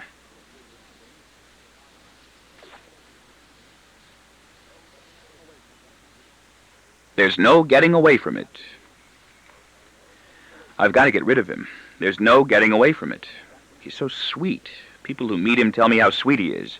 They're being sweet when they say so. I've got to get rid of him, and don't know how. And there's no one I can ask. There's no one I can tell I even want to, not even my wife, who wants to get rid of him also, but doesn't dare say so to me. Especially not my wife. We blame each other for him when we aren't blaming ourselves, and that's another thing we haven't been able to say to each other yet. It's your fault, not mine. We have to try to make believe he was nobody's fault, that he was a circumstantial twist of nature, a fluke. A fluke is a fish. All of us want to get rid of him, but only my daughter is honest enough to say so, and is set upon like a pariah by one or the other of us. Is he going to have to be with us forever? She'll complain in a temper. What do you care? I'll lash back at her, as though she had said that just to wound me. You'll be away at college? She might stay home just to torture me. I sometimes feel that if not for Derek, we would never quarrel with each other. I know it's a lie. He does not seem to be mine. He may be my wife's. There is no idiocy in my family that I know of, or in hers. My wife has begged me not to use that word, which may be why I do. She winces every time. How would you like me to describe it, I inquire, with a lordly air of inexhaustible tolerance. Do you think it would help him much if I called it genius? It's heartless. She shudders, pale and close to tears. Mean. I get so frightened when I see you so cold. It is ungodly the way I am able to forget about him for long periods of time, even when he is close by. I blot him out and try to keep him out. I think of myself as having just 2 children. One says, "What would you do if I came home with a black boyfriend and wanted to marry him?" The other says, "What would you do with me if I couldn't speak?" "But you can," I've answered. If I fell down the ropes one day in the gymnasium when I was trying to climb them and hurt my head, and Mr. Forgione had to carry me home, and I couldn't speak any more either? I used to be afraid of rope climbing and falling down, too, I try to explain encouragingly, and of swimming naked in the pool in the high school also. I never said anything about swimming naked in a pool, he protests firmly, as though that fear had not yet taken root in him, and I had just implanted it. Did I? He demands. I am embarrassed. Suppose I had an extra set of car keys made after I got my license, says my daughter, and used the car when you were away. You couldn't stop me, could you? What would you do? Have me arrested? The third one doesn't speak to me at all. I have conversations that do not seem to be mine. I feel afloat, legless. Legless, I walk around with headaches that do not seem to be mine, on feet that do. Arches ache and seem to be crumbling. I have a spur on one heel. Middle toes are hammered. Others are gnarled and require Band-Aids or corn plasters frequently. The tender pads of flesh on the bottom of my toes chafe and inflame me if I do not switch pairs of socks and shoes. The soles itch dryly in cold weather. The tissue between the gnarled end toes splits and peels, and I have to pour talcum powder in. There is no limit to the ills I could describe. I do not always feel securely connected to my legs or to my own past. The cable of continuity is not unbroken. It is not thick and strong. It wavers and fades, wears away in places to slender frayed strands, breaks. Much of what I remember about me does not seem to be mine. Mountainous segments of my history appear to be missing. There are yawning gulfs into which large chunks of me may have fallen. I do not always know where I am at present. I sit in my office and think I am home. I sit in my study and think I am at my office, firing Johnny Brown or retiring Ed Phelps, in pennies or some other girl's underthings, rolling them off, or in a bank, hotel lobby, or police station, searching my pockets for some form of evidence or identification required of me. It may be that I talk to myself already without being aware of it. How debasing. No one has said so, but I don't think I do when I'm with someone who might. I think I do it only when I think I'm alone. Maybe I'm senile already, and people are too kind to tell me. Now, people are not kind and would tell me. Maybe people have told me, and I'm too senile to remember. Ha! What? Did you say something? One or the other of the members of my family has shot out at me when I assumed I was alone and unobserved in my study, or some other room in my house, deep in thought. What? Nothing, I reply, startled and shamefaced. I was just thinking. Or, I was just reading the paper. Probably I was deep in thought, imagining myself orchestrating rhythmic, polysyllabic replies to Green's thrusts, without tripping over a single vowel or consonant. You were laughing in your sleep again last night, my wife will say, and I won't know if she's toying with me or not. It's the sort of lie I might make up for her, if I had thought of it first. I can never remember what it was I was laughing about when she tells me I laugh in my sleep. I wish I could. I could use a big laugh on days when I have these headaches that do not seem to be mine. I get the willies often in my spare time. I don't normally sleep well, although my wife tells me I do. I get the blues I can't lose. They decide when to leave. I either talk to myself or believe I might. I get depressed and don't know why. I mourn for something and don't know what. Legless, I walk around with jitters, headaches, and sadness ballooning and squiggling about inside me that seem to belong to somebody else. Is this schizophrenia, or merely a normal, natural, typical, wholesome, logical, universal schizoid formation? I could plead temporary insanity. They would call it a mercy killing. There would be testimony under oath that it was done to put him out of his misery. He isn't miserable. I have these perfectly controlled conversations with Arthur Barron about Andy Cagle, and with Andy Cagle about Arthur Barron, and I find myself wondering, even while they are taking place, just what the fuck I'm doing in them. Is that really me there talking and listening? I'll float away outside them a few yards to watch and eavesdrop and begin to feel I am looking down upon a pornographic puppet show of stuffed dolls, in which someone I recognize who vaguely resembles me is one of the performers, and I have no more idea of why I am taking part in them, even as this separated spectator, than I do of these weird melancholies, tensions, and arid impressions of desolation that come upon me when they choose in my spare time. I have nothing to do. I'll whimper also in my spare time. I have too much spare time. The same thing often happens with sex. I like to try to move outside our bodies and watch me. I go blind. I allow myself to be obliterated, and am resurrected so slowly it takes a while to remember who I think I am and resume the role effectively. It's all so silly it can't really be me. I used to be able to watch me all the way through. That was nice, too. Am I demented already, in what I genuinely feel to be the prime of my life? Or maybe I am that somebody else Ben Zack keeps declaring I am. I feel strange. You look strange, my wife says, trying guardedly to draw me out. No, I'm not. Funny. You are. You've got that funny look on your face I can never figure out. Why aren't you laughing? You look depressed. I'm not. Is anything wrong? No. I'd love to know what you're really thinking, she hazards with a frowning smile. No, you wouldn't. I'm thinking of death and divorce. Today at lunchtime, a man fell dead in the lobby of my office building as he was coming toward me. He was a large, portly, elderly man with woolly white hair and a gray pinstripe suit, and he was carrying a slim black umbrella in one hand and a brown attaché case in the other. He was a majestic, attractive figure who looked great enough to be president of General Motors until his face hit the floor. He was too old to be me. I don't think I feel different now than I've ever felt. She's the one who seems to be changing. She fidgets more noticeably when I'm silent, and she thinks I'm angry or dissatisfied. Am I silent more often? She is afraid of me. She is rattled when I'm feeling too good. She thinks I harbor secrets. I do. I'm glad I've got golf to turn away to now.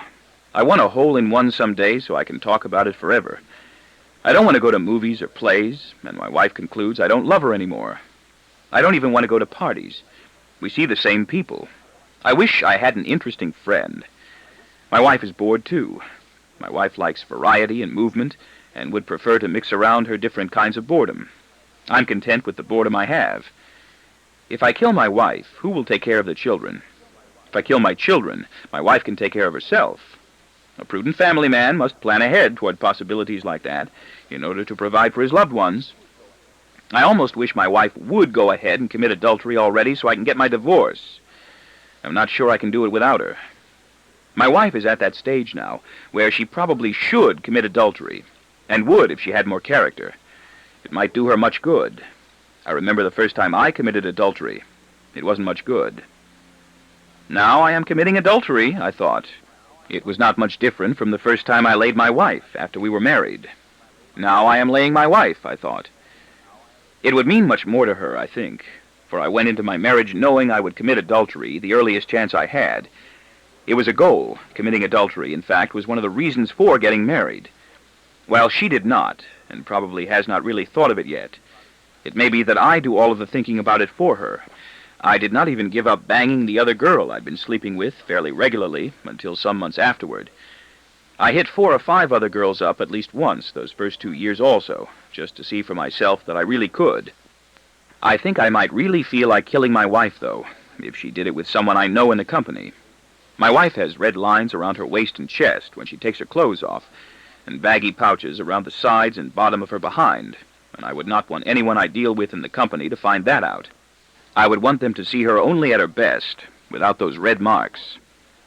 My wife is not as wanton and debauched as most of the young girls and women we're apt to find ourselves with today, and I would not want any of the men I work with to know that about her either. I don't want anyone I know in the company to be able to blab to anyone else I know that my wife has red marks on her body and just might not be the most versatile piece of ass in the world. Although I like that about her. I would not want her the other way, and repay her virtue and restraint with frequent overflows of affection and esteem and frequent acts of kindness. I'll take her to church. Sober, my wife is a lady and makes me proud, especially when we entertain. She does that beautifully. We had Arthur Barron and his wife to dinner once last year, and she was superb. Everyone there had a good time. We do not entertain as much anymore because of Derek. He produces strain. We have to pretend he doesn't. I used to like him when I still thought he was normal. I was fond of him and had fun. I joked with him. I used to call him Dirk and Kiddo, Steam Shovel, Dinky Boy, and Dinky Dare, till I found out what he was. Now it's always formal. Derek, you prick. Why won't you leave us alone? My wife is happiest of all when I'm simply relaxed and kind, and responds to my acts of consideration with lively gratitude and astonished gaiety. It is so easy to make my wife happy. It's really a crime we don't do it more often. She's even prettier when she's feeling good.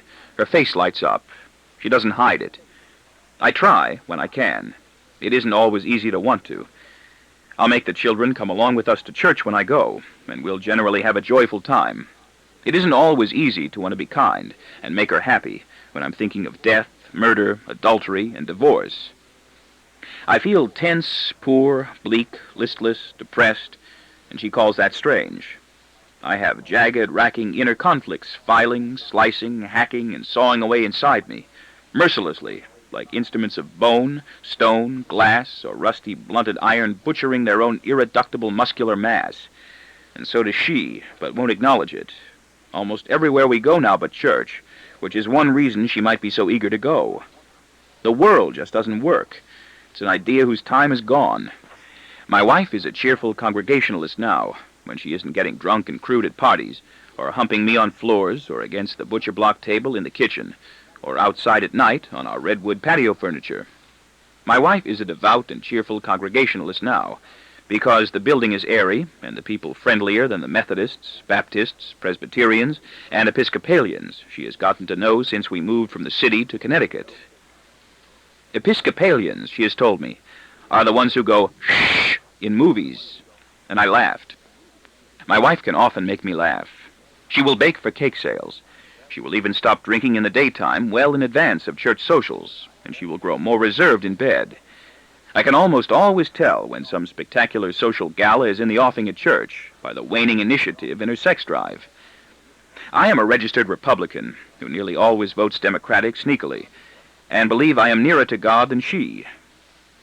The Lord is my shepherd, I shall not want, says the new minister, who has been with us just about a year and seems to want a good deal more than he has in the way of social contact and community influence.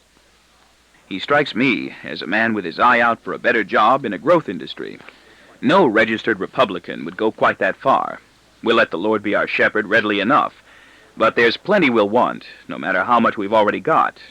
Otherwise we'll fire him, retire him, or ease him aside. I let my wife drive us to church some Sundays when I'm feeling especially benign and charitable. The children exchange cryptic, supercilious signals during the service, but do so inconspicuously because they do not want to embarrass my wife. And then, often, feeling like breaking her neck afterward for making me go and ruining my whole day. I could have slept late or phoned around for golf invitations. After all, how many years' worth of Sundays do I have left? 30? 2? That new minister of yours, I announced sonorously on the way back, pausing to make certain the 2 children in the rear of the open convertible are brought in as accomplices. Gives me a sharp pain in the ass. The children crane forward delightedly.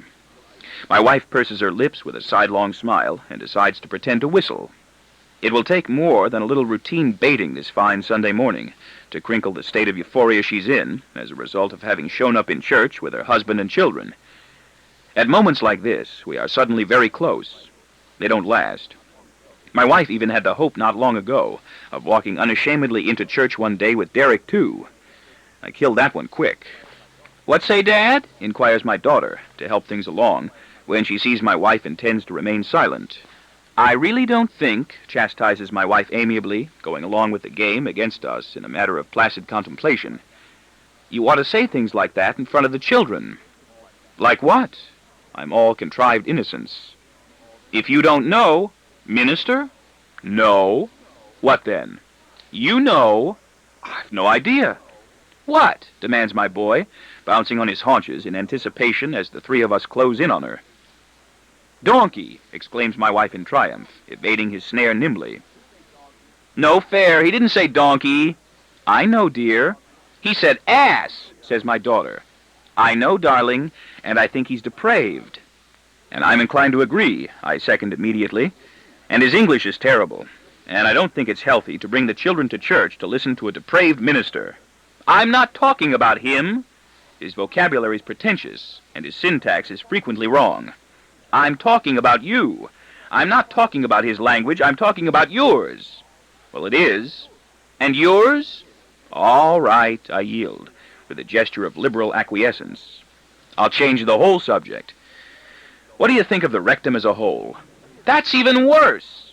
I don't get it. Don't you get it? Now I get it. Pretty shitty, huh? I thought we'd agreed, says my wife, with an exaggerated politeness that sometimes gets my goat, to try not to disagree any more in front of the children. Amen, says my daughter sarcastically, and claps her hands. That's the kind of remark, I reply good-naturedly, because I really do not want to upset her. That can only lead to a disagreement. But I surrender, I yield. That new minister of yours doesn't give me a pain in the ass. The children explode with laughter. You show me one doctor, says my wife when she can be heard, who will say it's healthy to use such language in front of your own son and daughter. Name one we've seen who'd say it isn't. I thought you agreed, interjects my daughter cynically, not to fight in front of us anymore. We aren't fighting, my wife responds automatically. I know, scoffs my daughter. You were discussing. With emphasis, adds my son in friendly mockery. All of us smile but my wife, who nibbles on her lip in distracted gloom. She is extremely uneasy. What's wrong? I inquire softly. She is silent a moment, seems burdened with a knowledge almost too enormous to express. He's coming to the house, she blurts out sheepishly. Who? Him. When? On the part of the rest of us, there is massive shock. Today? Today?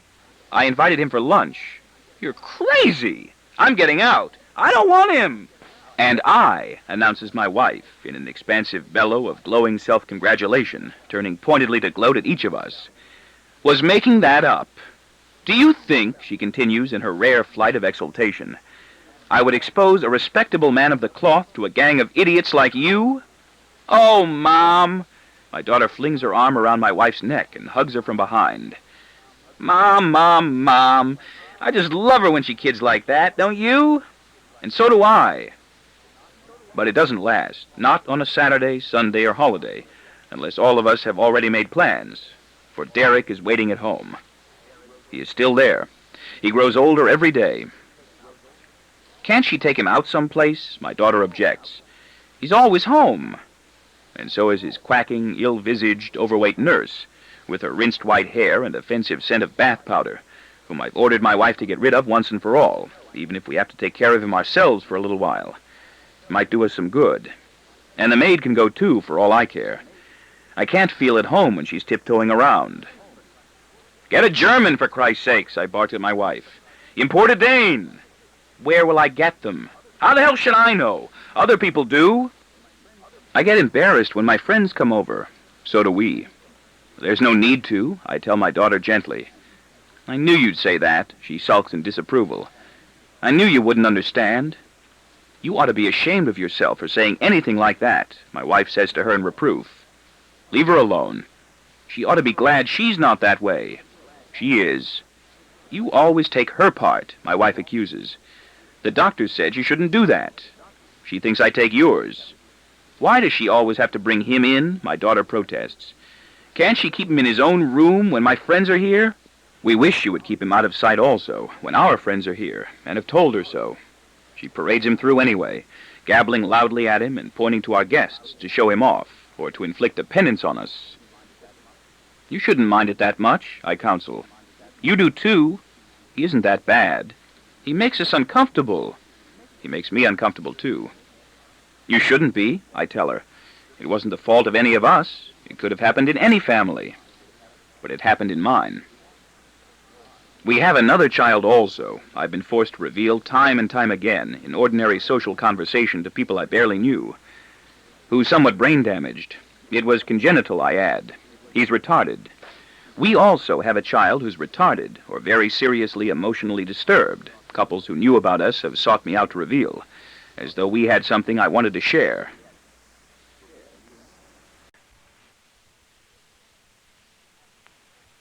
We have another child also, I've been forced to reveal time and time again in ordinary social conversation to people I barely knew, who's somewhat brain damaged. It was congenital, I add. He's retarded. We also have a child who's retarded or very seriously emotionally disturbed. Couples who knew about us have sought me out to reveal, as though we had something I wanted to share.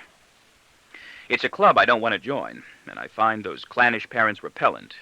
Their suggestive intimacy makes my flesh creep, and I want to shake them away from me as I would flies. I detest clannishness of every kind. It boxes me in claustrophobically, or shuts me out. I don't like to feel boxed in. I saw it happening to Derek long before anyone else did, boxing me in, and said nothing about it to anyone. Later, when others began to notice things and make hesitant, fearful observations, I denied them with emphasis. I didn't want it to be true. I had nightmarish warnings. I saw the realities assembling themselves ahead of me in mapped-out phases. I still do. I felt if no one talked about it, it would not be true. I was wrong. He sat late, stood late, walked late, ran late. Even to a father's doting eye, his coordination was poor. We thought him clumsy and cute as a newborn puppy or foal, as he staggered, stumbled, and fell. There is not harmony in his movements now. He makes no effort to open his jaws wide when he tries to speak. He does not seem to associate mouth with speech. He looks like Lockjaw when he tries to talk. Tendons stretch and bulge, and I wish he'd stop. He can open his mouth wide enough, though, when he eats or laughs or just wants to make noise.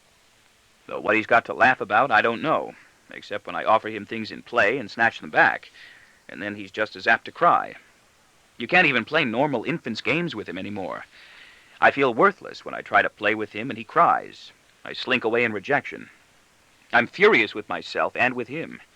The least he can do, it seems to me, is be decent enough to laugh when I try to play with him. Is having Derek for a brother, my daughter wants to know, in a manner that is somewhat demanding and somewhat abject, going to make it harder for me to find a husband? No, of course not, we lie. Why should it? My wife flashes at her belligerently. She is shocked and outraged by the directness of the question.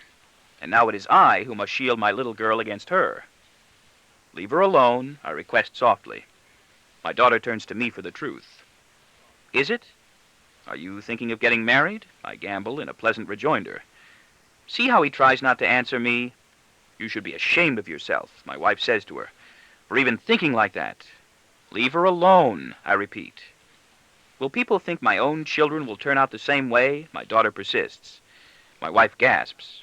That's a terrible thing to say. She rebukes her with emotion. He's your own brother. That's why I worry about it.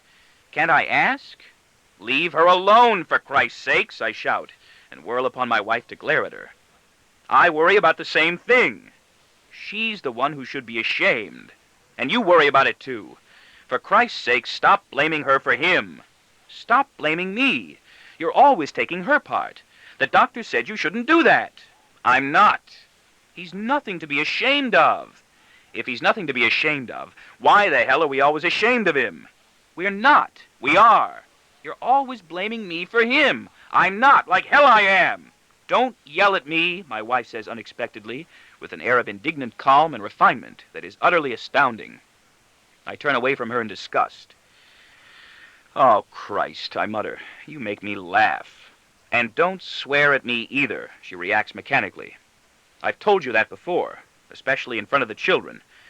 I think you must enjoy humiliating me. I really think you do. I'm incredulous, and I find myself wondering again just what in hell am I doing married to a woman like this? Even if I had no other reason for wanting a divorce, this idiot child she gave me would be enough. I want a divorce. I need a divorce. I long for it. I crave a divorce. I pray for divorce. Divorces seem impossible. There's so much work. It's hard to believe so many really take place. It's enough to stab the heart with envy, turn eyes dewy with pining and sentiment. People less proficient than I am manage to breeze right through their divorces without breaking stride, while I can't even get a foot out the door. I want one, too. I've always wanted one. I dream of divorce. All my life I've wanted a divorce. Even before I was married, I wanted a divorce. I don't think there's been a 6-month period in all the years of my marriage, a 6-week period, when I have not wanted to end it by divorce. I was never sure I wanted to get married, but I always knew I wanted a divorce. If it doesn't work out, I kept assuring myself right up to the day of the ceremony, I can always get a divorce. I can't always get a divorce. I don't know how it's done. Maybe I attach too much importance to a shirt. I'll have undershorts at the laundry. Will she let me come for them? Or will she burn them, hide them? Will she tell me my little boy is upset when he isn't? That she cannot live without me when she can? I know she'll tell me she's thinking of killing herself. The obstacles appear insurmountable. In the summer, my winter clothes are in mothballs. In the winter, my summer suits are hanging somewhere else, and my sneakers are packed away. How will I ever get them all together? I'd need weeks. I don't have time to get a divorce.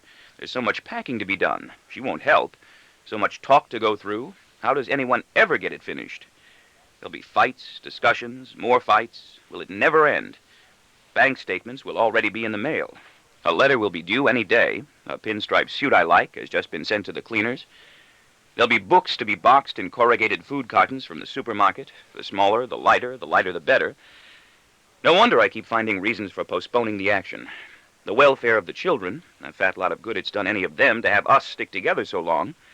The money, the office, and my wife's health. A dinner party for the following week, or a date for the theater with another couple that will have to be broken. Neither one of us will want to call. We'd rather stay married. So much easier to ride things out until my mood changes, and I kid myself into thinking I will never really want to leave her. I just don't know how it's done. Weaklings do it. Will she forward my mail, or will I have to telephone and talk to her about that and other things? I guess it helps to have a wife who falls in love with another man and wants a divorce first. But mine is so lacking in initiative of that kind, she might never come around to it. I would still have all that packing to do. I have shelves of books from college days with handwritten notes I scribbled in the margins. I probably will never look at them again. Yet I would want to take them with me. I would have to find an apartment, furnish the apartment, make my own dinner most evenings or eat out, get some girlfriends I could stand, and sooner or later get married to one of them so that I could start looking forward to a divorce again. I wish there was someone I could hire by the hour to go through the whole wearying procedure for me from beginning to end, even to experiencing those ritualistic qualms of guilt, concern, and remorse, without which a conscience can never feel antiseptically pure again. I remember a pledge. When Derek reached 5, I promised myself I would go. What irony. All I did was fuck her once, and now I'm saddled with him. It isn't his fault. Even without him, I'd still be unable to go. And even if he were normal, I would want to go. I will always want to. I yearn to. I do have dreams about divorce. I want to leave my home, but I'm unable to. Even when they let me. They always let me. I don't go. I don't want them to let me. I'm unable to get anywhere. I want to speak, but I'm unable to. People leave messages for me, and I am unable to get back to them. I have to take a test, and I am unprepared. All term long, I've been unable to find my way into the correct classroom. The lessons have proceeded without me. The term is ending, and I have trouble finding my way to the correct examination room. Every building I enter is wrong. Time is passing. I will fail. I would not even know how to begin if I had to begin with a straight face. I don't think I'd be able to make all those necessary pompous statements without cracking a smile. I think I might actually burst out laughing. I think a man like me would have to fly way off the handle into the wildest emotional state to get it done.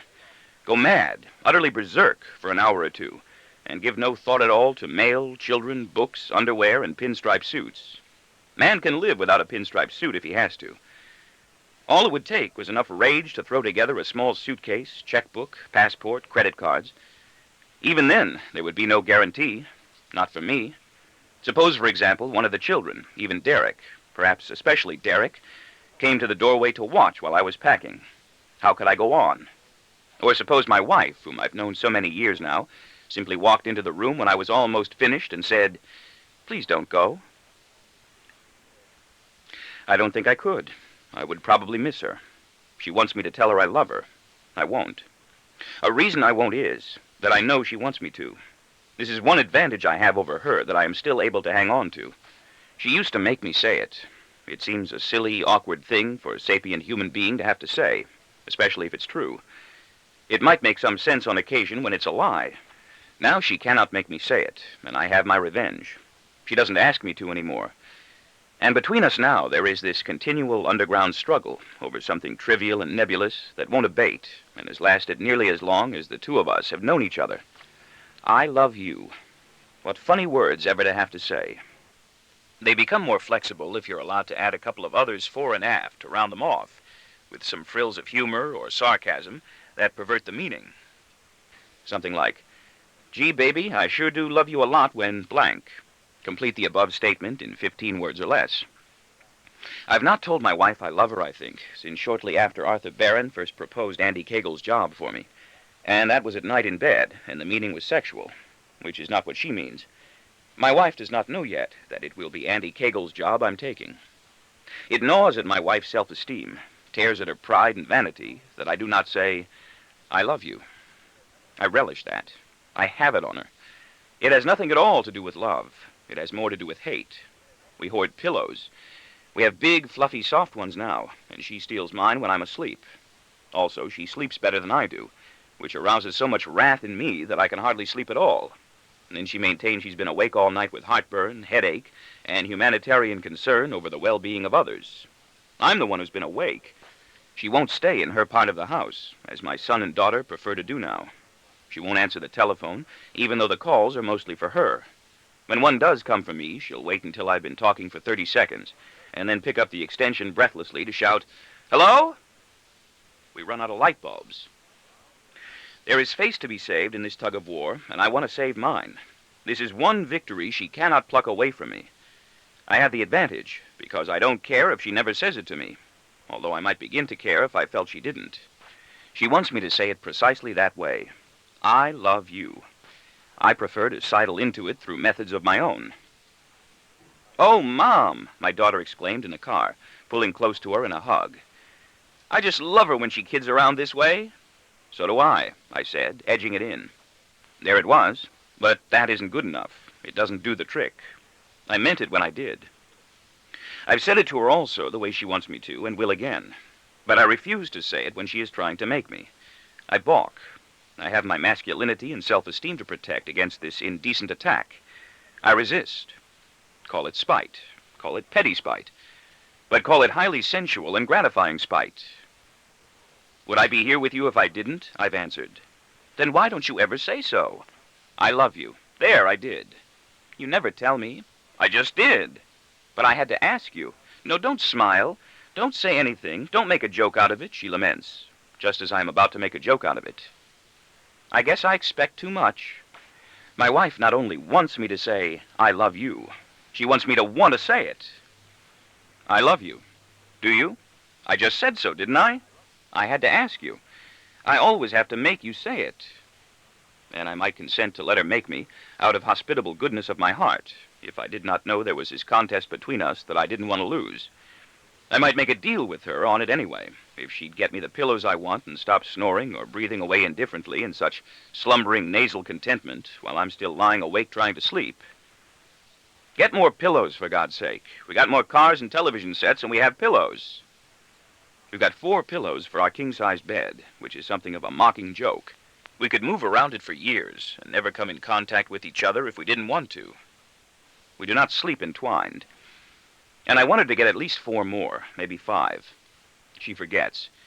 I want there to be enough for me, which means at least 1 or 2 more than there are for her. When we do buy light bulbs, we put them in places we can't find when we need one. We run out of toilet paper. The ladies run out of sanitary napkins. The world is running out of good maids and qualified laundresses, cobblers, and tailors. The wheels are falling off this gyroscoping toy. It hasn't stood the test of time. I can't get a maid to remember to put fresh towels in my bathrooms after she removes the old ones. I can't get my wife to serve dinner on time unless there's company. It is very important to me where I sleep in relationship to her. I want more pillows under my head than she has, so that I will be above her. I sleep almost against the headboard, so that she will be below me. It is very important to me that my wife seems small. She isn't. We are nearly the same height, unless she kicks her shoes off. That was uncomfortable when we used to dance. Still is when we want to kiss. We bunk foreheads and noses. And I still cannot walk with my arm around her shoulders without experiencing twinges of tendinitis. My wife just doesn't seem to fit. I want my wife's face on a line with my shoulder, or lower when we sleep, make love, walk, or eat. I do not want it confronting me on a level equal to my own. When we're out in public, though, I'm glad she's straight and handsome. She cuts a stately figure when she's all dressed up, and makes a dazzling impression for me if she isn't drunk and obnoxious. She is starting to snap her chewing gum again when she sits beside me in the car or movies. She goes back to chewing gum when she's trying to stop drinking. It drives me up the wall, nearly out of my mind with pent-up rage, some nights, to see and hear her sleeping soundly as an innocent child, while I am lying wide awake in futile battles against worry, hurt, grievance, and overstimulation. There are nights after drinking a lot, or thinking very hard about matters at the office, that I am unable to turn off my mind for hours, or even slow to a governable tempo the free flight of disjointed ideas from all sources that go racing through my brain. I never think of anything good. I sometimes think of something good. I want to pummel her. I want to hiss vitriol. It is there in the darkness of sleep, when no one is looking, not even ourselves, that our true rudimentary spirits emerge. Like furled and eyeless embryos, we wage war murderously over areas of quilt and corners of pillow. Bumps of knee and hip are the weapons we use. Mewing grunts and moans are the curses and battle cries. We are babies, although we probably did not feel this way when we were babies. It infuriates me that she does not even know I'm awake. I feel martyred by this neglect. Some nights I can sleep and she can't. It registers upon me that she is leaving the bed repeatedly in some state of agitation, and I doze off again more blissfully as a result of this knowledge. I am in a turmoil of tragic insomnia, and she is lying inches away from me in a mellow stupor of oblivious tranquility. How dare she be so insensitive to my wretchedness and distress, especially when it's all probably her fault, and I want to shake her awake roughly. Get up, you goddammit! Why should you be able to sleep when I can't? And it's all your fault! She wouldn't know what I was talking about and might think I'd gone mad. Do you love me? She might ask. She doesn't ask it anymore. She knows we are in a struggle also, and has too much pride to fly a white flag of ignominious defeat. I'm glad she doesn't. I would have to make concessions. I wish it were over. I think I know when it will end, how I will be able to disengage us from this stalemate and resolve the conflict in a way rewarding to both. On her deathbed. Don't die, I can say then. I love you. I will have my honor.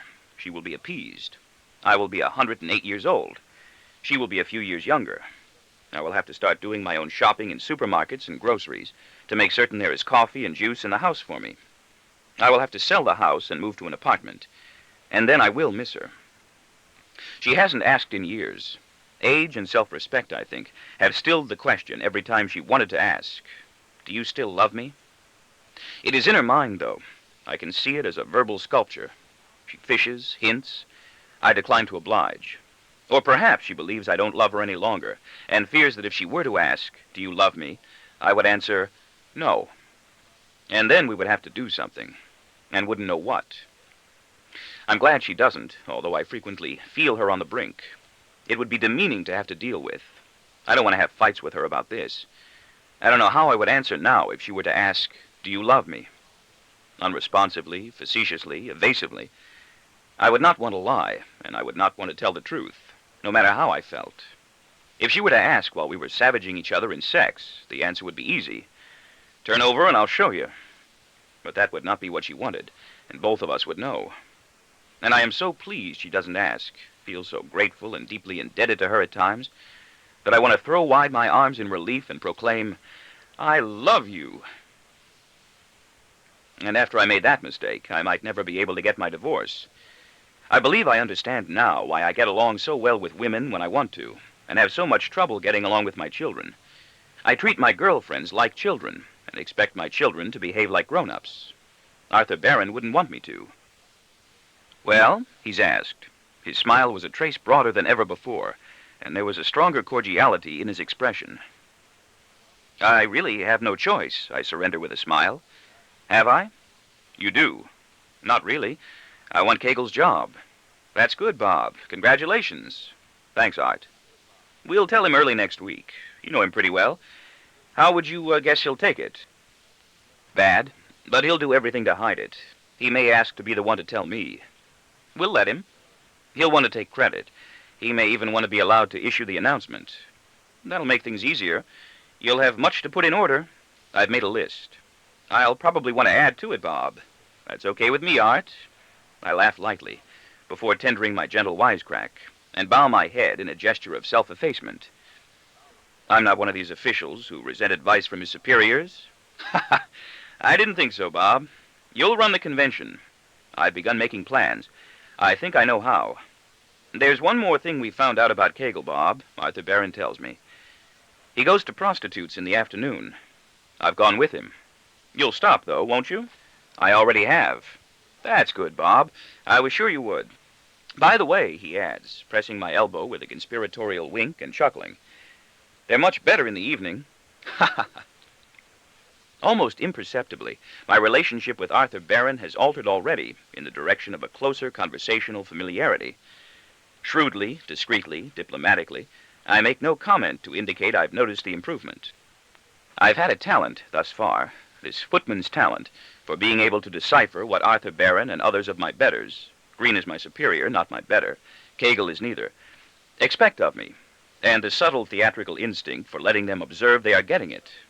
I have the footman's fear of losing it and being turned out of my job for betraying a spaniel's eagerness to please.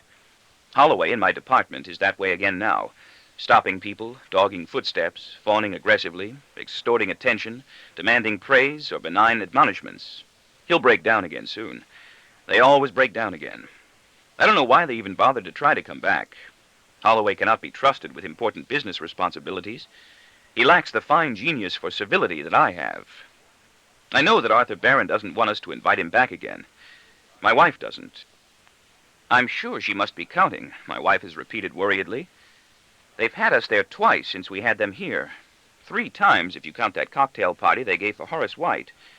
I never expected to be invited to that. He doesn't. I'd be so embarrassed if I ran into them, I'm sure. I'm glad. I would like to give another nice dinner party soon. I'm glad I don't have to. Arthur Barron lives not far away in a much better house in a much richer part of Connecticut than I do, although the part of Connecticut we do live in is far from bad. He has more land. I own an acre. He owns 4. Most of the people around me seem to make more money than I do. Where I live now is perfectly adequate, and when I get my raise and move, it will again be among people who make more money than I do. This is known as upward mobility, a momentous force in contemporary American urban life, along with downward mobility, which is another momentous force in contemporary American urban life. They keep things stirring. We rise and fall like frisbees, if we get off the ground at all, or pop flies, except we rise slower, drop faster. I'm on the way up. Kegel's on the way down. He moves faster.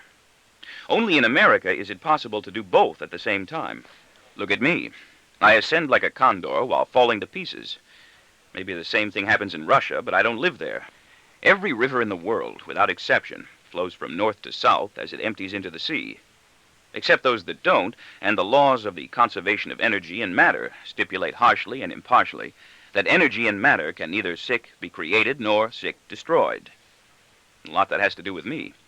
My dentist scraping at one tooth in my socket is more painful to me than my wife's cancer will be, if she ever gets one.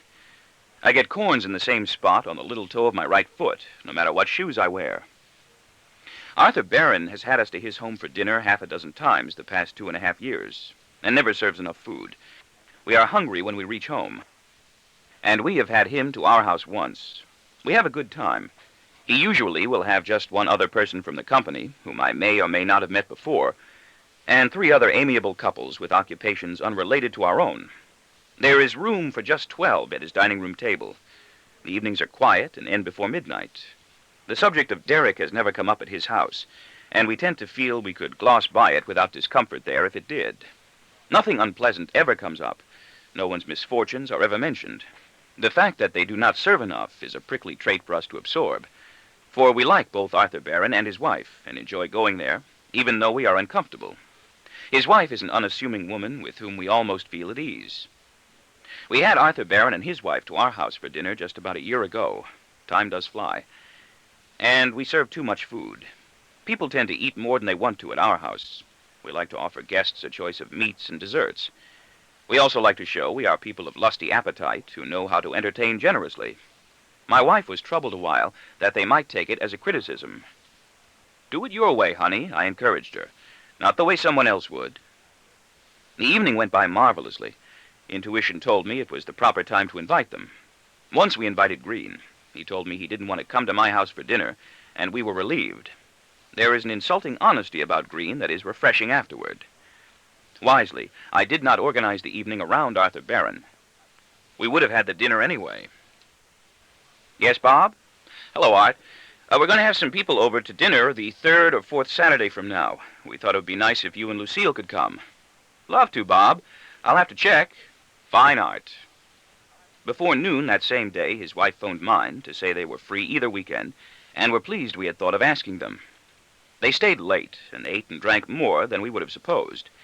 I still wonder with some perplexity about the small amounts of food they prepare when they entertain. I guess they must be hungry, too, by the time we reach home. I mixed tangy martinis that everyone drank, and the mood was lightened from the start. I thought of myself as courtly as I stirred and poured. I caught glimpses of myself in the mirror. I was utterly courtly. I wore a courtly smile. I am vain as a peacock.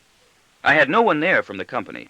I had a copyright lawyer, a television writer, an associate professor of marketing, a computer expert, the owner of a small public relations firm, and an engaging specialist in arbitrage with a leading brokerage, about whose work none of us knew much, and all of us were curious, for a while. The wives were all pretty and vivacious. The conversation was lively. There was boisterous laughter. My wife gave recipe tips when asked. The Barrons were nearly the last to leave. "Thanks, Bob. We really enjoyed it." "Thanks, Art. I'm glad you could come." My wife and I were aglow and enchanted with our success, and made love. The evening went marvelously indeed, but it was written in the atmosphere, and my wily sixth sense tells me it is still there, that we were not to invite him again for a long time, although it was much more than just okay to have done so then. My wife, a church-going Congregationalist, doesn't understand. She is instructed by a minister of God in matters of duty and hospitality. As a registered Republican, though, I know more about protocol. Why not, she wants to know, and there is a tinge of eagerness in her perseverance. "Aren't you getting along with him?" "We're getting along fine." "Don't you think they'll want to come?" "It isn't time." "I don't know what you're talking about." "It's written in the atmosphere. Give a dinner party without them if you want to give one." My wife falters. Derek's a heavy presence in the home now, and changes things. Enthusiasm dwindles rapidly into lassitude and stillborn wishes. Long-range plans for joy turn dreary in contemplation of their fulfillment. Then she has nothing to do. Then we have my daughter to cope with, as well, if she doesn't have a date of her own for that evening and decides to stay home to watch. Either she mingles with our guests more intimately than we want her to, or passes through in silence with a countenance of rude displeasure that everyone can see, responding with the barest cold nod to the salutations of anyone there who knows her, and passes through again like that an hour later, every hour on the hour, until my wife mutters, "I'll kill her if she does that again," and goes to tell her off. The time may soon come when I'll have to order her acidly to keep out of sight completely whenever we have company, like Derek. I don't like children hanging around when I visit other people either. Derek creates disturbing problems also in our relationship with our other children, because of the attention we have to concentrate on him, and the large amount of money he costs. Soon I will have to start putting money aside for his future. "How are the kids?" people feel obliged to inquire whenever they come to our house, or we go to theirs. It's a question I've learned to fear. "Fine, all fine," I feel obliged to reply, with too much alacrity, in order to get off that subject as speedily as possible. "And yours?" Derek is a heavy presence outside the home as well, for my wife and I still nurture that special terror of walking into a frolicsome party at somebody else's house one evening, and meeting socially one of the score of doctors and psychologists we've gone to in the past, who know all about him and all about us. It hasn't happened yet. We prefer large, noisy gatherings at which public conversation is impossible. We are on guard at smaller formal groups, with which the discussion at any time may take an unpredictable turn to zero in on us. Then we must react hastily to divert it, or sacrifice ourselves for a minute or so to talk evasively about something we don't want to talk about at all. We have to admit it quickly. Admitting it may be good for other families. It isn't good for us. Everybody in the room turns uncomfortable suddenly. Even at large parties, I have been taken aside often by someone who feels closer to me than I do to him, and asked confidentially in a hawking undertone, "That youngest boy of yours, how is he?" "Fine, fine," I respond. "Much better than we would have hoped." By now, my wife and I have had our fill, are sick and glutted to the teeth of psychologists, psychiatrists, neurologists, neurosurgeons, speech therapists, psychiatric social workers, and any of all the others we've been to that I may have left out, with their inability to help and their lofty, patronizing platitudes that we are not to blame, ought not to let ourselves feel guilty, and have nothing to be ashamed of. All young doctors, I'm convinced, strive to be beetle-browed, and all older ones have succeeded. Prick! I want to scream at them like an animal. Prick, prick, prick, prick, prick, prick! I've wanted to shriek at all of them like a screech owl, whatever that is, including the two I went to see briefly in secret about myself. Why can't the simple-minded fools understand that we want to feel guilty, must feel guilty if we're to do the things we have to? Unperturbed, they would answer equably that my screaming at them was a way of trying to relieve myself of blame and call the repetition perseveration. And they would be right, and they would be wrong. I could tell stories. An outsider wouldn't believe the number of conflicting opinions the different doctors gave us, and the backbiting judgments they made of each other. But we did. We believed them all, the good and the bad, and disbelieved as well. We had no choice, and had no choice but to search for others, like wandering supplicants. It's organic. It's functional. It's largely organic with functional complications now. He isn't deaf, but he may not be able to hear. At least he's alive.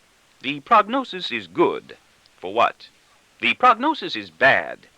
It would not be possible to offer a prognosis at this time. None of them ever had the candor, the courage, the common sense, the character to say, "Jesus, I don't really know."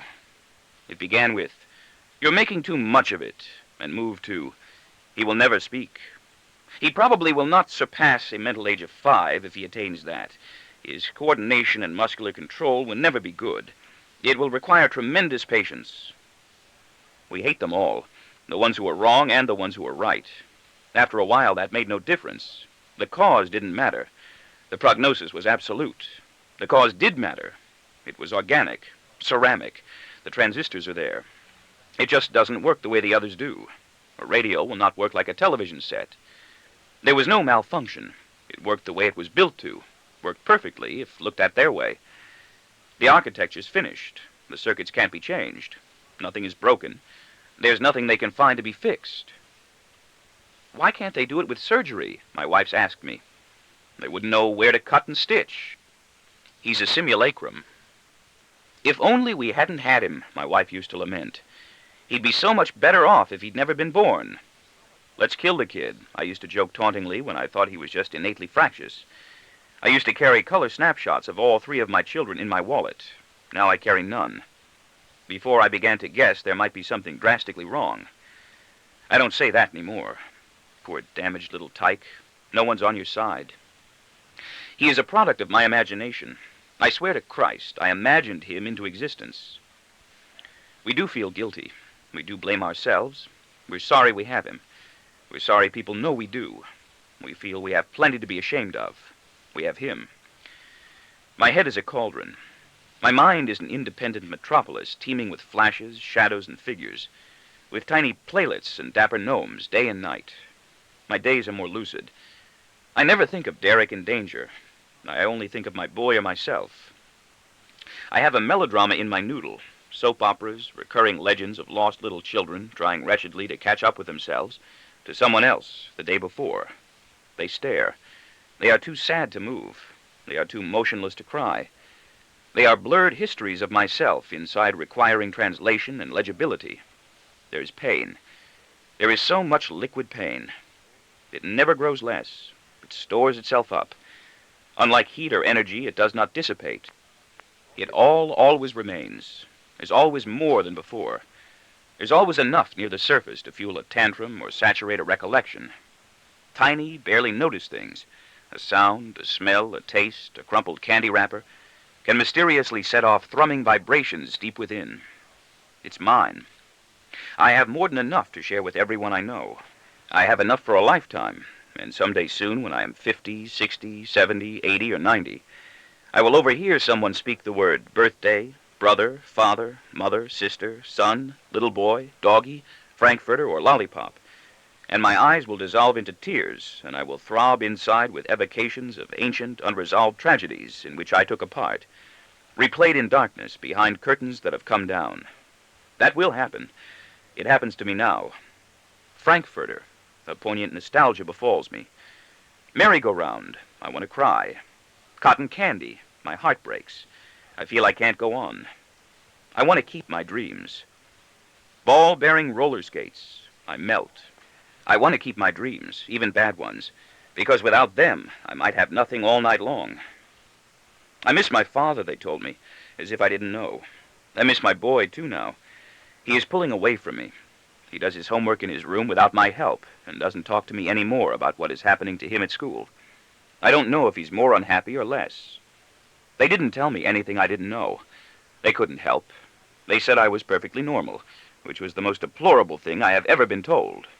With time and much treatment, that condition might be remedied. They envied my sex life. So do I. The pity, we agreed, is that I don't enjoy it more. The company takes a strong view against psychotherapy for executives because it denotes unhappiness, and unhappiness is a disgraceful social disease for which there is no excuse or forgiveness. Cancer, pernicious anemia, and diabetes are just fine, and even people with multiple sclerosis and Parkinson's disease may continue to go far in the company until they are no longer allowed to go on at all. But unhappiness is fatal. If my daughter or son were to commit suicide, that would be overlooked, because children do things like that, and that's the way kids are. But if my wife were to jump to her death without a prior record of psychiatric disturbance, did it only because she was unhappy, my chances for further advancement would be over. I'd be ruined. I have acrimony, they told me, which is also normal. I have more pain than acrimony. My mind is a storehouse of pain, a vast, invisible reservoir of sorrows as deep as I am old, waiting always to be tapped and set flowing by memory. I can discharge acrimony. I can only experience pain. There are times when I am attacked from within by such acrimonious enmity toward people I like who have suffered serious personal tragedies or business failure, that if something, or someone else, inside me, were to give voice to the infamous words that leap to mind, I would be put away and reviled, with no possibility ever of absolution or apology. The tragedies of people who are not close to me move me distantly, if at all. Good for you. It serves you right, I want to sneer. I want to spit. I'm afraid sometimes I might. I have sat at tables with men I've known a long time, and have wanted to touch their hand. It's not I who wants to kick Hegel in the leg. New people are hatching inside my head always, whether I want them to or not, and become permanent residents the moment I take note of them. We are often at cross purposes. They have time. They have time to work without interruption at whatever it is they came there to do, and they saunter away with great self-possession into darkness I've not been able to penetrate. They weave back and forth in droves through a labyrinth whose tunnels I've never seen. I have a small cemetery there lying on a diagonal with orderly rows of identical headstones, an image left by a photograph perhaps, or the reduction of one actually seen long ago. People may be buried there. Every once in a while, startled three-dimensional thoughts, fancies, or series of new-old recollections go flying across my mind like flocks of sparrows and disappear in unlit underground holes. I can summon them back when I want to, if I can remember to make the effort, but only one at a time. The man who wants to make me kick Hegel in the leg is a worldly, relaxed fellow with black silk socks and a gray pinstripe suit. He's a man about my own age, with neatly trimmed white hair. He is little, of course. He has to be fit inside. Even all those sinister and gigantic ogres who've been menacing me in my nightmares all my life have been small. It's just that I am so much smaller. He seems to know his way around the stone passageways of my brain much better than I do, for he reappears in different settings, often reading a newspaper with one ankle crossed comfortably over his knee, biding his time. He thinks he's got more time than I have. He hasn't. I think there's a sauna for many of the more affluent, better-bred occupants of my thoughts, seem the type that likes to scorch itself leisurely after playing squash. I suspect there's a homosexual haunt located somewhere secret. Tiny shops are all about at which wicked contraband is exchanged by grimy, unshaven men who know how. Grimy, unshaven men expose themselves to me and to children of both sexes and go unpunished. All crimes go unpunished. Vile, these evil, sordid, miniature human beings who populate my brain, like living fingers with faces and souls. Some wear hats. People suffer. I suffer. Children wander. Women weep. Mothers lie on deathbeds. I am afraid. I have been afraid. A screaming, wailing, or sobbing might start at any instant inside my ears, be taken up by other tortured voices from within, and never stop. I would not know if I was imagining it. It would not matter. I would hear it. Minnikins move, and I can feel them. The dirty, cynical old men with sharp crutches and pointy beards pass with insinuating glints with their cruel and scrupulous eyes. They hurt. Ugolino eats a head. Mine. That son of a bitch. No one will help. Only my wife's sister verges close enough to that delicate nerve of truth we want unbared. But her front is callous, her motives unkind, and I want to hit her. "Give the kid away," she as much commands with taunting relish in her rasping, obtrusive way, attacking, pressing her advantage, and we must unite to resist her and beat her back. "Good for you, it serves you right," is what I hear her snarling invidiously at us in my own voice and words. "I'm glad it happened. Ha ha! I'm glad it happened to you because I know you instead of to people I don't know who live far away." I want to hit her because I feel she sees inside me and steals my thoughts, compelling me to repudiate them. We want to get rid of him. We want to give him away, and need people in positions of respectable authority to tell us. We haven't nerve to do it alone. What will people we know think of us? Unfeeling, inhuman. We want to give him away and are afraid. Other people we hear about in Connecticut, New York, Long Island, and New Jersey intend to keep theirs. Why? Don't, my wife's sister has warned consistently, almost from the first day there was no longer any doubt, which was too soon. Do it fast. Don't be hypocrites. The longer you wait, the worse it's going to be for everybody. That suggestion was monstrous. Hypocrisy was easier. Don't say that again, my wife flares up at her that last time. I don't ever want to hear you say anything about it again to us, or I won't let you come here. I mean that. I've had it, I roar at my wife afterward. I don't ever want to hear her talk about him again, or about any of the other kids either. I'll throw her out if she does. If you don't tell her, I will. I did tell her. You heard me. Do you think that was easy? You're only reacting that way because you know I'm right, her sister had responded self-righteously. She was only trying to be helpful, my wife continues repentantly. Now I'm sorry I yelled at her. No, she wasn't. You think she was trying to be helpful? I wish she'd moved to Arizona with your mother. Her store is here. She is a seamy, murky inner lining of my wife's character that my wife has never been able to look at without retreating immediately into remorse. She is another underside of my own that I am able to show often at home to my family and reveal to myself in daydreams with vindictive jubilation, just as Derek also is, in my occasional wish to be speechless and powerless again, and wholly dependent once more on parents and big brothers and sisters, except that I would not want to be sent away to a home.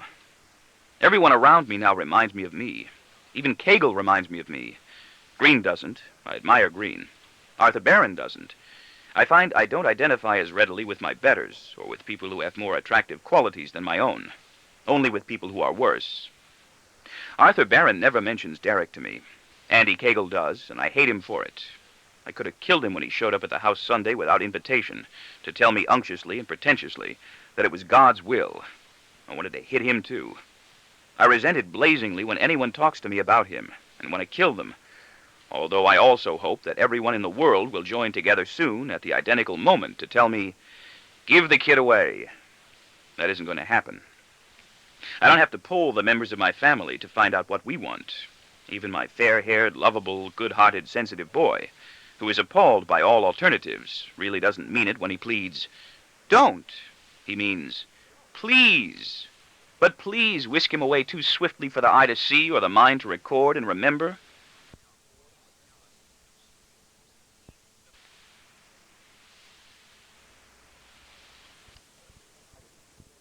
But please whisk him away too swiftly for the eye to see or the mind to record and remember. Kegel called from the filling station in town with the lie he just happened to be driving through and would like to say hello to the family. He looked haggard. There were sleepless shadows under his eyes, and it was all he could do to force even a nervous smile. "You hear things," he confided. "This time I'm really worried. Has anyone said anything about me? I hear you've been to Toledo again. They aren't even talking to me about the convention. By now they usually give me a theme. Maybe they don't have one. I have to meet with Horace White, with him and Arthur Barron. I never have anything to do with Horace White. Maybe he's got some ideas." 2 on 1, Kegel chirps at me with a wink as soon as my wife starts back into the house again. "Coons?" He misses my irony. "Not for me, not in Toledo. I've got good connections there. You ought to tag along sometime. I'll take good care of you." "Shouldn't I ask him to stay for dinner?" my wife asks. "Don't. He looks so unhappy. He wants to drive around." "I don't even care," Kegel says, wiping the back of his hand over his mouth, drying his lips. "I'm getting tired of doing the same thing anyway. Where's the kids? I'd like to say hello to them before I go." "Out playing." "What about the little one? The one with the brain damage?" "He's resting. He has to." "You know, you shouldn't blame yourself about your boy," Kegel tells me, twisting himself back into his car. "I don't blame myself about my leg. It was God's will." "Sure, Andy," I reply with a nasty smile, gritting my teeth. "And you don't worry about your job. If you lose it, it's God's will." He comments hollowly. "Why didn't you let him stay?" my wife asks. "I didn't want him." It is God's will. I've got Kegel's job. "You were with Andy Kegel today," my wife says. "How can you tell?" "You're walking with a limp. Is his leg getting worse?" "No, why?" "His limp is worse than ever. You're almost staggering." I straighten myself from a position characteristic of one of Kegel's and lean in a slouch of my own against the newel post of the staircase leading to the second floor. "No, he's the same." She looks at me askance. She's been drinking wine again while helping the maid prepare dinner. Her bleary eyes are tense and patient. I cannot meet them. She senses something and moves ahead carefully with mixed curiosity. "Then you must have been with him a long time." "I got his job." "Did you?" "I was promoted today." "To what?" "Kegel's job." "Kegel's?" "Finally went through." "Was that the job?" "Congratulate me." "Did you know it was his job?" "No." "Yes, you did." "I had a hunch." "What happened to him?" "Nothing." "What will? I saw the way he looked." "He was fired." "My God." "I fired him today. He doesn't know that yet, but I think he does." "You fired him?" "I had to, goddammit. He won't be fired. He'll be transferred somewhere else until he quits or retires. I can't keep him around. I couldn't use him after he's been in charge. He's embarrassing. He's sloppy. He'll run my work down. He's got 2 children. So have I. You've got 3. So? You're forgetting Derek again. So? You're always forgetting Derek. So? So's your old man. She is drunk and she is defiant. What the hell else am I supposed to do? "I'm better than you," she tells me. "You want a new house, don't you? You liked the idea that I was getting a better job, didn't you?" "I used to think I wasn't," she continues. "But I am. You like to think you're better than me, but you're not. I'm the one who's better." "Yeah? And you'd be even better still if you'd lay off the wine in the afternoon." "Your mother was right. Leave her out of it. You're just no good. I told you to leave her out of it." "I never thought I was. You're always bothering me about money, aren't you?" "No, I don't. The hell you don't. And neither do they. We don't bother you about money that much. And you wonder why I don't tell you I love you, don't you?" "I never thought I was good at anything." There is undisguised scorn, calm, measured contempt that I've never seen in her before. "You don't help much there. Kegel isn't sore at me. Why are you?" "Isn't he?" "No. In fact, he's the one who recommended me to replace him." "No, he didn't," she jeers, with a curling lip and a belittling shake of her head. "You knew months ago. He just found out. You're getting good at this. You taught me. At least you've got something. But now I know I'm better than you are, aren't I?" "Am't I? There's no such construction as aren't I." "Putty-poo." "What did you say?" "Putty-poo." "Where'd you get that from?" "From you. You say it in your sleep. I'm going upstairs. I can't take this. Putty-poo. What about dinner? Count me out. I'll celebrate upstairs alone. I gotta start working on my speech. What speech? The big speech I'm going to have to make to open the convention. I'm head of the department now. That might not mean much at home, but it means a hell of a lot there. I run the whole show. I can do what I want. Can you get Andy Cagle his job back? Fuck you, I tell her. You're just no good, are you? I told you. I warned you. I don't want you ever to say that to me again. I'll say anything I want, she shouts back at me heatedly. I'm not afraid of you. Yes, you say that to me often, I remind her. And then you sober up and discover that you are. She shatters. You bastard! The tears form quickly and are streaming down her face. You won another argument, didn't you? I don't feel I've won. I feel I've lost as I mount the stairs wearily. It's been a harrowing day at the office. The meetings were concluded at 5 to allow the rumors to spread and percolate through the company overnight. Cagle lingers later than the rest of us to confirm them appreciatively. I want you to know I had a big hand in it, he tells me. I fought for you with Arthur Barron when he asked me to recommend someone who I thought could really handle it. They were thinking of someone like Johnny Brown or of one of the branch managers. I told them you knew more about it than any of them. Now I'll be free to do the kind of troubleshooting work I like. Don't be afraid of any of it. I'll be around to help you all I can. No, he won't. Thanks, Andy. What's that you've got there? It's a perpetual motion machine Horace White gave me. I'll bet you'd never be able to figure out how it works if you didn't know where the battery was hidden. Batteries run down. He'll have about 10 days after the convention, and then he'll have to take a leave of absence for a few weeks and move, or retire. I have a plan. What about me? I maintain to Johnny Brown, who blocks my path skeptically with smoldering belligerence, his muscled jaws knotted for combat. And I wonder, perhaps, if he might not mercifully end my suspense by giving me my punch in the jaw right at the start. You could have knocked me over with a feather when they told me. I was so surprised. I heard the good news the little birdies are chirping, Ed Phelps chortles to me softly by way of offering congratulations. I elude green. I don't see red. I feel tense and exhausted on the train ride home. I could use one of my wife's tranquilizers. Even before I walk in the house, I'm feeling sorry for myself and don't know why. I go to our bathroom for a tranquilizer before I enter my study and close the door. What's wrong with Daddy? I hope the children are murmuring downstairs in grave consternation, along with Derek's nurse. And that Derek, too, can perceive in some way that I am upstairs in my study with the door closed. He isn't feeling well, I hope my wife replies with sharp compunction. I would like to feel that the closed door of my study or office produces the same ominous, excluding effect on others that the closed doors of certain people still create in me. I'm still affronted that my daughter always keeps the door to her room shut when she's inside. My boy does that now, too. I'm sorry I ever told my wife what I think my mother said to me before she died. I'm also sorry I said putty-poo in my sleep. Now she'll have that one on me also. I don't know what ever made me feel I could trust her. A man must make a resolution never to reveal anything personal to his wife. I was not even sure my mother said it.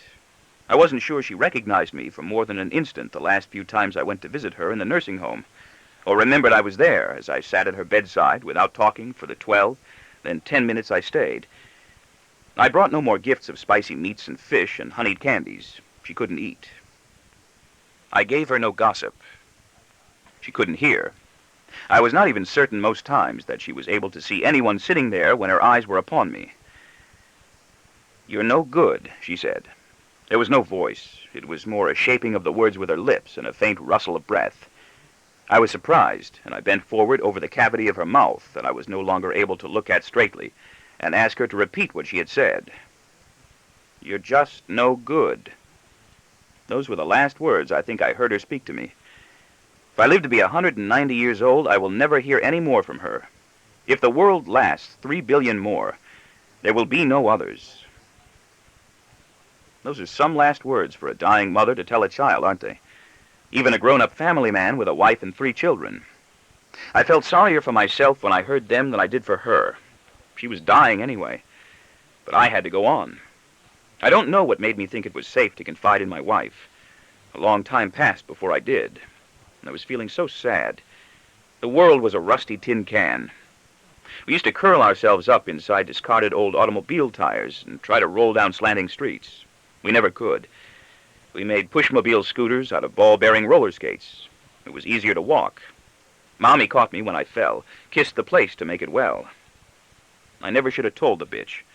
The bitches remember things like that. The linings of the brain. The linings of my brain give me such a pain. The linings of my brain are 3 in number and are called collectively the meninges.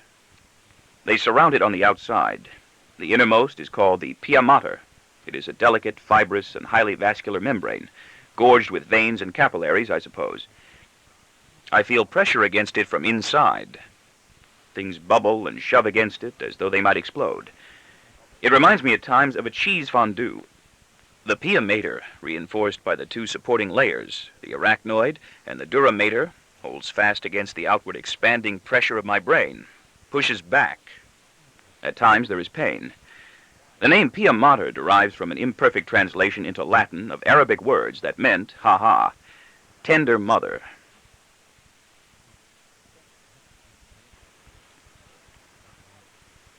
My boy has stopped talking to me. My boy has stopped talking to me, and I don't think I can stand it. He doesn't seem to like me. He no longer confides in me. There are times he rebuffs me, and I want to cry. I remember the rebuff, and it tears at my heart. Why should he want to stop talking to me? I want to be his best friend. Doesn't he know I probably love him more than anyone else in the world? He used to have dreams, he said, in which the door to our room was closed, and he could not get in to see us. Now I have dreams that the door to his room is closed, and I cannot get in to see him. He goes to bed without even saying good night to me, closing his door. My head spins. My emotions reel downward into whirlpools. He no longer comes to me for information as often as he used to, and I have no way of knowing any more what he's thinking, who his friends are, what games he enjoys most, how much trouble he's having at school, and with his homework. I hang on news of Forgione. He acts angry with me. It is impossible to get from him more than he wants to tell without offending him or finding out about him surreptitiously by asking someone else. I wonder if he feels I'm spying on him. I climbed the rope in school today, he announces one evening when he comes home late for dinner after dark, with his eyes shining warmly and his cheeks and lips colored a healthy, handsome crimson with exercise and excitement. I made it almost all the way to the top. Damn it, I bet I could have touched the ceiling if only I'd had the nerve to let go and try. Did you touch the ceiling yet? I ask him. Why do you keep asking me that? He blurts out at me resentfully and goes into his room. He is moving away from me, and I don't want him to. He is shutting me out. I see the doors closed to his and my daughter's rooms, and think of the closed doors at the company, and am reminded squeamishly of all those closed cupboard and closet doors I had to open each morning and evening, back in the apartment in the city, with those baited spring traps concealed behind them, when we were trying to catch or kill those mice. Those were not the good old days. Remember, I reminisce with my wife. Those mice back in the city? That one time we had them? They weren't mice, says my wife. They were roaches. We had those too. We never had mice. And I was afraid I'd have to kill one with a magazine. And you were afraid to kill them. You didn't like to step on them. You didn't like the way they squashed. I had to do it most of the time with one of my house slippers. And neither did I. She may be wrong. My memory does get faulty of late, merges indistinguishably with imagination, and I must make efforts to shake them apart. I remember waking up as a child, howling from a dream my bed was crawling with roaches, and I continued to see them scurrying away into invisibility all over the room for minutes after the lights blazed on and I was wide awake. It was my brother who had come to console me, who once threw a lump of coal at me, and he sat with me tenderly until I was able to stop quailing. Now I have no big brother. One of my children, I forget which one, had a bad dream years ago about snapping fishes swimming in the bed, and I remembered instantly I had suffered those too. There were fishes in my bed, I sobbed, shivering, swimming around on the blankets. They aren't there now, my brother comforted me patiently. Keep looking and you'll see. They weren't there before, I exclaimed, still sobbing. But I saw them anyway. I see things that aren't there. I used to lie wide awake listening to people coming to steal me away. I was afraid of the dark. I heard drugged moaning and sobbing from a different part of the apartment. When I crept from my room, it stopped. When I returned to my room, it started again, and continued at irregular intervals until I was stolen away into sleep. My boy used to be afraid of the dark, but isn't anymore. I'm not sure I didn't like him better when he was. I think I was happier with him when he needed me more. He'll stay out now after dark, sometimes until I worry, and won't tell us where he's been or with whom unless we ask. I don't want him to shut me out. In open school week next year, I begin to scheme with my wife. I'm going to try to sneak away to speak to Forgione and the principal and find out all I can about him. He doesn't want you to come this year, and he doesn't want me to stay more than an hour. Why didn't he tell me? He told me. And my daughter stole the car with one of her friends by telling my wife I'd given them permission to take it, and alibying to me that my wife had misunderstood. She started to cry when we trapped her between us. She said we were always picking on her. She said I was nicer to my boy than I was to her. She said she couldn't wait to graduate from high school and go to college just to get away from us. She said she could tell we didn't want her living there. If you'd buy me my own car, she said through her sniffles, I wouldn't have to tell lies to get one. I suppose I'll have to, sooner or later, for my own sake more than hers. She'll wear me down. I'm glad the price of gasoline is going up, so that poor working people won't have any, and there'll be more than enough for people like my daughter and me. At least she's not seeing that boy anymore, my wife says, and she doesn't take drugs. You think I believe her? She drives with her friends. She's home early. She doesn't go out as much on weekends anymore. Haven't you noticed? She lowers her head in dismay, hesitating sadly. I wish she would. She has nothing to do. I feel locked inside a hopeless struggle. Forecasts are coming true. I'm better off these days at the office. I feel safer, even when at home. I don't feel safe at home. I feel things are going inexorably out of control. Things are not out of control at the company. If I can concentrate all my attention on the office, where the tasks are discernible, the obligations all cut and dried, I know what I must do. For the time being, I must be cordial and close to everyone here, even those who are disposable, and cool and distant to everyone under me in all the out-of-town offices. No one must feel secure. Everyone must be kept in suspense about new decisions that might emerge from meetings behind closed doors, in which I am now a participant. I am a kingmaker. Plans for the convention are moving ahead efficiently, because no one entrusted with executing any of them feels secure. I am regarded with envy, hope, fear, ambition, suspicion, and disappointment. My small secretary congratulates me and hopes I will take her with me. I won't. I tell her she is too valuable where she is. I'll have better safeguards with Kegel's girl, who is more persuasive at lying and more adroit at covering things up. In my former department, I have Schwoll the wise guy and Holloway the weak guy, a new, bright young fellow who isn't going to stay, and an elderly plotter who isn't going to go, along with 3 other underlings who do what they're told to industriously enough, and I leave them all behind with pleasure on moving day.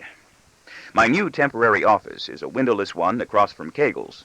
Kegel's been told by Arthur Barron and Horace White that he'll be allowed to remain in his spacious executive office for as long as he stays. He hasn't been told how short a time he'll be allowed to stay. Green will have to replace me. I wonder with whom.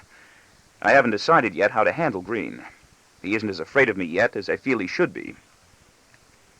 Have you anyone in mind you can recommend to take your place? He asks me pleasantly enough on moving day, but with a taint in his manner that puts me on guard.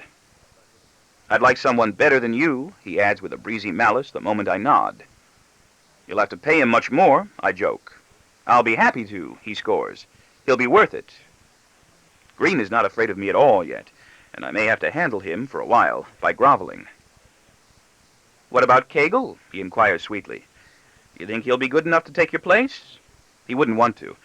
I'm afraid he'd interpret it as a big step down. Not from where you're planning to put him.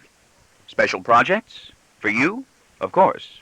After working for you, he'd interpret it as a big step up. Jack, I entreat him in a conciliatory tone, you're supposed to be afraid of me now, at least a little. You knew about this when I was threatening you last time, didn't you? It had to be quiet. And you were afraid of me anyway. I wasn't afraid. My judgment may be bad, but my eye isn't. I couldn't be that wrong about you. You had the whammy on me then. It was all that sweat. And you're afraid of me now. Right now. I grin submissively. You've got the whammy on me still. And you always will be. I'm not sure about that. I won't have to go to meetings with you alone. I can criticize you to others. I can kill your projects and reject your work. Would you? I'd rather not. I'd rather have your help. Just don't make a fool of me. It'll be hard to resist with someone like you. I know. You're tempted right now. Fly into somebody else's face if you want to be squashed. Try Lester Black. He'll do it quickly enough. Green is not able to keep the flush of anger from climbing into his cheeks. If I did, he retorts hotly, I'd probably find you in the way, anointing his cheeks. And for a moment, I am the one with superior poise. You're starting, I chide gently. It's hard not to. Now you're starting again. It gets harder. How will you treat me? With deference? Better than Kegel did. With fear? I don't want to fight with you yet, not this year. I'll be very nice to you with everyone, if you don't make me look ridiculous for being so. You'll be nice? That's a humiliation for me right there. That's a part I'll enjoy, I agree affably. I'm smiling now because I know it's true, not because I'm enjoying it yet. Jack, there's been a big change. I don't work for you anymore. You have to be afraid of me now, I remind him. You know that. I'm afraid I can't be. And Green still has the whammy on me. I can stomp all over him, spit in his eye, beat him down into nervous collapse, send him clutching his bowels into a hospital bed with spastic colitis. I'm younger, stronger, bigger, and in better health than he is, and can punch him in the jaw as easily as Johnny Brown can give me my punch in the jaw. And still he has the whammy on me. I am still afraid of him, and perspiring copiously under the arms again. No wonder I am more and more prey to weird visions and experiences. Some tickle my fancy, some do not. The day before yesterday, I walked into a luncheonette for a rare roast beef sandwich on a seeded roll and thought I found my barber working behind the counter. What are you doing in a luncheonette? I asked. I'm not your barber, he answered. I was afraid I was losing my mind. A week ago, I looked out a taxi window and saw Jack Green begging in the street in the rain, dressed in a long, wet overcoat and ragged shoes. He was a head taller, thinner, pale, and gaunt. It wasn't him, but that's what I saw. I was afraid I was losing my wits. Yesterday, I looked out the window of a bus and thought I saw Charlie Chaplin strolling along the avenue and believed I knew him. It wasn't Charlie Chaplin, and I didn't know him. My memory may be starting to fail me. I have trouble with names now, and with keeping in correct order the digits of telephone numbers that have been long familiar to me. Pairs of digits from other telephone numbers push their way in. After all these years, I am not always certain anymore whether the 77 belongs in the first segment of Penny's phone number and the 87 in the latter, or vice versa. I don't know every time if Fred Parker's phone number is 2802 or 2082.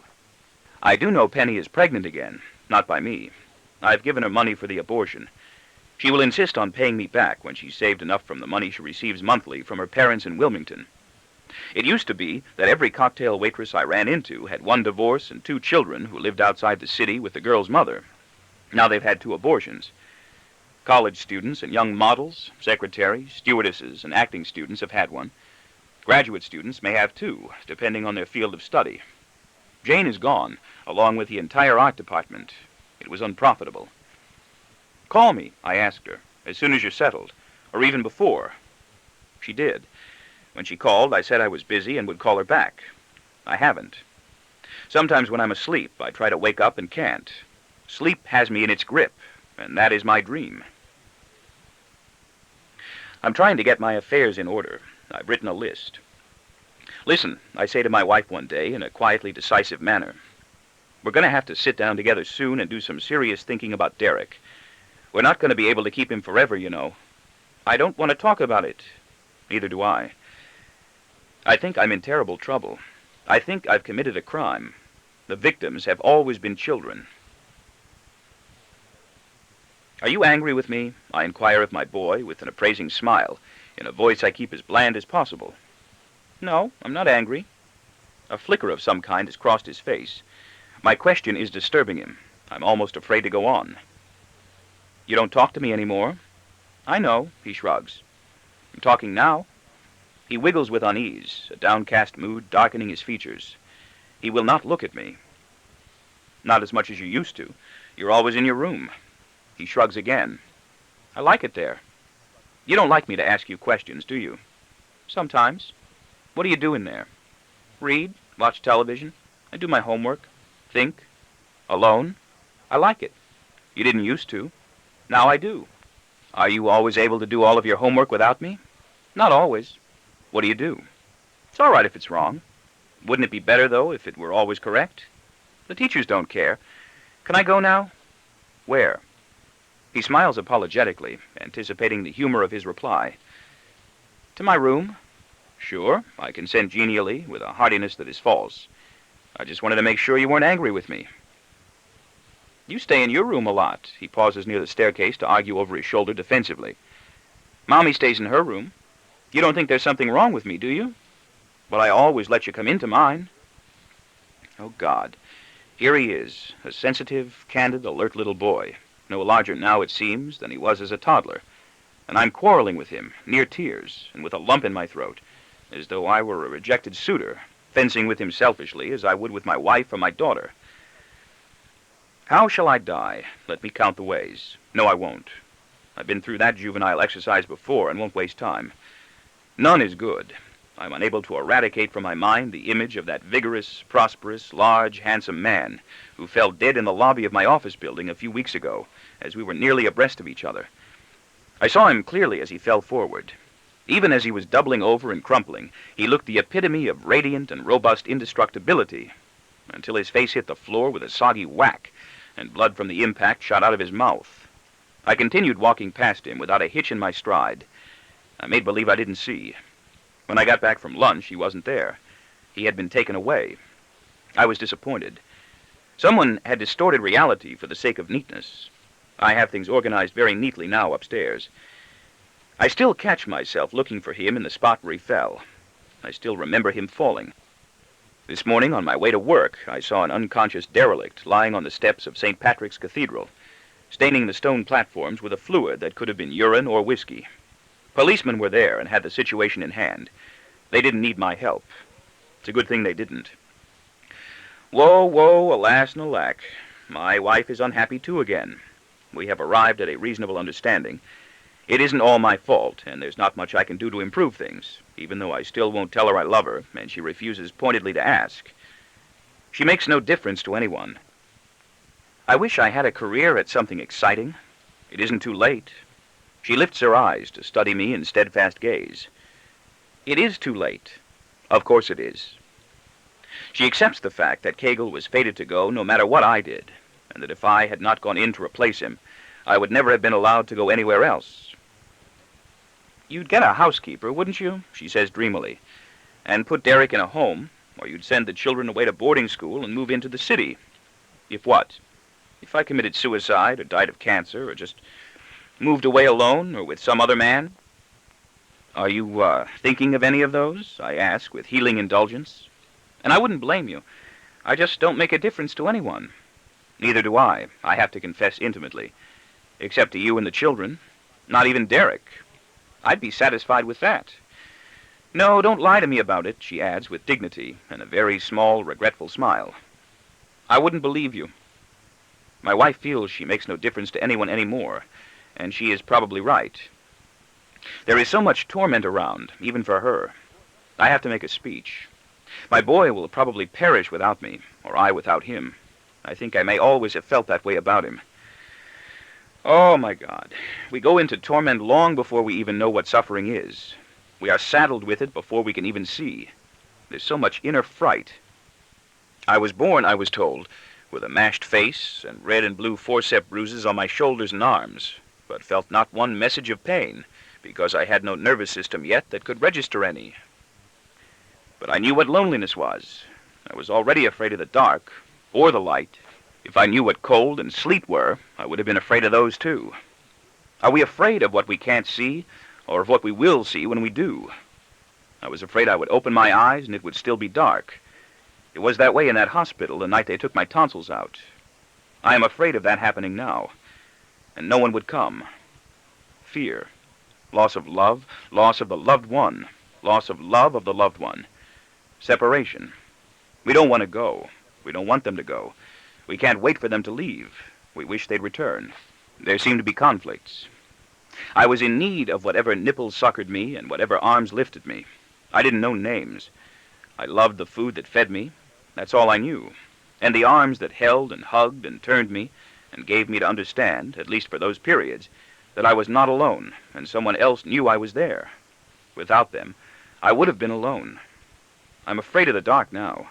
I have nightmares in strange beds and in my own.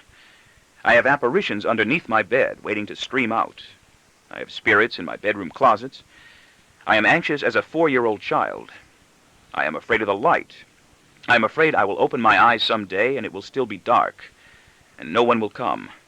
I woke up without tonsils and adenoids in the hospital 1,000 times that night, and it was always dark, and I thought there would never be light again, and no one came. What will I have to look forward to if morning comes one day and there is no light? What will I be like when I am senile? Will I molest children, break wind, defecate on living room floors, say nigger, bait Jews? I say nigger now occasionally. It slips out. I could bait green. I think I know expressly how to cope with green. Jack, I could begin with an air of disarming joviality. I think I'd like to hire a Jew. Do you know of any? I'd want a smart one. I'm afraid that would be impossible, he might reply, with the same pretense of amiability. Aren't there any smart ones left? I could follow up tauntingly. Oh, yes, he would answer. But a smart one wouldn't work for you. And if you're going to hire the other kind, you'd might as well stick with a Protestant. They'd make a better appearance for you. And I'd discover once more that I'd still not been able to cope with him at all. I'll bet I'm probably one of the very few people in the entire world who know, not knows, that livid means blue, and lurid means pale. A lot of good that knowledge has done me. Green may be one of the others who know, and it's done him even less. My boy's complexion is pale again, and his eyes are deep and blue. I wish I could look all the way inside them to see what is going on in his mind. Why are you staring at me? He asks uncomfortably. I'm not staring. You were. I'm sorry. I was thinking. He intends to remain silent. And if you asked me what I was thinking about, do you know what I'd say? What? He asks, to oblige me. I was thinking about when you were going to ask me why I was staring at you. He grins with a small noise of appreciation as a token of acknowledgement, and goes into his room, closing the door. I don't want him to go. My memory's failing, my bladder is weak, my arches are falling, my tonsils and adenoids are gone, and my jawbone is rotting. And now my little boy wants to cast me away and leave me behind, for reasons he won't give me. What else will I have? My job? When I'm 55, I will have nothing more to look forward to than Arthur Barron's job in reaching 65. When I'm 65, I will have nothing more to look forward to than reaching 75 or dying before then. And when I'm 75, I will have nothing more to look forward to than dying before 85, or geriatric care in a nursing home. I will have to take enemas. Will I have to be dressed in double-layer, waterproof undershorts designed especially for incontinent gentlemen? I will be incontinent. I don't want to live longer than 85, and I don't want to die sooner than 186. Oh, my father, why have you done this to me? I want him back. I want my little boy back, too. I don't want to lose him. I do. Something happened, a youth in his early teens calls excitedly to a friend and goes running ahead to look. A crowd is collecting at the shopping center. A car has gone out of control and mounted the sidewalk. A plate glass window has been smashed. My boy is lying on the ground. He has not been decapitated. He is screaming in agony and horror, with legs and arms twisted brokenly and streams of blood spurting from holes in his face and head and pouring down over one hand from inside a sleeve. He spies me with a start and extends an arm. He is panic-stricken. So am I. Daddy! He is dying. A terror, a pallid, pathetic shock more dreadful than any I have ever been able to imagine, has leaped into his face. I can't stand it. He can't stand it. He hugs me. He looks beggingly at me for help. His screams are piercing. I can't bear to see him suffering such agony and fright. I have to do something. I hug his face deeper into the crook of my shoulder. I hug him tightly with both my arms. I squeeze. Death, says the doctor, was due to asphyxiation. The boy was smothered. He had superficial lacerations of the scalp and face, a bruised hip, a deep cut on his arm. That was all. Even his spleen was intact. The nurses and policemen are all very considerate to me as I weep. They wait in respectful silence.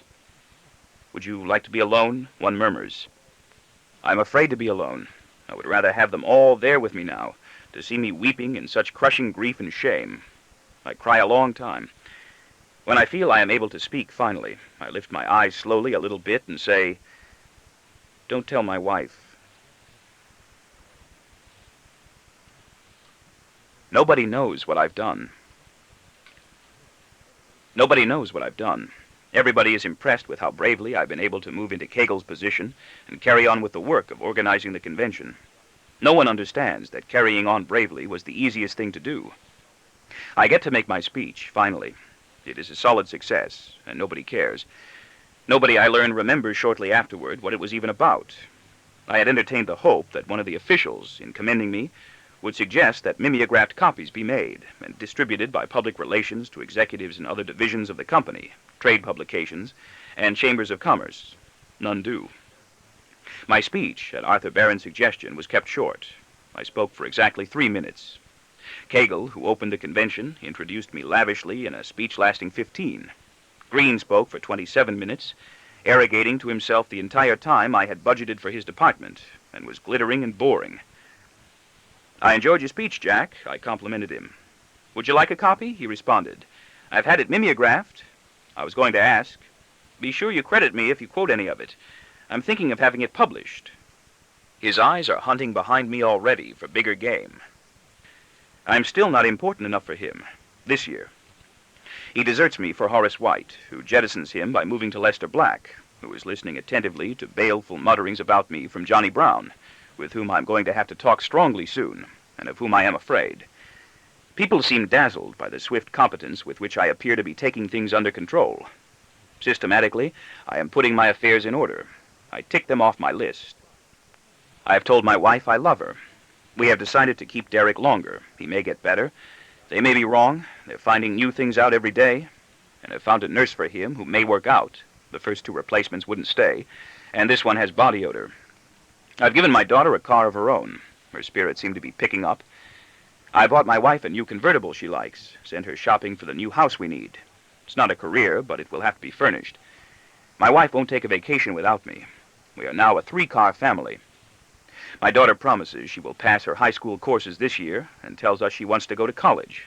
She says she's stopped telling lies. She may be telling the truth. I've retired Ed Phelps and fired Red Parker. Red Parker doesn't know that yet. He mails warmest greetings from St. Thomas every time he flies down there with some other female whack. I get call reports every Friday now, and they are accurate. Well, at least there's one good thing, Brown conceded to me grudgingly when we got back to the office. We can stop wasting time on these stupid call reports. I made myself ready for the worst, stood up, and confronted him squarely. "No, you can't. I'll want them all on my desk by the close of business every Friday. You're a pisser. And I don't want you to say I'm a pisser." Our eyes locked.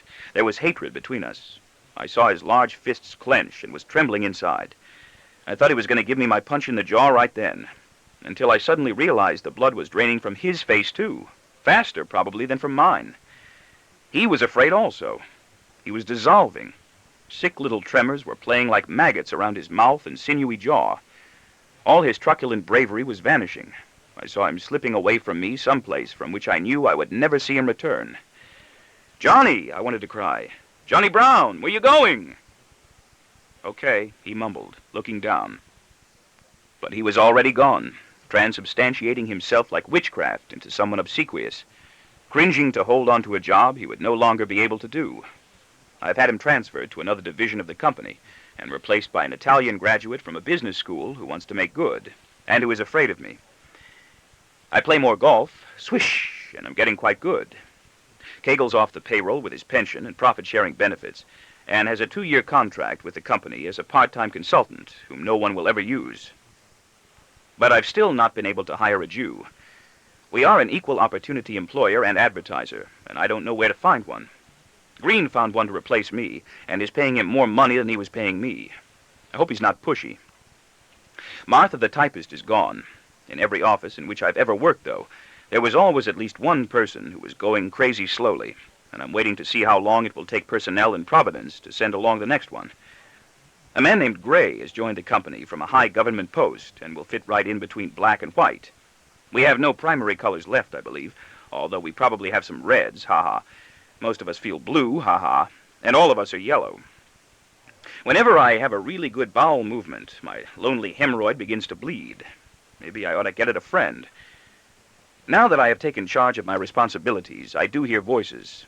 I hear, "You're a good administrator, Slocum. You've done a good job, Slocum. I like the way you stepped right in and took over. You got the department really humming, Slocum. You got Kegel out pretty smoothly, didn't you, Slocum? I've never seen him working so hard, Slocum. I like the way you've taken control. I'm glad to see you're fitting in." I am fitting in. "Who's that?" "Slocum." "I'd like you to meet Bob Slocum. Arthur Barron and Horace White introduce me now. He's one of our best men. I meet a much higher class of executive at Arthur Barron's now when he has us to dinner. I play golf with a much better class of people. Swish. I played golf at Round Hill twice already, as a guest of Horace White, once with his undistinguished sister and her husband. She made eyes at me. Swish. I have a hitch in my swing. I've played at Burning Tree in Washington as the guest of a buyer and heard a deputy cabinet official tell an old joke poorly. I laughed. Swish. I laughed rambunctiously. Slocum's the name, Bob Slocum. Look me up next time you're in town. I played at White Sulphur Springs in West Virginia as the company's representative to a national business conference. Maybe someday, if my game and job continue to improve, I might even play St. Andrews in Scotland. Swish. I miss my boy. Martha the typist went crazy for me finally at just the right time, in a way I was able to handle suavely. I took charge like a ballet master. Call medical, I directed with an authority that was almost musical. Call personnel, get security, get travel, and tell them to hire a chauffeured limousine immediately.